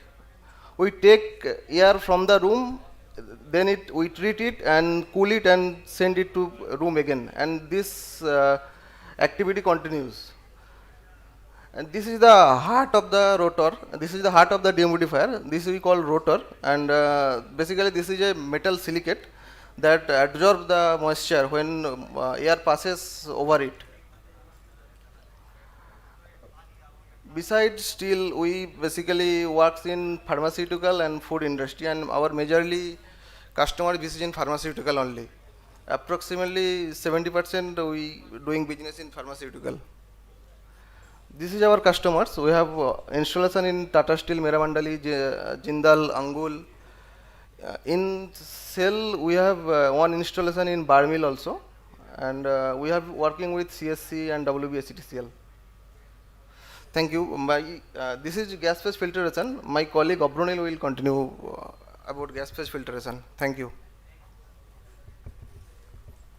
Good afternoon, everyone. This is gas phase filtration.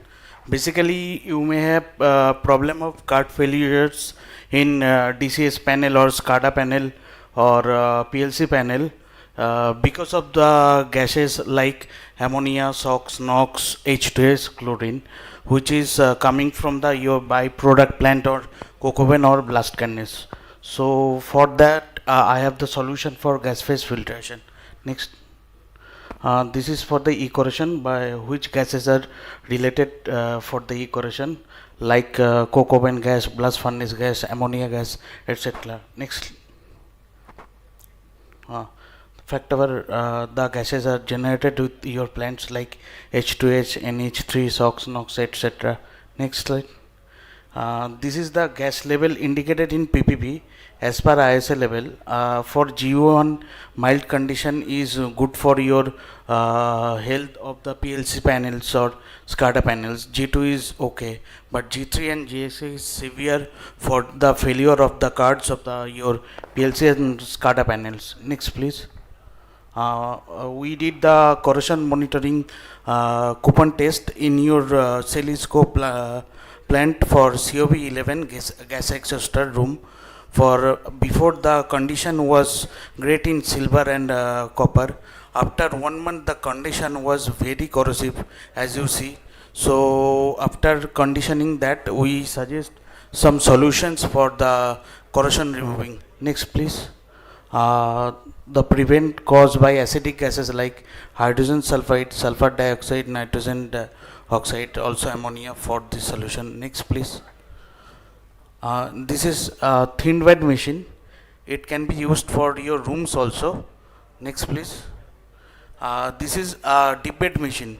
Likely we suggest that it has to be installed in rooftop your plants before it sucks the impure air, and after that we have the chemical media, we adsorb the gases, and after that the clean air is from outside of our clean air, it is connected to your HU duct and clean air is recirculated with the HU. Next please. And this is the one solution. This is called control room air purifier, like as standalone unit. It has also, just like you see, succession has the bottom of the level, and it has the 4 stages of filter which adds up the gases, and after that the clean air come out from the overhead and recirculating your area. Next please. This is the chemical media which are taking the gases and absorb the gases, like this is the granular media. Next please. Next please. This is the honeycomb filter which are installed in the standalone units which have the capacity to absorb your gases like ammonia, SOx, NOx, etc. Next please. Next. This is called Bry Shield. This is mainly for the small room, small server room, etc. It has the same air purification system, but for the smaller rooms. Next please. This has the small honeycomb filters for Bry Shield. Next please. Some applications of Bry Shield installed in areas like server rooms. Next please. Next. Another area industries which we have the install base like IT or telecom, petrochemical, fertilizer, pulp processing, diagnostic labs, and museum, sewage treatment plants, mortuary, and fruit and vegetable storage enablers. Existing customer for steel industry, we have the Tata Steel Angul, JSW Dolby, and JSW Bellary. Next please. Okay, thank you. Thank you so much, sir, for the wonderful presentation and showcasing the products offered by your company for controlling the gas contamination and arresting the moisture on switchgears. Now I request our session chair for his remarks. Thank you, Indranil and Apurva. I have used your product and seen your product in the COB11. It is a nice product. And we have seen that gas contamination has reduced to minimum. I hope you will get so many clients for this. Thank you. Thank you, sir. Thank you, sir. We have now reached the conclusion of the technical presentation. I request respected session chairman Shri S.K. Chanda sir to kindly present the summary of the session and share the key takeaways from the today's deliberation.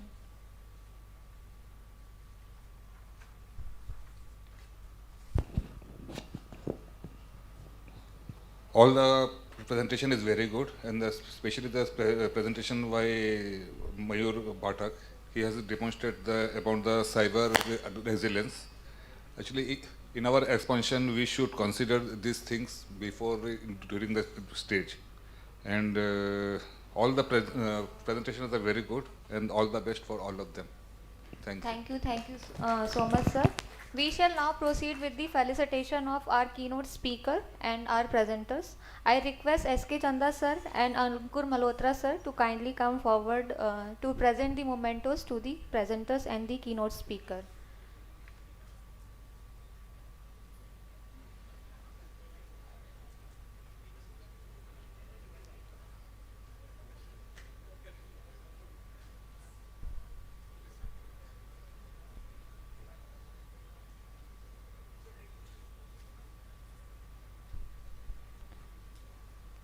We'll first felicitate our keynote speaker, Mr. Mayur Pathak from India Security Account Lead, Accenture.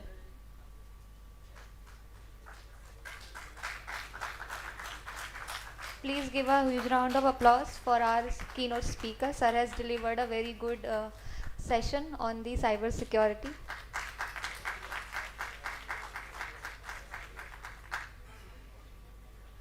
Next we have from Prime Metal Technology Private India Limited, Mr. Balkrishnan Patel.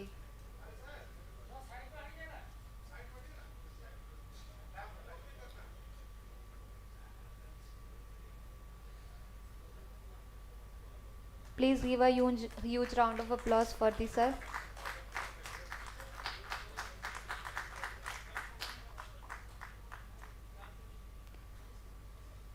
Next we have from Sense Grow Technologies Private Limited, Mr. Atendra Chandel.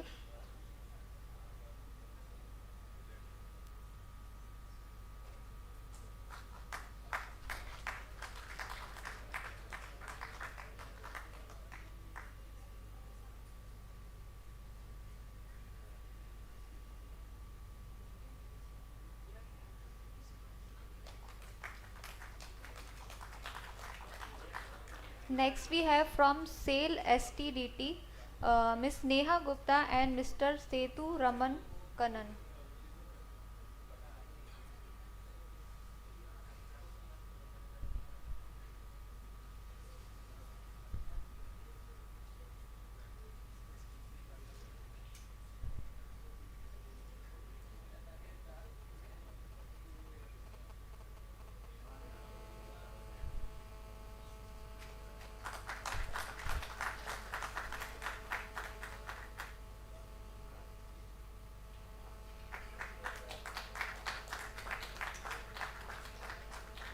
Next we have Dr. Devismita Shaw from DivSoft Solution India Private Limited. Devismita Shaw ma'am, please.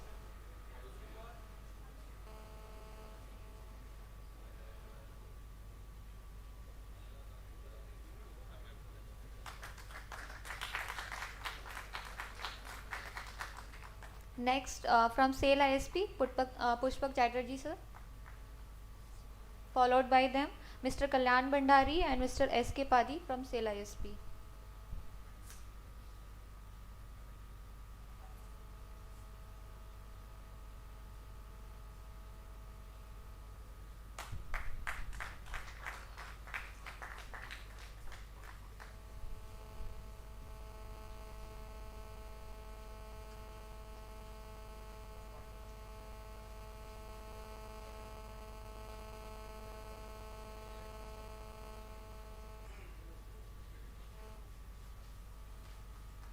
Next we have from Rourkela Steel Plant, Mr. Shashwat Gupta and Mr. Abhishek Mishra.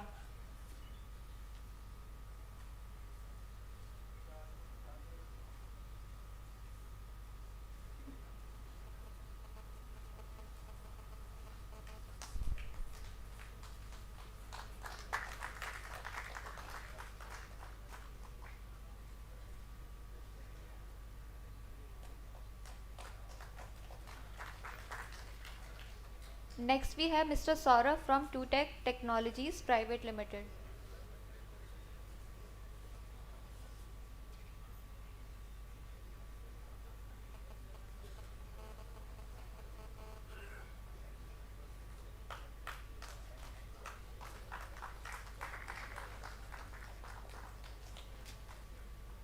Last, Mr. Avarnil Majumdar.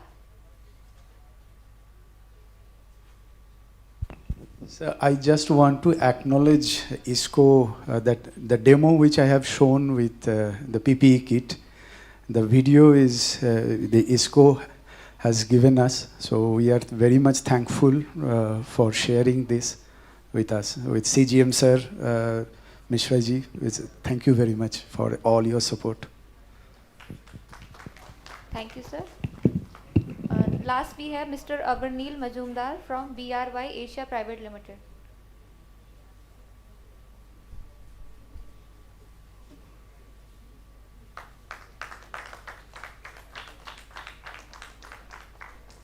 Thank you so much, Chanda sir and Ankur sir. You may take your seat. We have now concluded all the technical presentation sessions. I request Kadar Mani sir for the valedictory session of the DTSM 2026. Sir, please.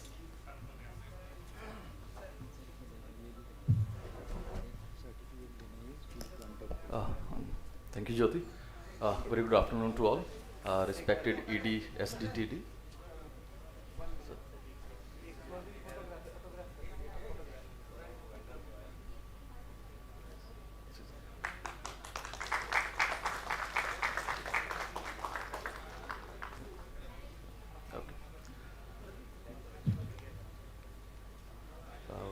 Very good afternoon all. Respected Executive Director, SDTD, Shri Deepak Jain sir. Director SRTMI, Shri HK Pathak. CGM HR, exercising the power of EDHR, Shri Jitendra Kumar. CGM IC, M&U, with additional charge of services, Shri SR Das. Shri Pradeep Kumar Mishra, ED Electrical, IAD and CNA. Dignitaries, academicians, industry leaders, technical experts, delegates from various plants and units. After 1.5 days of this conclave, these presentations, addresses and learnings, I welcome you to this valedictory session. During the conclave, we had many inputs from key speakers ranging from industry leaders like Dr. P.S. Srinivas from Tata Steel Limited, Abhijit Chaudhary, GSW, Mr. Mayur Pathak from Accenture, and academicians, Professor Dheeraj Kumar from ISM Dhanbad and Professor Sumit Kumar Sharma, BID Sindri, and many more. We also had multiple inputs from presenters ranging from the used cases of DX, cybersecurity, safety, enhancing our learning, providing practical insights that has contributed significantly to growth of individuals and will result in growth of organizations. On the same line, now before concluding our this conclave, it's time to listen to our esteemed dignitaries. I would like to invite CGM HR, exercising the power of EDHR, Shri Jitendra Kumar sir, to share his thoughts. Sir, please. Let's welcome sir with a round of applause, ladies and gentlemen. Good afternoon, a very warm good afternoon to all of you. Respected ED sir, CGM Incharge Services, Director SRTMI, CGM Instrumentation and Automation, and industry leaders present here, solution providers, the digital transformation that you all will bring about. I'm really privileged to be here today as well as in the opening session, and after seeing few of the presentations, I also felt that I missed an opportunity to be with you all for the entire 1.5 days. That would really have been enriching for me. Though my HR team, all of my team members are here, what I would like to share is, yes, digitalization, then the digitalization, and now the digital transformation. What next? Me as a HR person, I would be very frank in telling or sharing my thoughts about it. The one thing I would start with, the one thing that I missed in the presentations that I was seeing, or maybe the sessions that would have been there, I would have appreciated, because these basically are the solutions, the technology we are talking about. but behind the technology is the human resource. The human aspect, the person. So how do we change the human, though the human interface is a must, his thought, his culture, his acceptance to all this change. And there is a big myth about this that I feel कि कहीं ना कहीं it's going to affect the employment. I totally disagree with that because I feel these are not the challenges but these are the opportunities which we technology providers, or we, I would say, the key drivers behind the entire digital transformation, the technology, the technologists, we also should go for that human interface and help us trying to convince the mass, the workforce at large. This is for their benefit, this is for their ease, and this is for the ease of governance, and this is in mission with the government, whatever the Honorable Prime Minister thinks about the Viksit Bharat. So this is all a stepping stone towards it, and we have to work together. And I would also, I really felt happy that even the HR team, they made a presentation which would definitely is going to ease out the work, the compliances that are also required as a part of any industry, any organization, and how best these compliances can be made through the technology, through the digitalization process. I would request my technology industry leaders here to please work upon it, give us more solutions so that these things can be addressed. The statutory part in any government mechanism, that is also a must. And above all, thank you very much for, I would rather thank on behalf of SAIL ISCO Steel Plant, the entire family, to you all for having come over from different plants, units, representing different industries, giving us up an opportunity to learn, to network, so that together, collectively, we prosper, we innovate, and we collaborate. So with these few words, I would only say, technology and people, they together have to evolve. Thank you very much. Thanks a lot. Thank you so much, sir, for your kind address and wonderfully explaining the digital transformation through the transformation of HR. Thank you so much, sir. Moving forward, I would like to invite Executive Director SDTD, Shri Deepak Jain, sir, for his concluding remarks. Ladies and gentlemen, let's welcome sir to the stage. Sir has been a pioneer for the digital transformation in ISCO and is heading the SDTD at the SAIL level. Sir, please.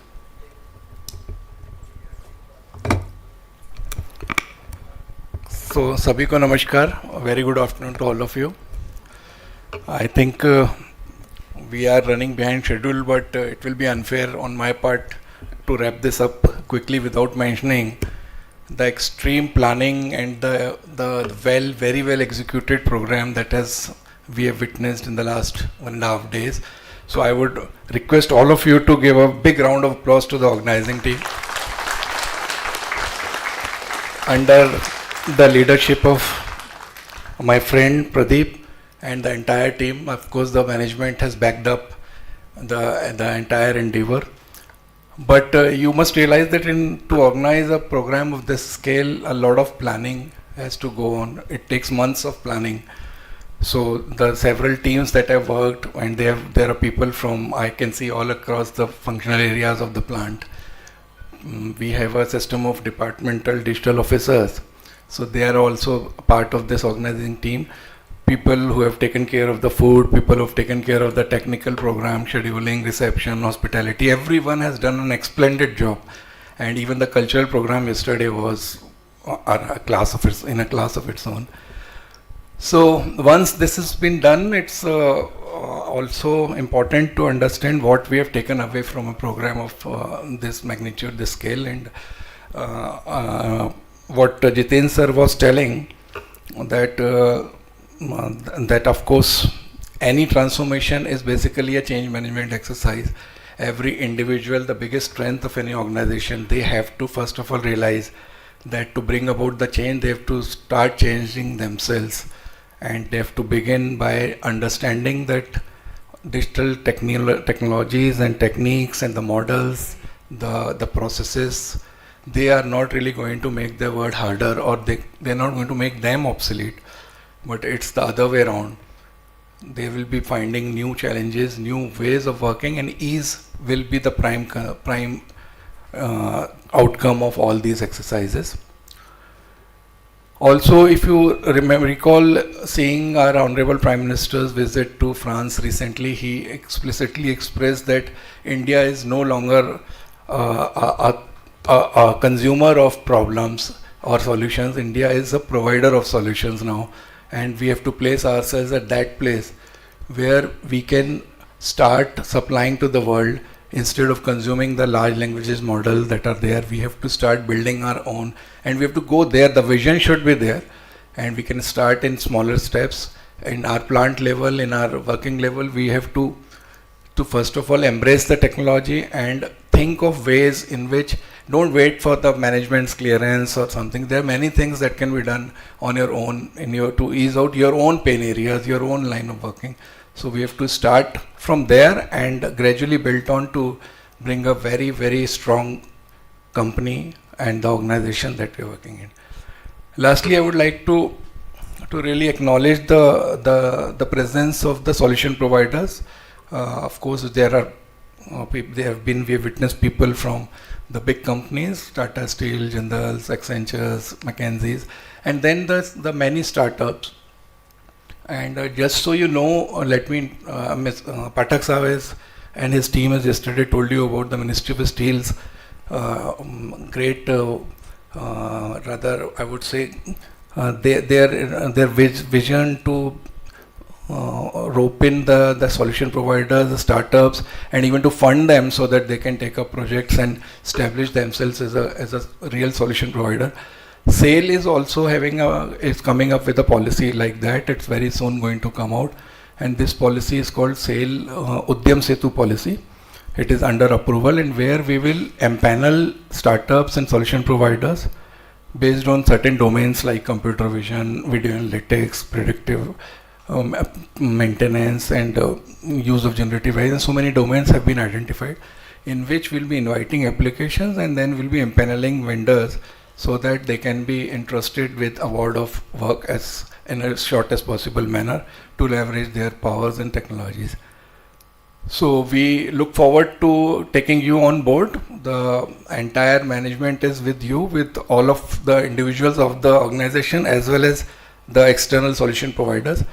And let's hope that we collaborate and bring upon a better success than what has been acquired in these 1.5 days, but the success will be in real measurable terms once we go back and implement all the solutions that have been proposed to us, the solutions that have been developed in-house.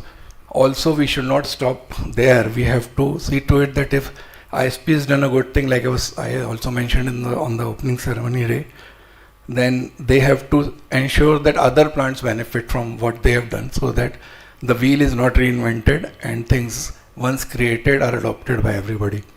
So once again, congratulating the entire organizing team and all the participants. Have a good day ahead. Thank you very much. Thank you. Thank you so much, sir, for your thoughts, for your concluding remarks, and your all the support and guidance for the digital transformation that's going on in SAIL, and also for sharing the roadmap for the digital transformation projects that will be going on further. Thank you so much. So now it's time to invite the leader for organizing this DTSM, our CGM Electrical IAD and C&A, Shri Pradeep Kumar Mishra, sir. Sir, I would invite you for proposing the vote of thanks. Huge round of applause, ladies and gentlemen.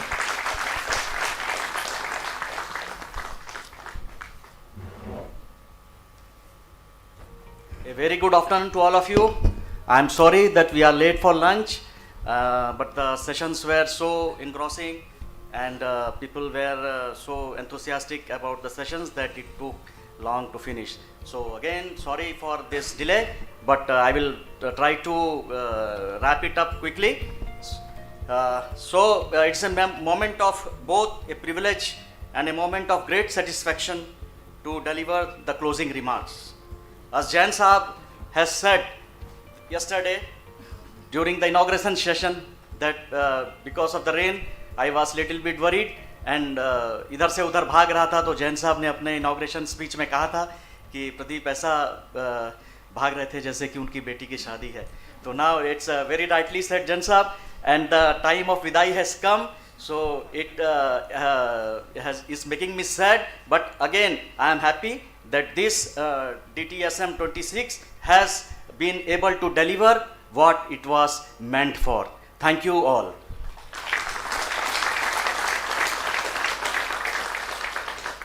It has been a truly rewarding experience for me and my dedicated team.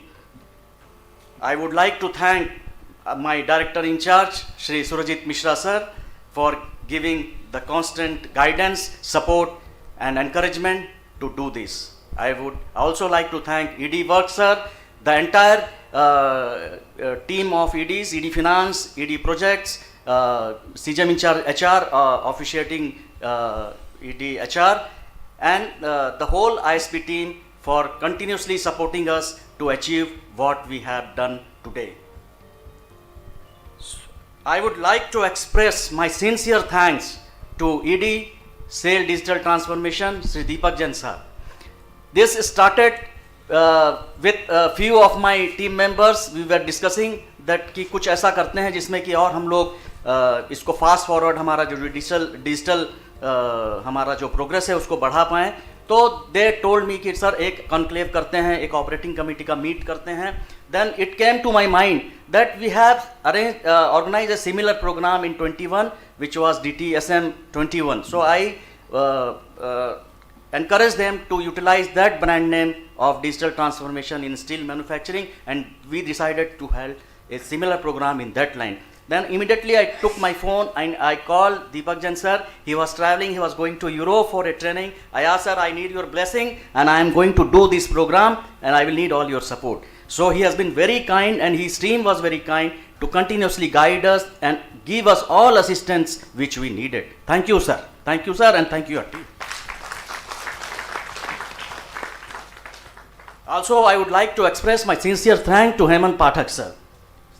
He has accepted my invitation and he is here along with his team, and he has guided us and has encouraged the startups also to participate in this digital expansion journey of ours.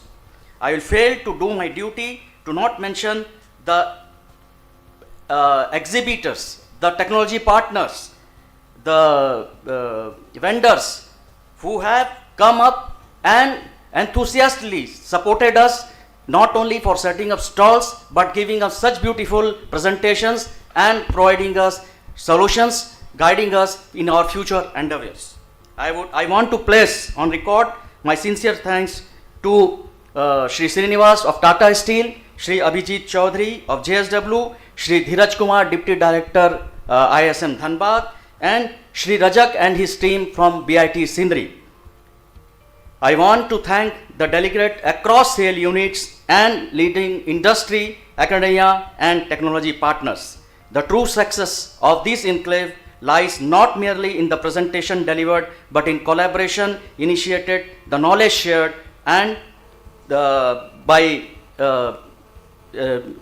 by promising to build a smarter, safer and greener and more efficient steel plants.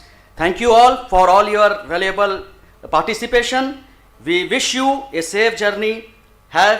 Go back to your home and wish that we achieve what we have dreamt for. Thank you all. And I invite you all for the lunch which is there near our swimming pool. Thank you all. Thank you all.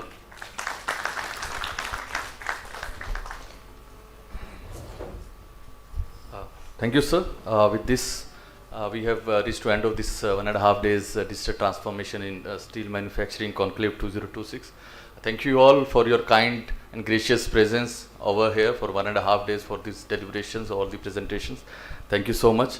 Lunch is open. You can visit the dorm area for the lunch. And this is a special announcement for the participants who have registered for the plant visit. We would request all the participants who are registered for the plant visit to please assemble at the selfie point, which is near the entrance point of the vendor stalls. So with this, we close this session. Thank you all. Have a safe journey. Thank you.